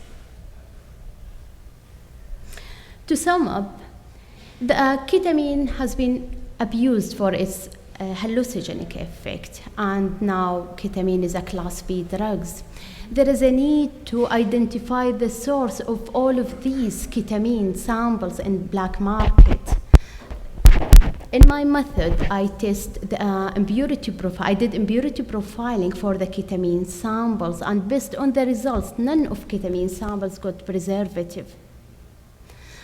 I measured as well carbon and nitrogen isotope ratios for the illicit samples from amnesty bins and seized samples from the police, and compared that with the known, with those from known sources such as authentic ketamine and Catala and Vatala. And similar to the isotope profiling, none of the illicit ketamine samples got like isotope signature similar to that from legal source. Actually, this ongoing project, I'm still working in that, and to be able to get like a clear picture, I checked the BNF, British National Formula 2015, and there is 2 formulations of ketamine in the market, Catala, which already I did the analysis on that, and Ketanist, and as we see here, Ketanist is S-isomer, and actually S-isomer more potent than R. So there is no need actually to do the analysis on the second one, because none of the ketamine samples, I got it from amnesty, and seized samples from the release were S or R. All of them are racemic. I checked as well the formulation of the veterinary ketamine based on the Veterinary Medicines Directive. And there is 8 formulations of ketamines in the market in the UK. So I've already did the test on the Fatala, and I ordered the rest of the ketamine samples. Actually, it's difficult to deal with ketamine samples, especially after it's being like Class B drugs. There is like only one company in London can do the analysis for me, because they need to carry like a specific license to do the analysis. And even I can't send it, which is a problem now. And I need to wait 5 to 6 weeks to receive a sample. So a little bit difficult to do the analysis, but I think it's worth it. Finally, I would like to thank my sponsor, the government of Saudi Arabia, University of Tabuk. I would like to thank the Avon and Somerset Police for providing and provision the amnesty bins and seized samples. And finally, I would like to thank my supervisor in Blackburn and Steve husband at the University of Bath in the UK. And I would like to thank you for your attention. Happy to take any question. Questions? Mm-hmm.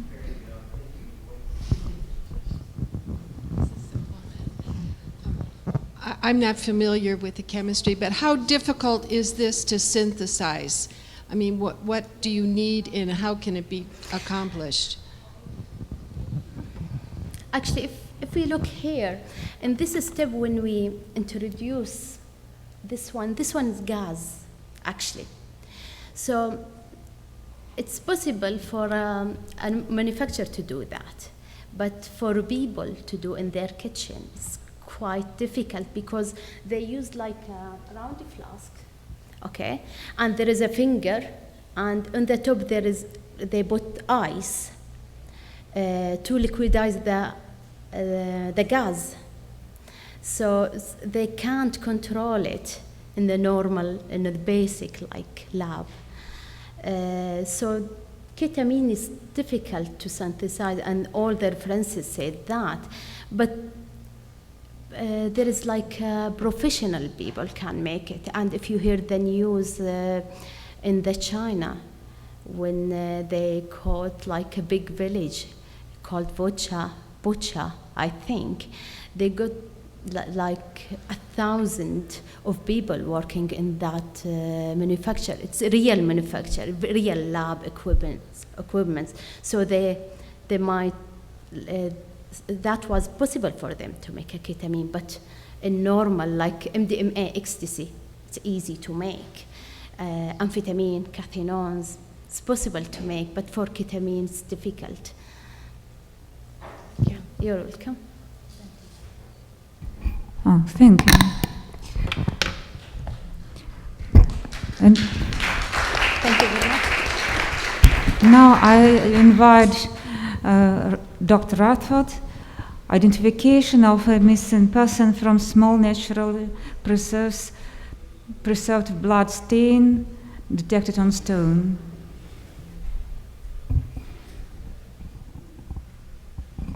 Eda Ehiha Manor is preparing. Yes. Yes. I don't know what happened.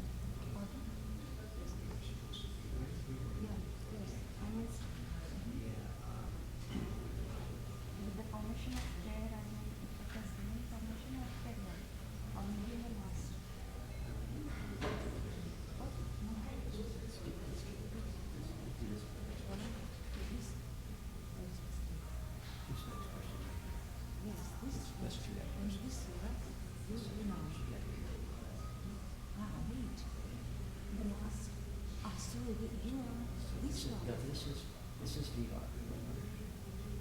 This is the person who needs to speak. Yeah. Okay. So you wait. So the last. Well, let's call it the next person. Okay. Fine. No issue. Okay. The next speaker is Edahe. That's you, right? All right. We'll wait till the. Okay. Okay. Thank you.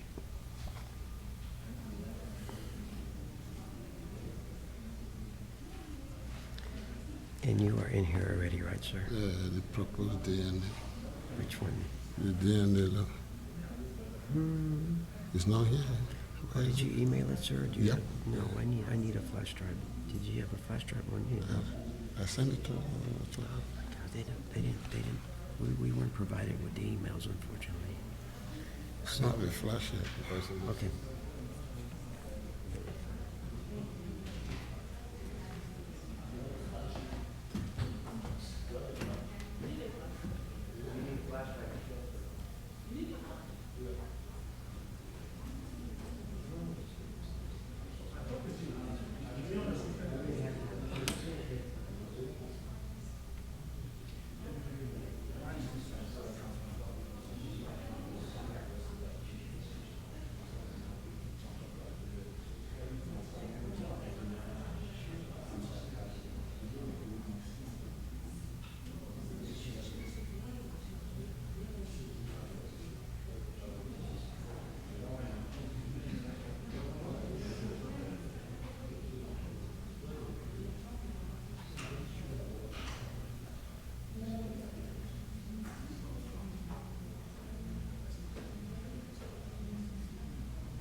Okay.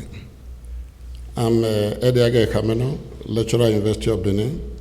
I'm presenting this paper with a colleague, Barrister Yamwojo. I'm not a lawyer. I just want you to know that, and whatever we are doing is to get our society productive in the area of forensic. The outline of my presentation will just be a little bit of the history, then the reason for DNA in Nigeria, the present status, the right for the DNA category patient, who is vulnerable for the law, then the bill, then caution, then illustration, then conclusion. Well, the brief history of forensic DNA typing, we need not repeat it. Many of you here are aware that as far back as 1980, Ray White described the first polymorphic for ROFLP marker. Then from there to 1985, where Alex Jeffrey discovered the multi-locus, variable number of tandem repeat probes. Then the first paper on PCR was in 1985. Then 1988, FBI started the DNA casework. But what was unique as at that time was that a lot of academic research and laboratory work were being done, but litigations and law were actually not not integrated. But as time evolved, the law, litigation became a part of it. So the DNA was now moving from the scene of the crime to the lab to the court, and the court remained the final arbiter. So what is the reason for DNA anyway? One, you want to identify the human being, testing. Forensic cases, you want to match a suspect with evidence. Paternity testing, which is the most popular one that is known for DNA. For historical investigations, ancestry. For missing person investigation. Mass disaster, putting the piece back together. There are what you call the military DNA dog tag. Convicted felon database for immigration. Then you want to check identity fraud and paternity fraud. Of course, for peace of mind in disputes, especially for family inheritance and where there's a will at hand, then for adoption purposes. Now, this is my country that I love so much, that is Nigeria. Nigeria is in West Africa, and of course, you all know that Nigeria is the largest black nation on earth. And the proposed law we're actually having for this program will cover the entire population of Nigeria, which is about 170 million by last census. What is the present status of DNA in Nigeria? As at present, there's actually no state or federal law or even assembly legislation on DNA as at 2015. We only hear of proposition, but there's nothing that has been passed as a law. And less than 5% of over 120 universities in Nigeria have a research on DNA. So we are very much at the bottom of the ladder. So much at the bottom of the ladder. Immigration cases are often sent abroad for testing. I do know that American embassy, Canadian embassy, whenever they are doing DNA, they only take the sample and send it outside the country for testing. Several village uses oath as archival forensic tools, so you have to take an oath. Are you actually the father or the mother? If you take an oath, it serves as evidential document that you are the father. So that's our local forensic approach in several villages. And the data on paternity in Nigeria are grossly lacking for research because a lot of the academia are not right now doing anything on DNA. And the use of DNA made in disaster cases and immigration is just beginning. We have few cases of recent where we had air disaster. Even with the air disaster, they had to send the sample to UK for analysis because we were unable to cope with the overwhelming challenges. Few labs in Lagos. Lagos is our former capital. Abuja is our present capital. Then Benin, Port Harcourt. There are a few labs that are involved. But for now, we still doubt the capacity for them to sustain a functional lab for what it is. The manpower at the medical and legal level is grossly lacking in this area. A lot of our legal schools right now, they do not have anything on forensic or DNA, but thank God some of our colleagues right now are doing a program on forensic as a tool for convicting criminals. So there's lack of infrastructure to sustain efficient lab. Light is epileptic in my country. It's not like your country. And in a DNA lab, you certainly need light that will be on all the time. The rise of anonymity versus necessity of disclosure. I do know that the U.S. Supreme Court here in the case of Mill versus Atlantic City, in the Department of Vital Statistics, has something to do with forensic. The case of Johnson versus Superior Court of Los Angeles County at the U.S. to also recognize that the United States Constitution protects the privacy right relating to marriage, procreation, contraception, motherhood, family relation, and childbearing. The court was, however, unwilling to recognize the fundamental right to privacy regarding the disclosure of personal information. For many of you who are American citizens, of course, you know the Fourth Amendment and other amendments that might relate to this area also. Then the Child Rights Act, CAP, LFN, upholds the right of the child to have information about his or her own origin, identity, or parentage on the basis of his right, therefore. Therefore, our bill is just like an act to provide for a mandatory DNA test for the best interest of the child. Well, I think I want to widen the scope of that. It's not only in the best interest of the child for any of the vulnerable group. The vulnerable person could be the mother, could be the father, could be the child at any given time. Although the child, most cases, is always the vulnerable person. And I will just summarize it. Whereas certain individuals procreate by birth children who they subsequently abandon and deny responsibility for, whereas these children, whether they are minors, teenagers, or adults, have been forced to experience and endure loss of disability as a result of their lack of identity and inability to trace their roots, therefore, be it enacted by the National Assembly of the Federal Republic of Nigeria as follows. And this act is being cited as the mandatory deoxyribonucleic acid testing bill 2014. The act applies to investigation of parenting by vulnerable persons and the procedure for mandating such tests. For the purpose of this act, an alleged father means any man identified by a vulnerable child or vulnerable mother as the biological parent of the child. And the child means a person desirous of investigating the circumstances of his or her own birth, irrespective of whether the person is a minor, under the age of 18 years, or an adult. And the court means a judge in chambers. Custodian means a person appointed under that section. And the DNA means deoxyribonucleic acid. And the DNA profile means the result of the forensic DNA analysis. The father means a recognized, identified biological male or progenitor. Forensic DNA analysis means the analysis of the genetic material. Forensic DNA laboratory means these are just semantics to further justify our write-up while we are sending to the assembly so that they will know exactly the language. But who is vulnerable?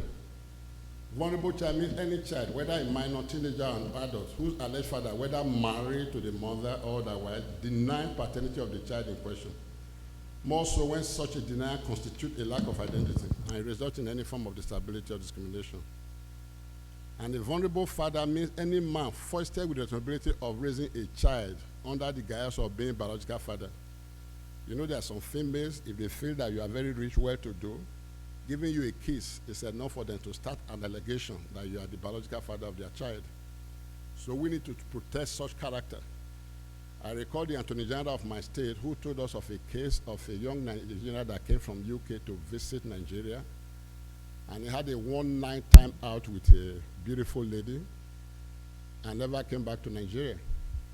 But more than 10 years after, the lady alleged that the son who was already in high school was the biological son of that act that was committed over 10 years ago.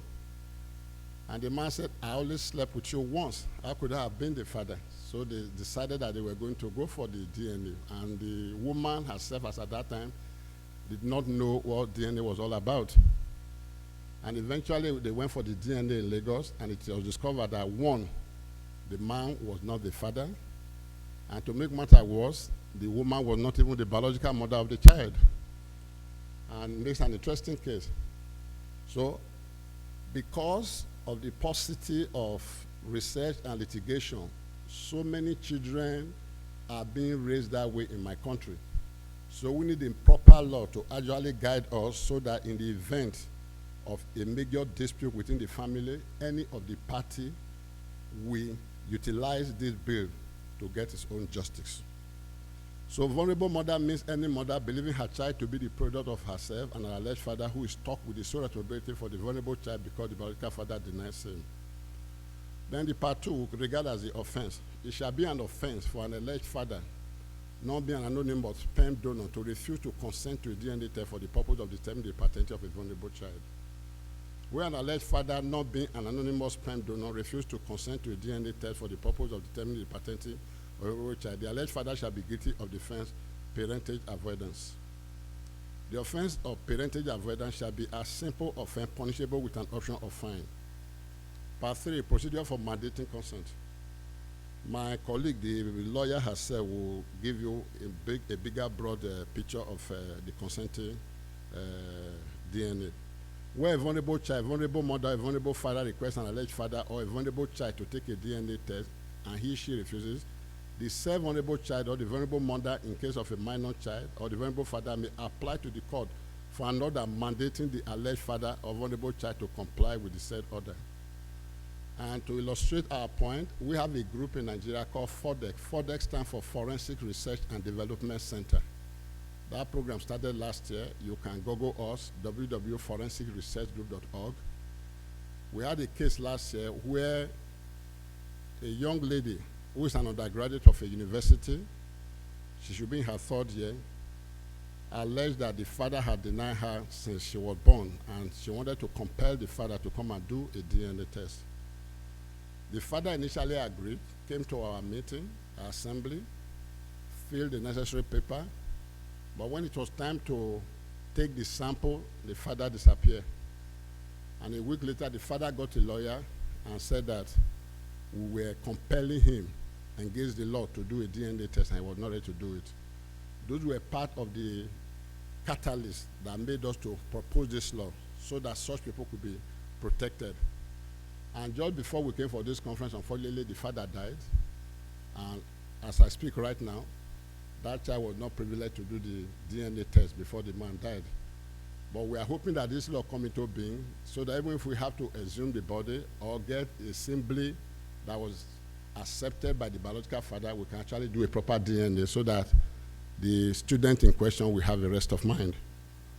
The application by the vulnerable child, vulnerable mother, or a vulnerable father shall be made by way of motion on notice, supported by an affidavit, stating the reason for believing that the alleged father is the biological father, otherwise in the case of the vulnerable father. Upon receipt of the said application in substance above, the court shall consider the application on the preponderance of the evidence, and where there is a possibility of parentage, the court shall mandate the alleged party to comply with the said order. So the procedure for effecting the order: upon receipt of the mandatory order, the vulnerable party shall liaise with the bailiff of the court to effect the said order. In effecting the said order, the bailiff shall comply with procedure for effecting compliance with the court order as set forth in the Sheriff and Civil Process Act. As a matter of fact, we are passing this bill to the National Assembly in Abuja for them to look at it, edit the way they want, and so on, so that the vulnerable group in Nigeria will get justice. Well, that's a sample of the person I mentioned just now. That is the mother to the college student whose sample was being taken. Incidentally, we have a partnership program. We have an MOU with several major stakeholders in America and Canada. What it means is that any vulnerable group in Nigeria who want to do DNA and cannot afford the cost of the DNA, we approach our group for a highly subsidized rate. We will take the sample, send it out for a DNA, we will assist in payment. So our own is not just in terms of research, in terms of training, in terms of exposure. We're also like a humanitarian organization so that those vulnerable groups might get justice. And that is why we're doing that. So we have the DNA sample, we take them here, we send them by courier to your country here for analysis. So obtaining a non-intimate sample on order of the court. A police officer is authorized to take a sample from a person under Section 10. A police officer shall notify a person from whom a non-intimate sample is to be taken under Section 10. And the reason for taking, this DNA profile will be the subject of a comparison with that of the vulnerable party. Where the non-intimate sample is either insufficient or unsuitable, the tester may request for an intimate sample. We also have a case right now of a university lecturer. The sample was taken before and they sent to South Africa, and the result came back claiming that he is not the father of the child. But because of the circumstances under which the DNA was taken, the so-called the alleged mother said that she was not satisfied, that they have to repeat the DNA, and they approached our organization, And we took the sample from there and sent it to one of your labs in America here. And the result, we've received it, we've read the result out to them, confirming what was in South Africa. So more or less, our group is acting based on integrity, like an arbitration for DNA for those vulnerable people in Nigeria. But there's a note of caution for DNA because everybody believes so much in DNA. DNA, as I've got to discover too, is not 100% foolproof. There are a few cases, like the case of tetragametic chimerism, where the DNA might actually not match of your match that of your biological child. There are a few cases that have been reported here. Chimerism is the presence of two genetically distinct cell lines in an organism. Either it's acquired through the infusion of allogenic hematopoietic cells during transplantation or transfusion, or it's inherited as a major disorder. In fraternal twins, chimerism occurs by means of blood vessel anastomosis. A less common cause of congenital chimerism, so-called tetragametic chimerism, occurs through the fertilization of two ova by two spermatozoa, followed by infusion of a zygote and development of an organism with intermingled cell line. What it means is that your genetic cell line is diversified instead of being unified, and it is possible when you take a sample from your mouth, the DNA result will be different from that if you take a biological sample from another part of your body. So you have one person, but different genetic profile. It's a very rare case, and because of what happened here, it is be documented, it's even underreported. Examples have been found in mice and other mammalian species, including humans. Affected persons are actually identified by finding of two populations of rare cells or ambiguous genitals and hermaphroditism. The case illustrated was that of Linda Fairchild in 2003 maternity. Linda Fairchild was actually sourcing for social welfare benefit for the children. When the result came back that the kids she was looking for the welfare benefit for were not her biological children. She insisted, but the system did not want to believe her until when she was pregnant and she was about to give birth to the third child. And by the time she gave birth to the third child and the system witnesses and all that, they did the DNA test and they were shocked that the DNA, actually the profile did not match that of Linda. And that was how the case of tetragametic chimerism actually began. And it is now documented that it's underreported. So even in pushing for this DNA law, it is also good that there's an advocacy, there's a training program, there's education, there's an enlightenment for the lawyers, for the judges, for all other stakeholders. Several other human errors can also lead to poor DNA results. A notable example was the case of Andre Trekkie, paternity test result right in America here, that lasted for about 2 years and cost the man over $800,000 because somebody had made a mistake in the lab, from sample collection to contamination to mismatch to mislabel and others and so on. Errors can arise. And it's because the man had that enormity of money that was able to get justice at the end of the day.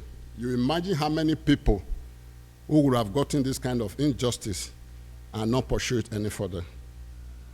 So, conclusion.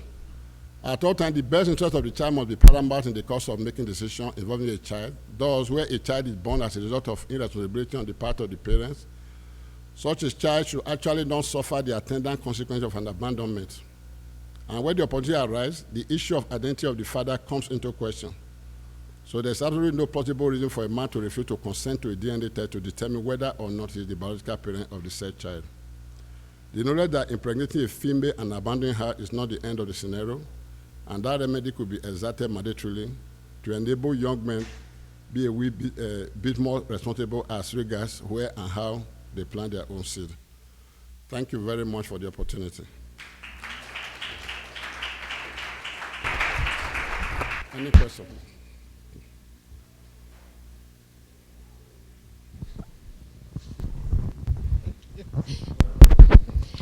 I'm wondering, this is two questions. Can a child in Nigeria be declared an orphan and be institutionalized with one parent alive? And if that is so, are they part of a possibility of a transnational adoption proceeding? Okay. Well, for now, in the event that we have our women social welfare program, women ministry in Nigeria, If a child is born and in the event that the child is not taken care of in the hospital or not properly adopted, it is the responsibility of the Ministry of Women Affairs to take up that child and put them in home care until the child is big enough, either for adoption legally or otherwise. But for the fact that such lacuna exists, a lot of people have abused it, especially those people who are financially down, giving birth in the hospital and abandoning them and other. Even some of them who are like very rich, because you have mingled with a very poor person and you feel stigmatized having to accept the responsibility for a child from a poor background and other, you might say no, you will not. As I speak right now, there's a case ongoing in Nigeria right now in Kwara State, Ilori in Nigeria, where an undergraduate to be student alleged that a top politician is the father, and the man has refused to accept responsibility. The first DNA they did apparently was compromised because it was alleged that the father compromised the people that took the sample. So at the end of the day, the result is being discarded. We are trying to reach out to them to do a much more credible DNA test so that the young man will know the father. So a lot of kids that are born in Nigeria, they live a vulnerable group, especially because we are a third world country. So the law right now is not properly strengthened like your country here. As I said before, in most of the villages, if you have gone the other way to impregnate a child or you have committed adultery and other, you are likely to be subjected to take an oath. And taking an oath means you swear. Once you swear, we believe in the spiritual repercussion law, that sooner than later you will pay the price for it. And we don't want to continue to follow that jungle justice approach. And that is why we are proposing this DNA law. Okay. Yeah? Hold on one second. The last question right here, so we can catch up. Here we go. According to what you have answered to this question, I'm not really familiar about this Edo state. So do you have kind of Muslim religion or kind of different cultures? Because I know that if you're talking just about pregnancies, for example, or giving birth to a child outside the marriage, for example, this has different kind of regulations in Islam.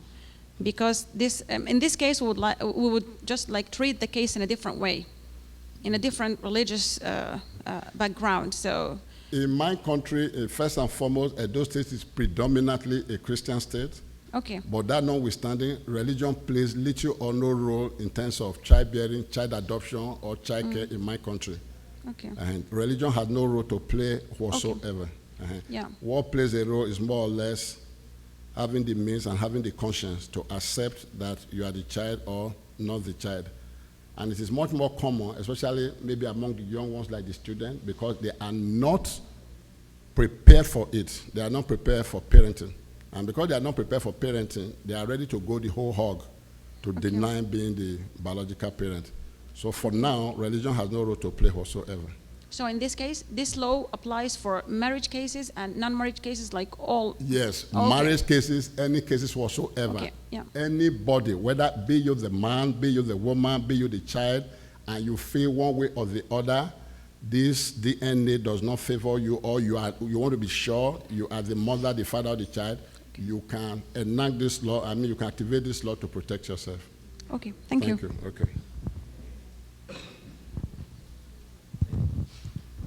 I think we could be ready for a break now. Catch up.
Good evening to everybody, and I would like to give my sincere thanks to giving this opportunity to this omics organizing committee to share with my experience regarding this matter, counterfeit like you in our planet. So this is my topic today. It is an accidentally or deliberately destroyed scientific findings of forensic document examiner. So you are the jury or you are the judges to decide this one after this presentation. What is it? This is case, real case, reported by our country, that is central part of Sri Lanka. We call that is Kandy, very beautiful area. The government examiner of question document laboratory, I am working there, that laboratory. So the Kandy magistrate, he has request to examine the report whether the partially destroyed piece of paper marked as B and C belongs to the land registry. We call land registry marked as B, A or not. That is the problem. So that in our country, that land registry or land title we are maintaining in still in the remote area manually, that registries, not digital way, that manual way. So this story behind this case, one day suspicious incidents was happened at Kandy Land Registry's office. So that suspect was a lawyer, around 60 years old lawyer. He came to find some details regarding this land title to do some notary work. As a notary public, he is doing this work. Personally, he came to this registry, and normally they can search these details and they are collecting these details. So while collecting these details, something has happened there. Suddenly he took small tiny piece of paper from that registry. So then unfortunately one clerical officer, he saw this incident. So then suddenly he went to that place and caught that suspect person, then forcefully opened his mouth. He's chewing something inside that mouth. So then opened the mouth and he took it out, that things inside. So that is the production marked, Honorable Magistrate, marked as B and C. Right? That refers to our laboratory, GQ, Government Examiner of Question Laboratory in the Government List Department, Sri Lanka. This is that land registry. This is a very big book, like this, production A. So the same thing inside like that, handwritten and printed matter also. So this is, imagine, not that the same person, not that the suspect lawyer. So the suspect thinks that production, B and C took it from his mouth, like partially chewing like a paper pulp, right? So this is that production. Hardly we get like this, that is, this is the part B taken from that suspect mouth. This one, and part C, the production C marked like this. Not only that, some remaining pieces also, like this, small tiny pieces, and this one also. Altogether, this is the things that the person who took out from that suspect lawyer. So methodology, we have done this forensic document examination. So examination and comparison of the above mentioned materials A, B and C were done by using stereo microscope, video spectral comparator 6000, and by other optical and analytical technique.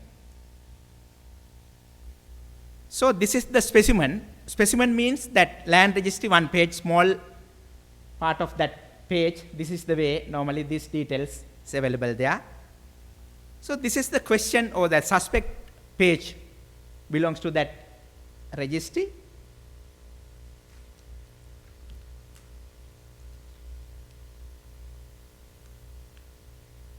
Yeah, here. Not only that, another page like this, missing part here.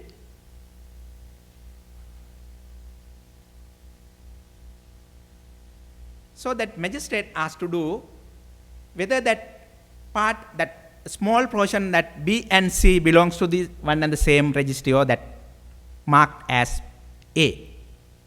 That means that candy land registry, right?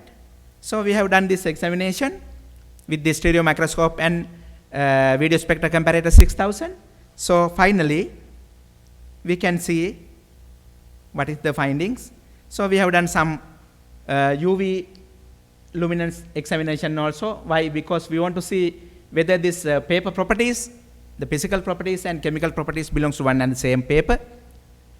That means cellulose, chitin, and other materials. Yes, that is correct. And the UV examination, the same range. We can compare this one. So this is the question paper and this is the specimen.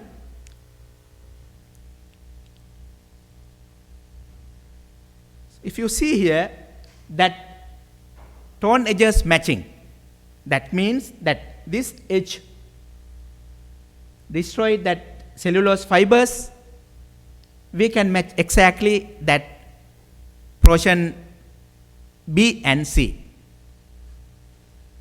You see one place like this. This is that suspect portion, tiny portion of the paper. So it is exactly matched with this area.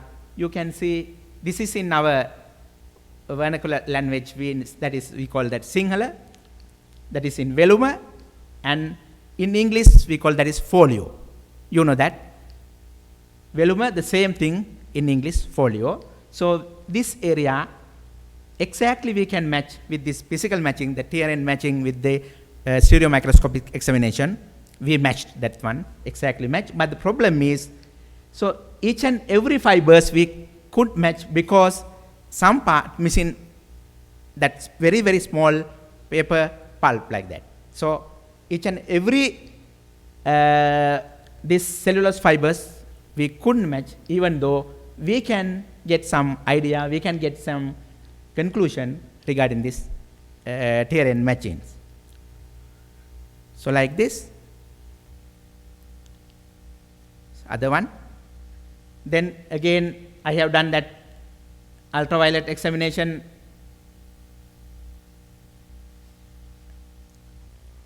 So not only that, we compare that tiny piece you see here, handwritten figures. So I have done some handwriting comparison also. As a forensic document examiner, we can do that handwriting matching. This is that this specimen I took from that land registry A, other remaining pages, handwritten figures. So this is that tiny piece figure on that B. So then exactly we can say the same author. Speed, spacing, relative size, ratio, formation, and that common features, and not only that, characteristic features, rhythm, speed, everything match with each other. That means comparison of handwriting revealed that the handwritten figures on B and A have been written by one and the same person. That is not that suspect. That is some clerical officer in that land registry. So summary of the findings. Physical features of the torn pieces of paper A and B were matched with relevant page of the land registry A. Handwritten figures on torn piece of paper B were matched with the handwritten figures on A.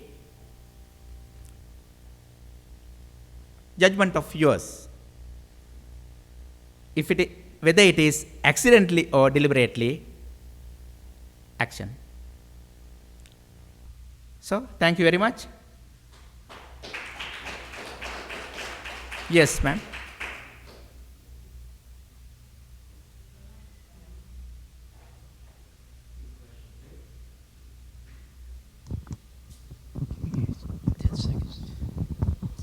Was there a benefit to the attorney's client for the absence of that piece? Yes, of course. Because not always like that professionals, we have to maintain some professional ethics. But some very rare cases, some people like that, even professionals, they are doing these type of things. So he may be taken some that forensic accounting we discussed regarding this matter, without thinking that ethics, he has done this one. Not always, but very rare case. Even in my laboratory also, reporting this type of very rarely. That is why I want to share with your counterpart regarding these type of things. Yes. Yeah.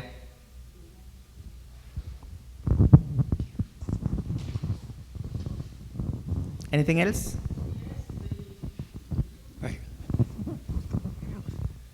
Thank you very much. I was just wondering, the hand that you had to place in the mouth of the client, is it not? Are you not infringing on his on his right? I could get your point. The hand. Who put the hand in yes, the mouth? Yes. That is some imaginary picture, not that the real picture. But the one clerical officer, he's working there, that land registry. Okay. So suddenly he saw something has happened, some suspicious incidents there. So he got up and see what is happening. So I have forgot one thing, that small piece, there are some, I will show you that one. 1 second, please.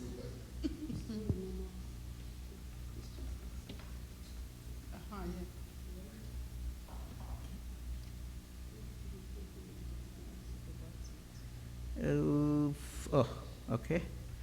This one. Here, this one not belongs to that land registry. That piece, which is brought upon that suspect lawyer with these details, because he want to find these details. You see, that is upside down.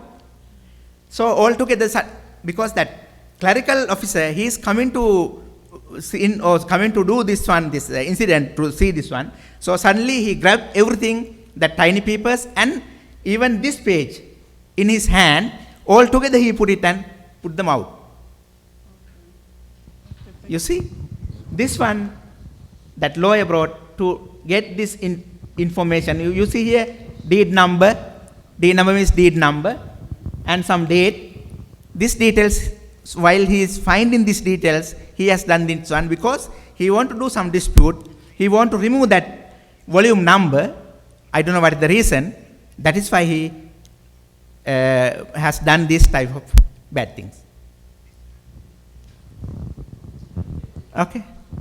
Thank you.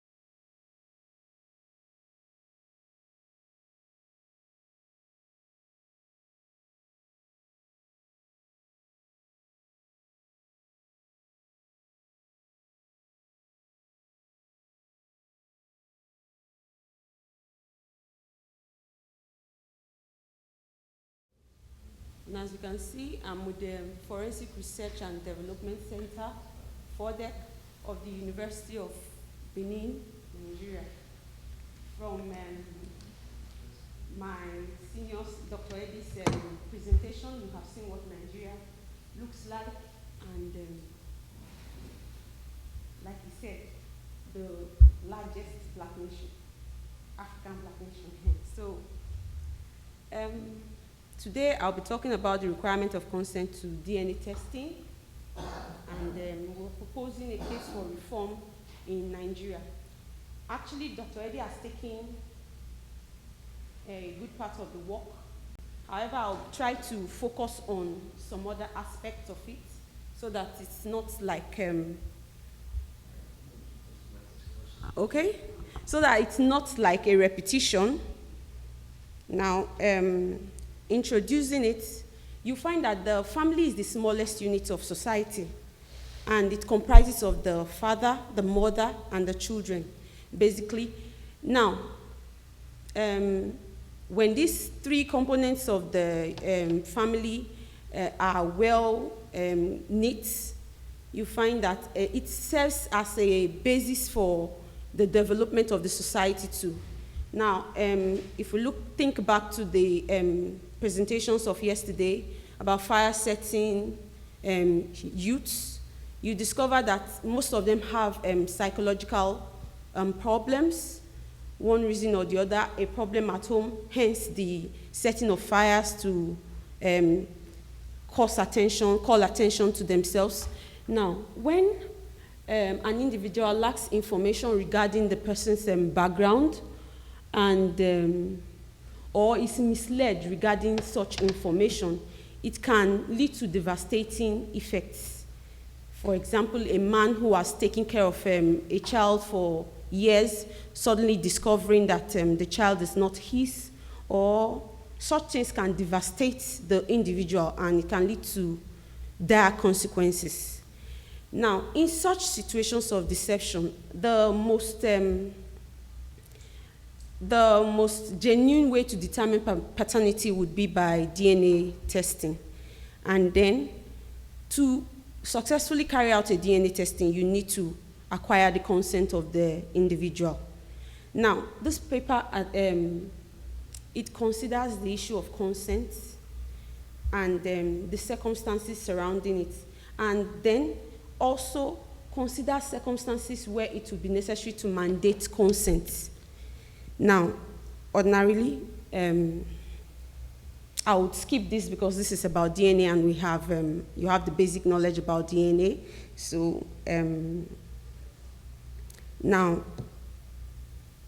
parentage testing ordinarily is what DNA is about, but we find that the more usual form of parentage testing is the paternity test. There's no need for maternity test because the gestational period presupposes that the woman is the mother of the child, so there's no need. The only situations where the parentage testing in the case of a mother is necessary is in the case of maybe the rare cases where a child is switched at birth, or in circumstances where there's an egg donor in an artificial reproductive technique. Now, in those situations, maybe someone else comes about later on, you now say, okay, let's do a maternity test. But the more common issue is the paternity test, so we'll focus more on that. But it's more or less the more common issues we have in Nigeria. Now, in Western countries of the world, like America, now, the issues that bring about parentage testing more often than not arise with sperm donor-conceived children, and in adoption cases. Now, in Nigeria, we have similar scenarios. However, maybe because of the advancement of technology, technology is a little more recent in Nigeria than in the past. However, what we have are the situations that are similar in the sense that it still has to do with parentage, but maybe a young boy, a young girl, they date, and then the young man decides to abandon the girl, and then the girl says it's your child, those kind of scenarios. Then, ordinarily, in the Western countries, it's used to, it's advocated by children's rights movements to check child identity fraud, and then fathers' rights movement to check paternity fraud, and then you find mother-in-laws and mothers who don't want their sons to be cuckolded, they now advocate for such testings because, like in the Western countries, they pay child support, so they don't want their children or their sons to pay child support for a child that is not theirs. Now, in Nigeria, we really don't have child support in the structured form that it is in the Western countries, but because of the responsibilities of taking care of children too, we find that some men avoid the responsibilities, and then we come back to the same scenario. We also have immigration situations. Now, this Nigeria has shown an indication of capacity to do something about that problem, recognizing that the trend of abandonment of children is dangerous and can cause dire consequences. We have seen several legislations on the parts of the government, both at the federal and state levels, to discourage such attitudes. For example, we have the Criminal Law of Lagos State, Section 276 and Section 277 of those laws. Section 276 criminalizes abandonment of children without sustenance, and then Section 277 criminalizes abandonment of a spouse without sustenance, and then they penalize those things too. Now, penalizing them, Section 277 penalizes it with a fine. The Lagos State law penalizes with a fine. But more recently, the federal government of Nigeria, by an act, the Violence Against Persons Prohibition Act of 2015, the Criminal Law of Lagos State was a 2011 legislation. Now, the Violence Against Persons Prohibition Act of 2015 was one of the laws that was passed by the last President Goodluck Ebele Jonathan just before he stepped out of office on the 25th of May. And in that act, which applies now to, well, it's a federal government act, by virtue of the federalism, state governments are expected to make their own laws in line with that law. But it criminalized abandonment of spouse, either party now, whether a male or a female abandoning the spouse or abandoning children. So when that abandonment, a person who is convicted of that offense would be liable to 3 years imprisonment or an option of fine of about 500,000, not more than 500,000, or both. Now, these laws shows that Nigeria has seen that the trend of abandonment is bad, and then it also shows that Nigeria is ready to take care of her, to handle her responsibilities under the Convention on the Rights of a Child. Now, the Convention on the Rights of a Child mandates member states to go back home and make laws for the best interest of a child by Article 8 of the Convention on the Rights of a Child.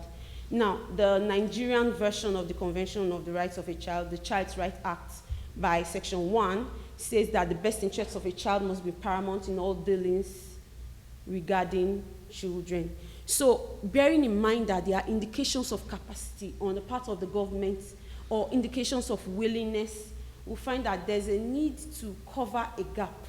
There is a seeming gap. What's the gap? The laws in place now says if you abandon a child, you could be liable to this punishment or that punishment. However, what about situations where the lady says the child is yours and the man says the child is not mine? Who do you believe in terms of abandonment? So there's a lacuna there which creates a need to cover the field, and then covering the field is the rationale for the legislation that Dr. Eddie showed through the slide some time ago. Now, abandoning children causes disabilities. Some of the disabilities are a lack of finance and adequate care. Some of these children are disinherited, particularly as Nigeria is mainly a patriarchal society, and because of that, sometimes there are some customs or cultures like the Ishans. The eldest child inherits everything to the exclusion of the other children, the eldest son. So in a situation where the Wills Law, Section 3 of the Wills Law of Edo State says that irrespective of what your will provides, if you devise something contrary to the custom, if you make a device contrary to the custom, then to the extent of its inconsistency, that device would be void. So if a man says, I'm willing my house, the house in which he lived and died, to my daughter because she took good care of me, that device would be invalid to the extent of its inconsistency, because the custom of the Benin man says the eldest son inherits the house in which the man lived and died. Now, in the same vein, the Ishan man's custom says the eldest son takes everything to the exclusion of the other children and stands in local parentis to the other children. So he's stepping into the father's shoes, he takes care of these children. So imagine a situation where a child is the eldest surviving son of his father, and because of a lack of identity, that child is denied of his rights, so to say. The effects could be devastating. However, mandating DNA consent in this DNA testing would mean that you would breach certain rights, the rights to privacy of the individual, and then the rights to bodily self-determination. So as an individual, I am able to say, don't touch me. You can't just, any touch that is unwarranted and unaccepted by me would amount to an assault. So if you take a DNA sample from me, you would have breached my bodily self-determination, my integrity, and you would have breached my privacy rights. So how do we bypass that, the issue of the consent? That brought us to, because there's a conflict between the rights now and the desire to achieve mandate consent in the interest of the child. So when we just oppose the issue of consent with now the privacy rights and the self-determination rights, they lead you to the age-long conflict between the right to anonymity and the necessity to disclose. Now, the right to anonymity and the necessity to disclose are advocated by different groups of persons. The right to anonymity in Western countries, they are advocated by sperm donors and adoption situations. These people believe that, okay, as a sperm donor, I'm an anonymous sperm donor. From the onset, I am helping this person, even though I may be selling the sperm, but I am doing a humanitarian service, helping the other party to get a child, and as such, I do not want to be burdened with the responsibility of taking care of this child. And so, they do not want to be disclosed in any way. Now, in that situation, even the parents, the adopted parents now, or the recipients of the sperm donations, they also do not want disclosure, because they want to be able to exercise the total rights on the child that ensues from the donation. Now, those people advocate for anonymity. Now, another group of persons advocate for a disclosure, and these are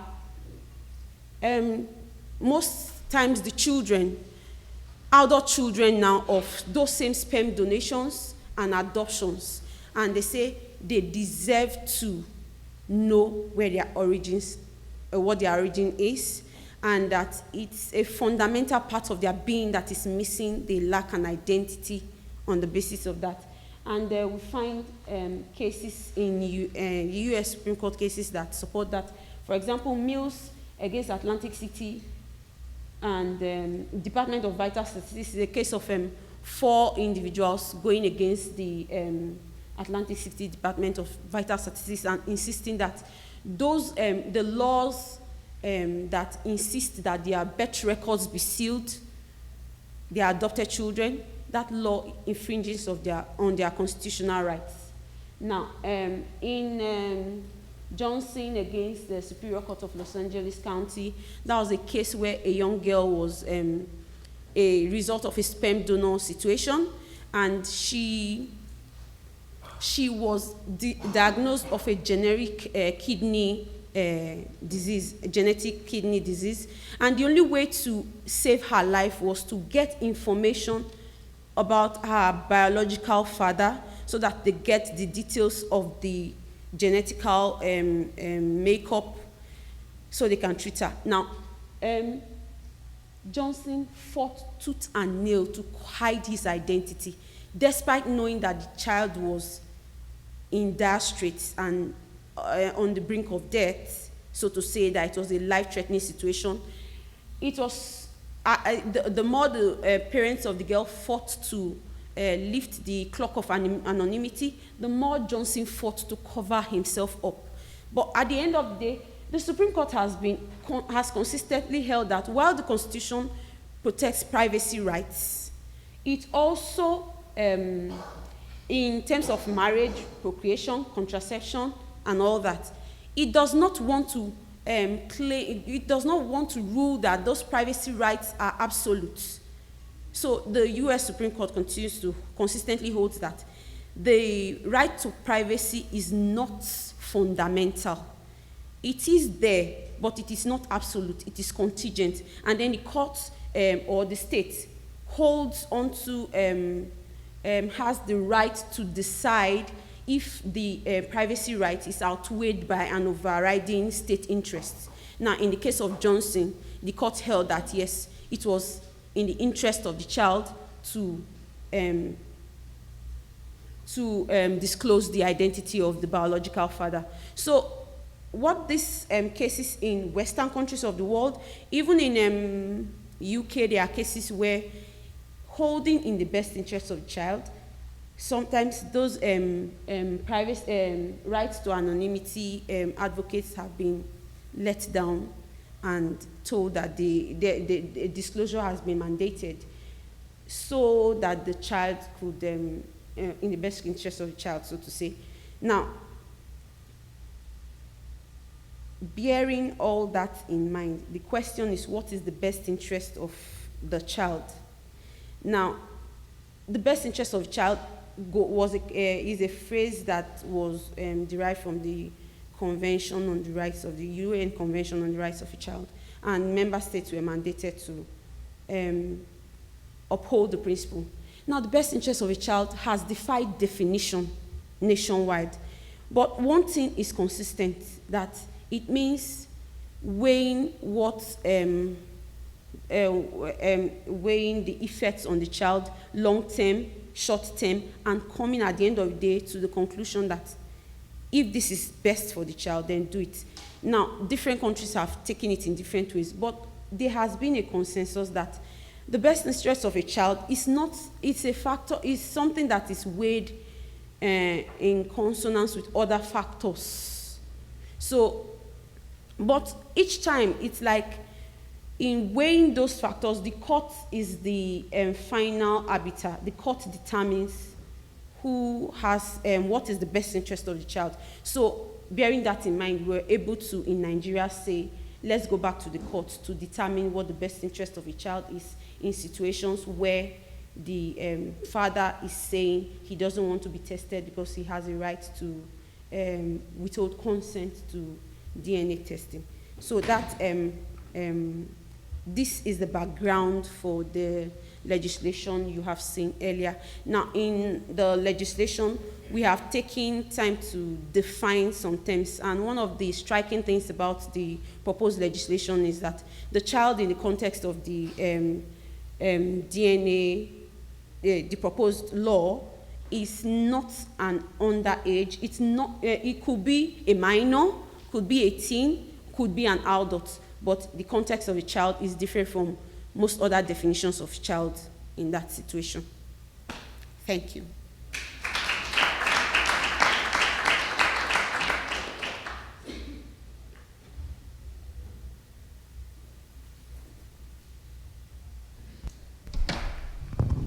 Questions? Any questions? Here,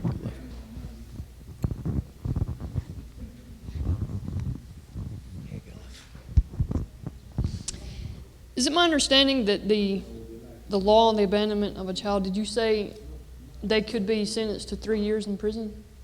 Yes. Does there an intentional component of that law where how do you prove abandonment with that law? Now, abandonment in that context would mean the man has been living with the children, or maybe they are married, they've been living together, they have a child. It's known that it's a child, but then he steps out, he just walks away. Now, the context of the abandonment now is not abandonment per se, but abandoning them without sustenance. So it's not, that's the Violence Against Persons Prohibition Act. And it's not talking in the context of a young man leaving a girl while she's pregnant. No, it's talking in the context of a family. You're walking out on your children. Maybe they already know you, but you are leaving them now without any means of livelihood. That's what the Violence Against Persons.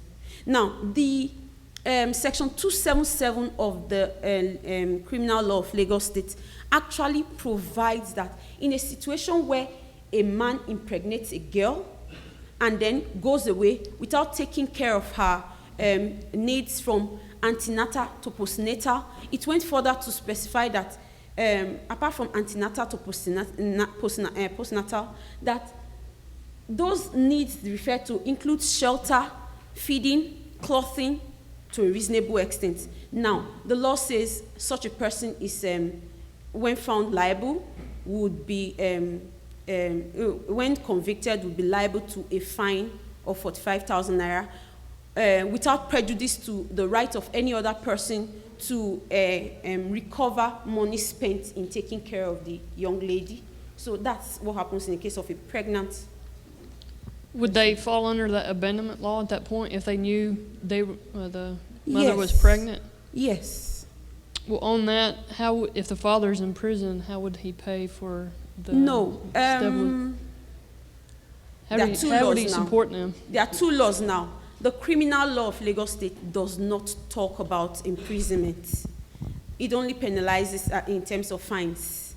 Now, that's the one that talks about the pregnant woman. Now, the Violence Against Persons Prohibition Act is the one that specifically says 3 years imprisonment or an option of fine or both. Now, if the man abandons the child ordinarily, he obviously doesn't want to take care of the child. So if he's persistent in his abandonment, he should be punished with years imprisonment. At least that's what the legislatures decided. Dear Wilson. Dear Wilson. Thank you. Okay.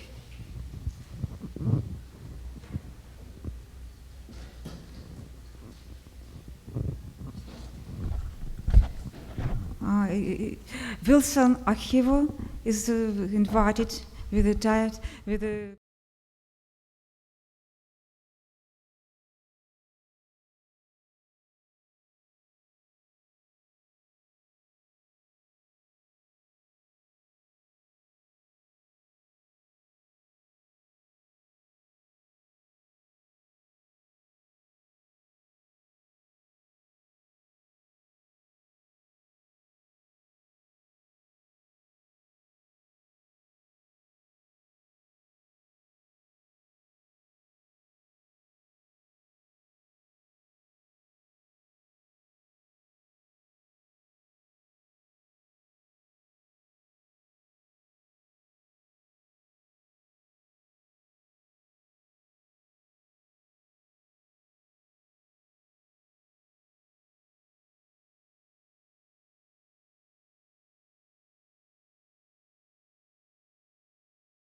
a novel research group that just sprung up from the university.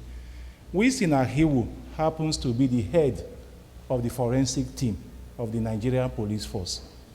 He was just promoted a commissioner of police. And because of the ceremony involving his elevation and decoration, the Inspector General of Police could not release him to attend the conference. So I, as the co-author, opted to stand in the gap for him. My own presentation will be tomorrow.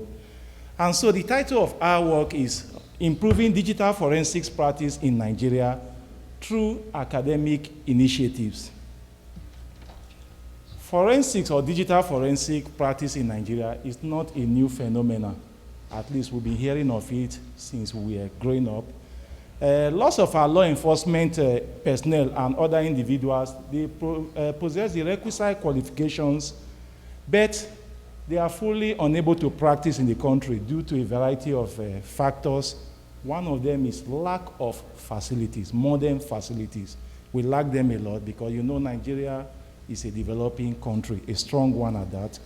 We also have lack of awareness about forensic practice and its attendant benefits. So many people are not aware of the existence of that discipline called forensic practice. And then we lastly have little or no interest from the arms of government amongst others. In this our work, we are going to report on an academic research initiative that produced one, the Forensic Research Group, the Forensic Research and Development Center, and then initiatives that were put in place to partner other sectors in the study, awareness, propagation, and practice of digital forensics in Nigeria. Before we go ahead, we have to take a look at the realities on ground. Nigeria, for many of you here, sometimes in America, they confuse Nigeria with the continent of Africa. Nigeria is not Africa. Africa is not Nigeria. But the real truth is that Nigeria happens to be the most populous black nation on earth. I think it has a population estimated at a little over 180 million as at July 2015. It has the largest economy in Africa, and it has a large police force of about 375,000 personnel for a population of 180 million. So when you do the division, it's less than the United Nations, 1 policeman to 400 citizens minimal requirement. Our police labs and tools in terms of digital forensics or other areas of forensics are inadequate. And then we have qualified personnel, but they are very few, very, very few. And so their services are overstretched. And then forensic science or digital forensics, like I mentioned before, is still unknown to so many people. Nigeria, again, on the positive side, has more internet users than other African countries. As at May 2015, population of internet users, active internet users, was about 83.4 million people. That statistics was gotten from the International Telecommunications Union, which also quoted or rated Nigeria as the country that has the highest teledensity penetration on earth. Cybercrime, again, you know, when computing is being introduced, the good side is that it helps the citizens. The bad side is that it also helps the bad people. So cyber crimes are on the increase, and only 2 private universities offer courses in forensic accounting and forensic education. What it means is that of the 70 public universities you have in the country, none of them is offering any course or anything related to forensic science or education. And majority of citizens, because of this, do not know much about forensic science or digital forensic. And when you look at digital forensics, people have defined it so much, but let's look at some of the benefits for a country such as Nigeria. Of course, it will afford us the latest scientific method of fighting crimes. It could also open up research areas and collaboration, maybe with partner institutions, and help our police force to work much better. Increase the awareness and confidence level of the citizen, because if they know the police are well equipped to tackle crime, the citizens will be able to sleep well without disturbing themselves. It helps to make digital evidence more available in cybercrime prosecution. And lastly, this one will be more interesting to the government and universities. It generates revenue for the government, universities, and research institutions. And so we have the University of Benin here, we have the Forensic Research and Development Center, and of course the Nigeria Police. The collaborative efforts started in June 2014 when some university professors and some interested members from the Nigerian Police Force put their heads together and said, instead of us drifting towards the West to start begging them for technology, why not let us take the bull by the horns and start up a research group From there, we can progress to other sectors of the economy and involve other stakeholders. And so they created, through their efforts, the Forensic Research Group. And then, in turn, a governing body or a coordinating body called the Forensic Research and Development Center was now registered with the Nigeria's Corporate Affairs Commission as a non-governmental entity. And membership of this group was run from the academia, that is the university and other tertiary institutions, the law enforcement agencies, we have the equivalent of the FBI and the local police in Nigeria. Then, the working force, civil servants that are in sociology, accounting, working in the bank, they also came in, researchers from universities and the members of the public. And then, after coming together, we started holding our meetings every month once, and then we are able to develop some collaborative and research efforts, which are still on ground and which are still ongoing. Dr. Eddie mentioned some in his last presentation. And then, in turn, we secured partnership and mentorship from international partners and developed a training curricula for degree and certification. It is still awaiting approval from the relevant body. And within this short period of time, we've been able to experience some benefits. And one of them is a memorandum of understanding with international partners, which in turn will help subsidize training in digital forensic because we don't have the facilities, but we need the training, and provide equipment and tools.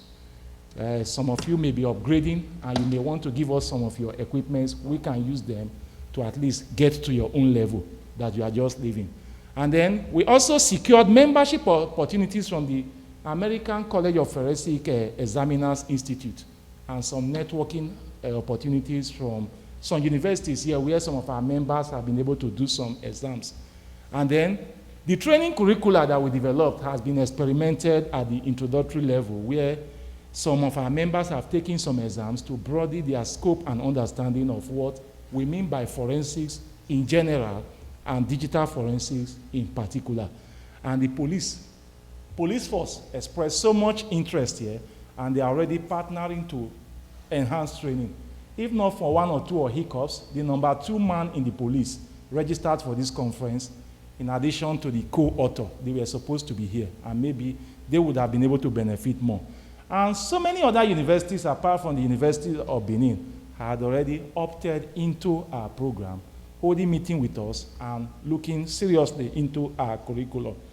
And here, we now have what it takes to enhance this particular collaboration. Here we have the government.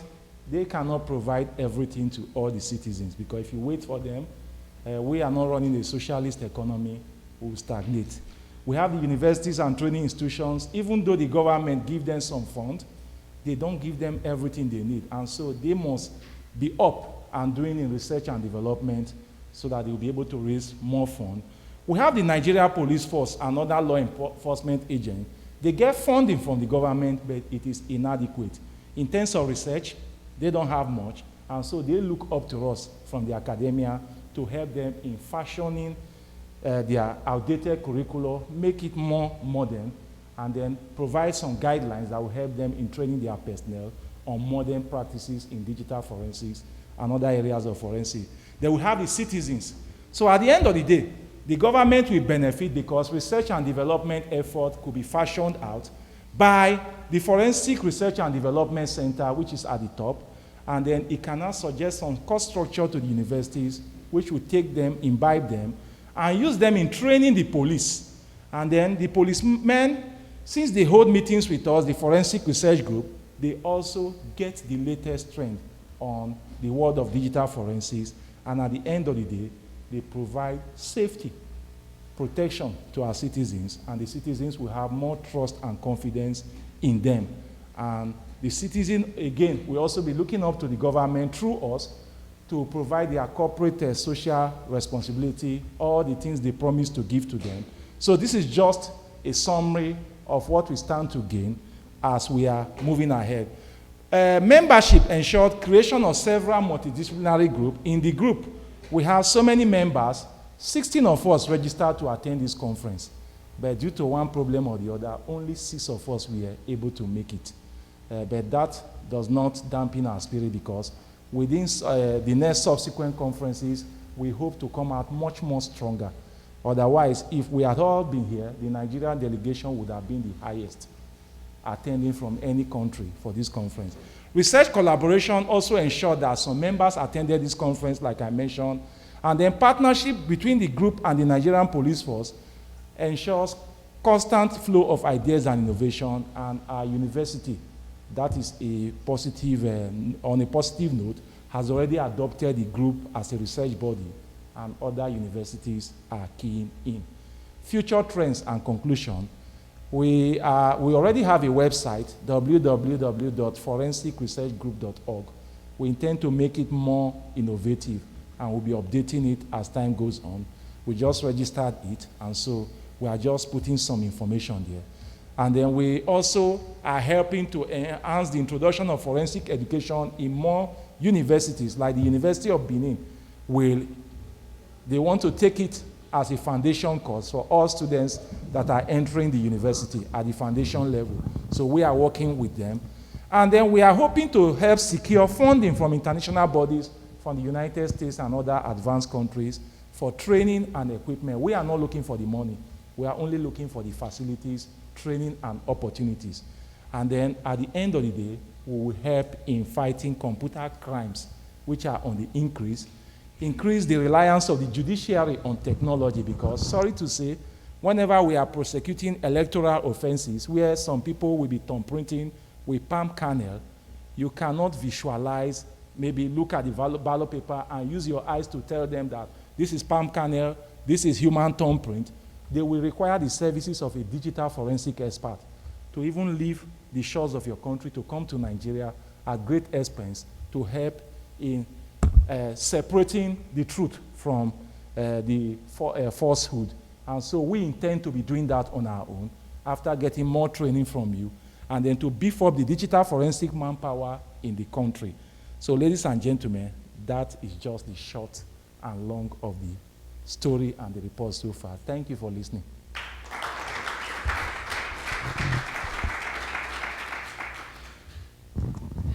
Okay, good.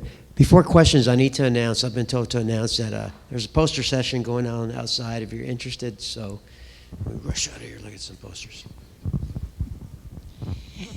As a part of the police force, and really in listening to all of the talks that you have given, when you arrest someone for suspicion of a crime or for criminal behavior, are you able to collect, I understand you're not able to test DNA internally within Nigeria, but are you able to collect DNA type of evidence at the time of arrest to help hopefully build a database and begin part of that process? You know, from the legal standpoint, being in law enforcement, you'd be on the front line of those individuals. Is that a starting point in really trying to help other issues of having DNA? Of a truth, before now, that was difficult. The Nigerian police force has a forensic lab. Like I mentioned, it is not fully equipped. We have some problems with that. As a result of our academic initiative, the Forensic Research Group came out with a very efficient method of even collecting DNA samples, because we have some medical doctors who came here to get some training. So they collect it just as they get to the scene of the crime, package it, and protect the evidence to get, secure it, and before you know it, they courier it to the United States or UK, get the test result, and bring it back very fast at great cost. And sometimes we use our money to subsidize it, because even when you ask the police to bring out the money, because they are not fully funded, well funded, some of us, as part of our charity work, we put some money together, give it to them, go and do the test. Our resolve is to see that Nigeria remains a very, very safe country, so that people like you and the other people here can come there, invest in our country, and relax and enjoy it better than your own country.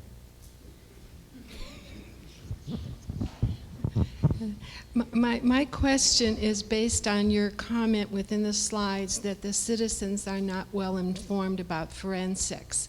And I'm not advocating American media presence anywhere in the world, but I'm wondering if in Nigeria you get such programs out of the United States like CSI, you know, as forms of entertainment. And that's how our population gets educated or not educated to what forensics is. At the local level, we are doing our best. The University of Benin, where all this started, just started floating a frequency modulated radio station, FM. And graciously, our vice chancellor, who is the equivalent of the president of your university, allowed us free access. So we just go there, advertise, and pass on the message to everybody in the university community and those within the town. We are just starting with that. By the grace of God, if we start growing, we can approach the Ford Foundation and other relevant body to help us with funding. They can give us slot in CNN, in Al Jazeera, and help us to publicize our effort. I think if more people are aware, they will be interested in keying into our efforts.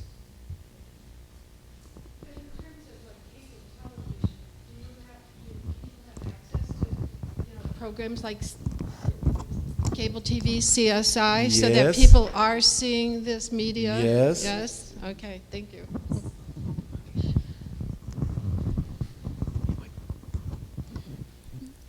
You mentioned there's 2 universities providing forensic courses. How big are your classes? How many people are we talking about? In the universities? Attending the forensic courses? It is provided at the foundational level, which we call undergraduate. Mhm. We have Babcock University. It's a private university owned by the Baptist Church in Nigeria. They have it at undergraduate level. I think in summary, you have less than 200 students in total. Undergraduate level? At the undergraduate level, not graduate level. Then the American University in Nigeria, that one is located in the northern part of the country, is also running a small course in forensic education. Apart from these 2 institutions, no other public institution is running it. And in Nigeria, access to education through the private sector is very expensive. You pay up to 15 to 20 times what you pay in government institutions. So the reason why we started this effort is that if we can constrain or convince our own university, which is a public institution, to introduce this course, adopt the curricula, because access to education here is very cheap, virtually more people will key into it. And luckily for us, our university just started a distant learning center where they can provide access to cheap education to so many people around the country without them having to be physically present in the campus. So by the grace of God, within now and the next year, if they are able to start this course, because the person speaking to you, myself, is one of the deputy director of the Distant Learning Center. So in terms of collaboration, I'm also looking at how to bring in their own curricula, build it into our own center, and publicize it so that more people will key into it, especially the law enforcement personnel. And then we are good to go. Wow, you did exactly 20 minutes with questions. Thank you. Thank you.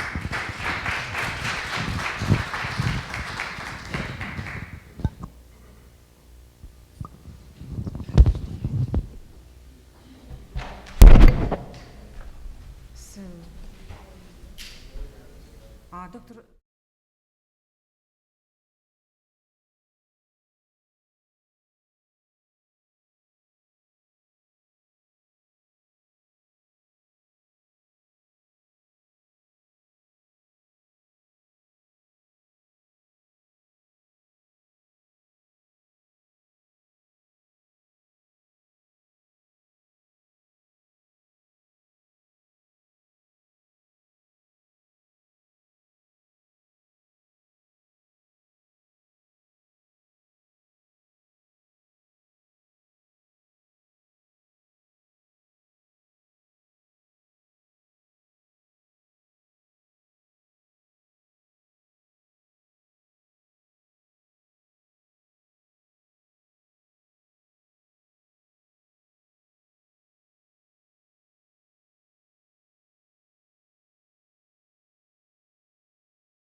And I will present the paper. And it's digital forensic as a tool for fighting cybercrime. We are very aware and we are stigmatized by the fact that when you see a Nigerian, you are frightened that there's likely going to be either a fake email or your email will be hacked or there will be 419 fraudster envelope. But you can be rest assured that some of us are not fraudulent. The outline of the presentation, I'll just give a little bit of a preamble, then definition, introduction, history, the common internet crimes and expected sanctions, then the review update of cybercrime in Nigeria, the expanded digital functions, then illustration, then I'll conclude. Let's look at man, how we have evolved. Evolving from the eras of, you can see how we look at BC and others and so on, and to the time the man sitting in front with at least a very basic computer. And over time, as we have evolved like this, everything around us have also evolved. Education has evolved, the health has evolved, even our love affair, romance and everything. I remember those days if we were to chase a woman, we'll walk up to her and do all the talking. But all you do right now on the computer, you go to the chat room, you go to Facebook, you go to all kind of romantic cyber center, and you propose to a woman on the internet, and before you know it, you're in love, virtual love, before you find the physical love.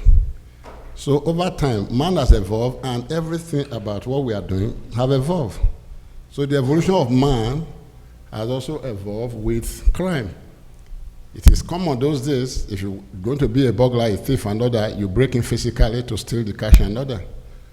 But with access to your password, with information to your credit, debit card now, anybody can wreck you. With access to your identity, anybody can take up your identity anywhere and so on. So as man evolved over the years, so have criminality also evolved. So what really changed? All facets of our life have changed. Education is no more like before. Now there is distant education, he just mentioned it. Those days you must go to class to take a lesson, but now you can be millions or thousands of miles away and you can register for any course and so on. Communication has virtually changed. Those days, the analog phone and all have given way to Android, to all kind of phones and everything. We all have all this type of better phone than this one. These are even the cheap ones also. So I mentioned before, romance, love. Our culture has changed. Traveling has changed. Those days, if you want to travel, you go to a travel agent, you buy the paper ticket and everything. But now, right in your bedroom, your living room, a click away, you buy your ticket, you are moving. Business, commerce, relating with other people to transact any business has also changed. Those days, you carry the goods from one place to another. But now you go on internet, eBay, Amazon and other, you order anything and they deliver it right to your house. Our health system have changed too. Now you can even access consultation on the internet. You can book appointment and everything. Security have changed. Security is no more like before. Security is taken very, very seriously right now. Our work, our jobs, some people are not doing work from home. Data, billing code and others, many of them, they work from home right now. Then technology is the front burner of all this. The list is endless. I can go on and on. As all these facets of our life have changed, so have cybercrime taken the front burner. So definition, semantics. What is actually the cybercrime we are talking about? We are talking of use of scientifically derived and proven methods toward the preservation, collection, validation, identification, analysis, interpretation, documentation, and presentation of digital evidence that is derived from digital source for the purpose of facilitating or furthering the reconstruction of events found to be criminal or helping to anticipate unauthorized action shown to be disruptive to the planned operation. Well, the way I look to define my own cybercrime is simply committing vices via the computer. Or you can call it digital forensics, also known as computer network forensics, considered as the application of science to the identification, collection, examination, and analysis of data. So if you use the computer to solve computer or related vices, you're also dealing with cybercrime. The timeline for these activities are unique. You can see the timeline from 1970 to 1999 or to this present era. Times have changed from hardware to software to application and other and so on. The professor from the UK have told us just now about the latest digital devices, so I need not bother you about what happened in the computer era. What is the use of digital forensics? What is it actually used for? Digital evidence can be used for internal disciplinary hearing. It's admissible in court of law. It can support data for internal incident report. It can assist in furthering other investigation, for research and development, for data, and for profiling of criminals. What are the common digital vices that are being perpetrated? Every day you hear of cybercrime. The most popular one is phishing and spoofing, that is hacking into your emails, blackmail, extortion, cyberbullying, that's also another common one. Cyberbullying is very common among the high school students. Access stock communication, sports betting, non-delivery of merchandise, where you order products and so on. Meanwhile, the people are not even the right people to profile those products on the internet. Electronic harassment, child pornography, prostitution, drug trafficking, criminal copyright infringement, terrorist recruitment by militants such as Boko Haram, ISIS. You see how young ones from Europe, from America, are going to join ISIS right in Syria right now. Those days will be almost impossible to recruit all those people. But cybercrime have made it so easy, so cheap for them to recruit people all over the world. Website cloning. Website cloning is still very common in my country. Shell has been cloned. First Bank has been cloned. And when they clone those websites, they create an alternative website and tell you there's a job opportunity. You got to pay to get the application. You make payment and others. They will even invite you for the interview. And once you get there, it's a non-existing address. You're as good as having fallen prey of a cyber criminal. Then cyberbullying, I've mentioned that before. So these are the common vices that have been part of us as we have evolved from the ape era to the present era. So the Nigerian episode, what's the Nigerian episode like? The term cybercrime is now globally known and associated with Nigeria and referred to as 419 or scamming. As a matter of fact, our matter has been discussed at United Nations at all levels, even at your own National Assembly here, because of the fear and the threat of 419. And this actually began in Nigeria with the realization of the full potential of the internet, the use in the country for the fact that a lot of them are not employed, not gainfully employed, and there's nothing to do. They resort to all forms of cyber activities. The incidence of cybercrime can be said to be on the increase in the country due to the lack of security awareness and underreportage of the crime. Nigerian cyber criminals are daily devising new ways of perpetrating this form of crime, and the existing method of tracking these criminals are no longer suitable to deal with the new tricks. I've already listed some of those vices. Internet war statistics showed as at November 2007, with Nigeria having the highest number of internet users in Africa, which my colleague mentioned before, Dr. Kinzokoha. And the Computer Crime and Cyber Survey conducted indicated that the country is the most fraudulent country in Africa. I'm sorry, I'm from Nigeria, but I'm indicting myself. Then the same survey also ranked Nigeria as third among others identified with cyber fraud and computer crime in the world. The people that fall victim to this crime are naive and gullible at the prospect. And it's unfortunate that a lot of you too are also as guilty as our people, because I don't see why I will make a letter to you proposing to you that there are millions upon millions of dollars in an account that is unclaimed and that we could share in it, and you fall to such a cheap manipulation. And by the time you fall to cheap manipulation, you continue to make one payment or the other and so on. Before you know it, we have finished your account. So it takes two to tango. Just as much as we are guilty, for you making yourself an easy prey, you're also as guilty. Then the legislation and the dilemma. Cybercrime and white-collar crimes are particularly lucrative because they are generally non-violent crimes. They are not violent. It's not like before you take gun, you take bomb, you go to somebody's house, you crack the vault and other, you do all the sweat and so on. You just take some intellectual network. Some months ago, a young undergraduate student, 300 level, was arrested because he put up an advert on the internet claiming to come from America, used a Caucasian photograph to mimic a very senior female citizen from Australia. And they fell in love, virtual love. And before The lady knew it. The lady invited the so-called American who is living in Nigeria in the project to come over to Melbourne. And he faked his own accident. And that was the beginning of the major dilemma for the lady. And told the lady that he was in the hospital, that the lady should send down money for him to be discharged. And right from Australia, the lady wired some thousands from one to the other. Eventually, he said he was discharged from the hospital, should send money for the ticket. Money for the ticket was sent, but the boy never arrived. And that was the beginning of unveiling of the cybercrime that he had committed. So many of this. So, for God's sake, you need to verify some of these virtual relationships, verify anything virtual before you start to make commitment. Otherwise, for each and every one of us, especially for the third world country people, where unemployment is unacceptably high like your country, these vices will continue to be on the rise no matter how we try to fight it.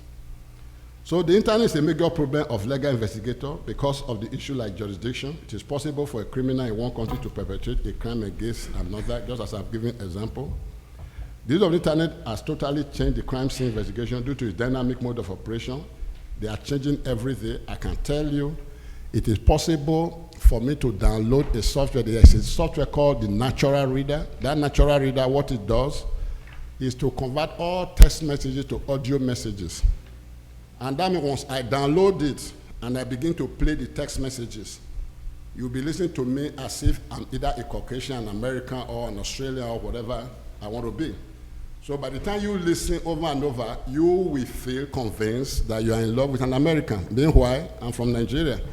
But before you know it, I've emptied your bank account. So you must be very, very careful. Now, let's look at some of the celebrated cases. The beautiful young lady there is Cynthia Osokogo. She's a daughter of a retired general in the Nigerian Army. She was a university undergraduate, and she had this virtual love for some young child. She stays in Abuja. Abuja is the capital of Nigeria. And with the virtual love, she was invited by the so-called virtual lover to Lagos to come and spend some time with them. And she actually went there. And when she got to the hotel, not knowing that they were a syndicate, not just an individual, they raped her, drugged her, killed her, took everything from her. As I speak right now, the case is still in court. It has not been concluded also. So the price you pay sometimes for your own vulnerability to cybercrime could be extremely fatal. So we have to be very, very careful. The second case is the Brittany collapse. Brittany collapse, this young lady here, she's a high school teacher here. This high school teacher had the preponderance of lining up her high school male students to make love to her, despite the fact that she was married to a Marine, the American military, because the Marine was fighting somewhere, whether Iraq or so. And she was doing it repeatedly, and to make matter worse, she would record them and everything and so on, until the bubble burst, and I think she had been prosecuted, she had been sent to prison right now. This is both physical and virtual combination. So financial crime have taken the center stage. It's not just the love, it's not just the romance have taken the center stage. Financial crime is even the worst. There's a particular bank in Brazil, I think it's about the second largest bank in Brazil. I do know that some Nigerian brought that bank to its name, and the bank had to declare bankruptcy because of the financial crime involved. So this is a very, very serious matter. So reports of cybercrime has increased over the years. One of the most frequently attacked organizations in Nigeria is the InterSwitch Bank. The InterSwitch is the one that we use for credit card, debit card, and what have you, which has one of the highest customer-based electronic transactions in Nigeria. Nigerian Deputy Insurance Corporation revealed that in their annual report and statement of accounts, underhand deed by bank staff and other attempts of fraud cases resulting in about 10.1 billion, an actual loss of about 2.76 billion in 2007. As at 2010, I did meet a manager of one of our first generation banks in Nigeria, because I went to complain that somebody had hacked into my own credit card, my ATM card. And you know what he told me? He said, well, I've disposed of my card. He said, please don't let anybody hear it. I said, what? You, a manager, you dispose of your card, you are no more using your own ATM card of your bank? He said, yes. I went to Europe for my holiday, and by the time I came back, as I was in my house in Nigeria, somebody was shopping with my card in Europe and America. So a lot of them, a lot of the credit and the debit card from so many banks in Nigeria are being cloned. They are being cloned with so much ease that sometimes you don't know where the information is being leaked. And that is the reason why when you get a letter making solicitation that, oh, so person inheritance, there's also money to inherit, or there's a business transaction you are not sure of, do not make the mistake to respond to such mail. As soon as you respond to those mails, that is the beginning of your problem, because they are going to lure you on and on and so on. There's a particular case where they claim to be the central bank governor and that their payment for a contract well executed. And these people, they left America and came to Nigeria. They are rented in a very big hotel where they will meet and everything and so on. They mugged the American, collected everything in him and so on, and abandoned him right in the hotel, where he was lucky he was not killed. I think 3-4 days later, the hotel staff discovered his body and so on, and reported to the police, and he was safe, he came back. So this is a very, very serious issue. So a report from EFCC, which we call the Economic and Financial Commission of Nigeria, which is the statutory body that actually investigates the financial crime in Nigeria, in 2007, actually talked about a Nigerian that defrauded a German citizen called Klaus Wagner of the sum of $1,714,080 through internet. I can go on and on listing so many examples, and one of the commonest cybercrime in Nigeria is not just business and contract, but romance. Start with romance. And who are the vulnerable people? Single mother, widow. These are the very vulnerable people and so on. So according to Ribadu is the former director of the EFCC. Prominent forms of cybercrime in Nigeria include website cloning, I've mentioned all this one before, false representation, identity theft, e-commerce, credit card, and all what have you. Our response so far, what has been our response so far? On the 5th of February 2014, the President of Nigeria, Goodluck Jonathan, introduced a Cybercrime Bill 2013 in National Assembly. In the bill, the federal government is seeking power to intercept messages, email, BBMs, and fax. The object of the bill includes, among other goals, protecting the country's national information structure and establishing an integrated legal regulatory institutional framework to deal with the cybercrime. But some human rights in Nigeria too are also fighting it, declared as a violation of our own privacy. We hope the direction will be positive for everybody.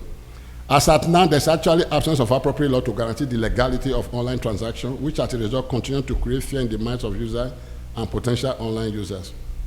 The Director of Communication in the Office of the National Security Advisor at the Presentation of Public Infrastructure Blueprint in Nigeria spoke about the increasing dependency on computer systems and networking in Nigeria by the government. He pointed out that his office had put in place to protect all critical information.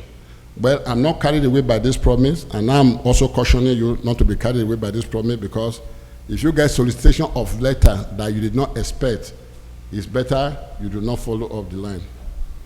These are examples of expanded digital functions, and there are so many. I think time is engaged up for me to go into each of them, but it cuts across all aspects of our life. So what is the role of FORDEC, Forensic Research and Development Center, in all these events? 1, education. 2, advocacy. 3, humanitarian activities. 4, networking. 5, developing institutional framework, research, data collections.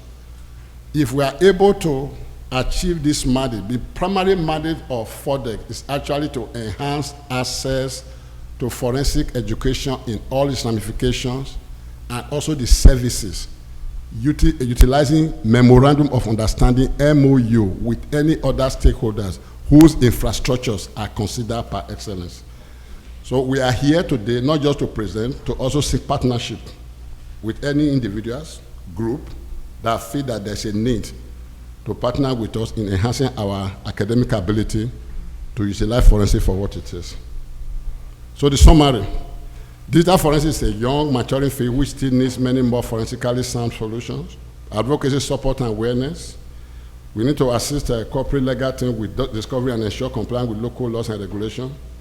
Company policy can also benefit from forensic capability, audit requirement recommendation, risk management, risk control, crime risk control. So there's so much we can talk about, but time will not let me. And once again, I want to thank you for this second opportunity. Thank you.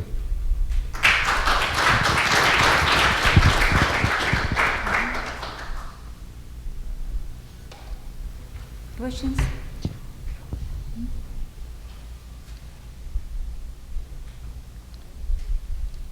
Thank you. Thank you very much. There's no question?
We have all heard that DNA profiling is becoming very essential tool to establish the identity of an individual.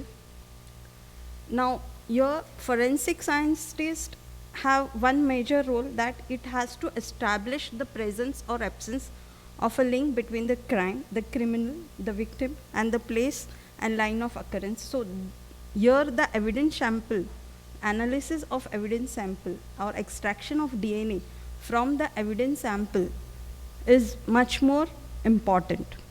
So coming to the case history, the case history was like that a person was murdered and his body was burned beyond recognition.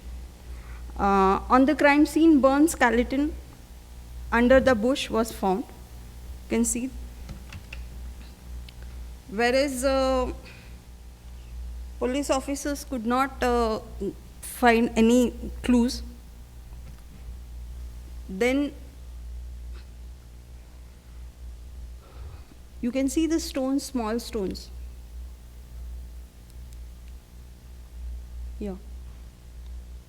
So on just right under the bush, we found a small stone which contained of say about 1 centimeter diameter blood stain was present, and to that few hair stains, only 2 to 3 hair stains were attached. So this body was detected. Actually the history went like that, this person was the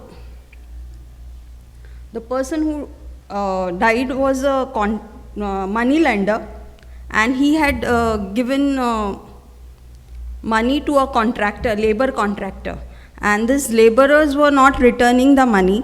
So the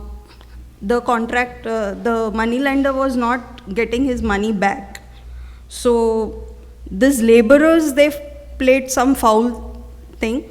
They asked the money lender, phoned him and asked him to come to a remote area, and then they murdered him and they burned him. So these are the exhibits which we received for analysis, and we received burnt pieces, stone, and the blood sample of the deceased person, deceased son. So the methodology which we used is DNA from bones was extracted by our organic extraction method. Then for isolation of DNA from blood samples, we use indigenous method which is developed by high media, that is high media blood genomic extraction kit. And for blood stain, that is scrapings which were removed from the stone, we used Quigene microkit, and thereafter DNA was quantified using real-time PCR, and it was amplified by using different kits. For example, we used identifiler and minifiler kit. These are the results from the bone. Even with the minifiler kit, we could not get all the locus, whereas in case of blood stain, that is from the scrapings which we collected, we could get with the identifier kit, we could get only a few locus. So we used, we had to use minifiler. With the minifiler, we could get another few peaks, few locus which were not amplified by the identifier, and thereafter by combining these two, we could get the full profile of a person. So which matched, gave the 50% match with that of the sun. So the locus which were not identified by year. So these are the locus which were used for identification, this identifier. So this could give us a full profile. So that is how we checked that the person who, the disease was the father of this person. Similarly, we used also YSTR to link it, whereas in the bones were very much charred, so we could not get much profile or much work, but with the blood stains what we extracted, we could get a full profile.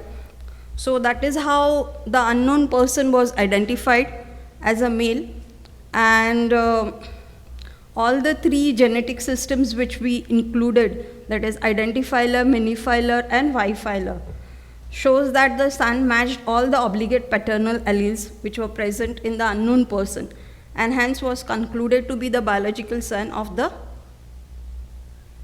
that particular disease. So with this we can gather that biochemical evidence is that mute, that small biochemical evidence, but adequate manifestation of root, which rate high in a hierarchy of trustworthy evidence.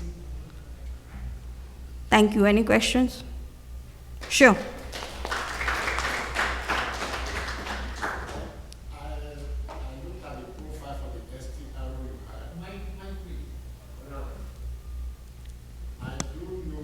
Well, hold on.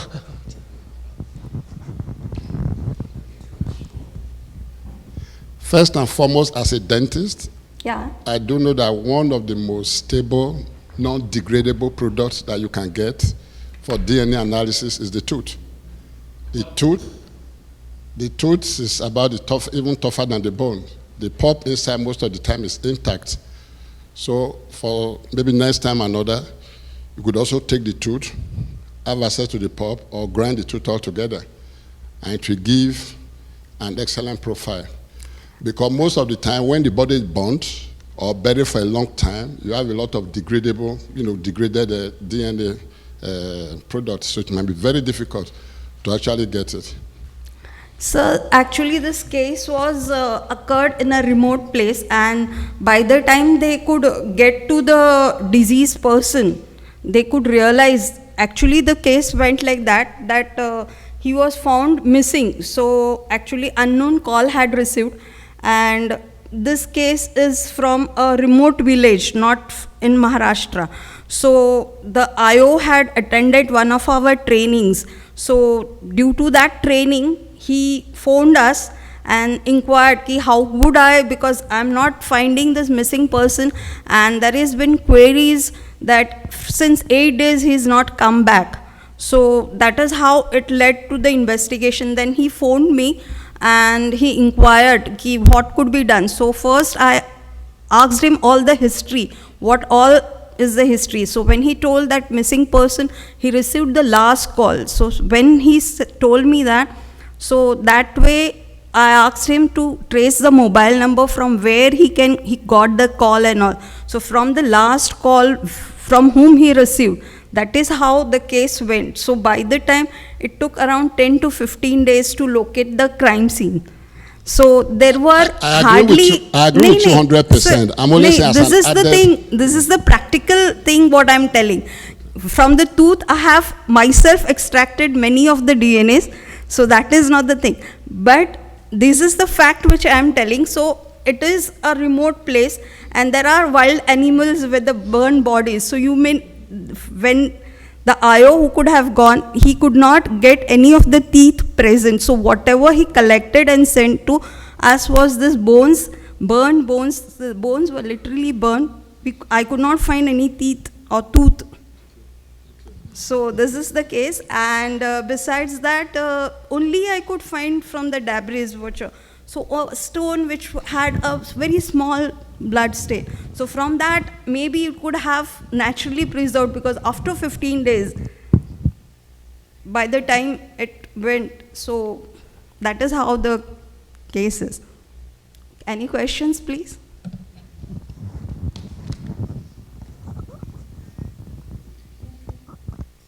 Thank you.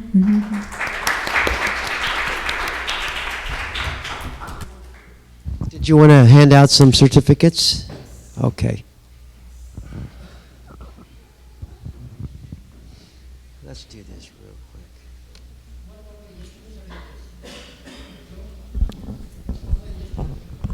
quick. The moderator right there will help you with that, sir. Hold 1 second. On behalf of Amex International, I take immense pleasure.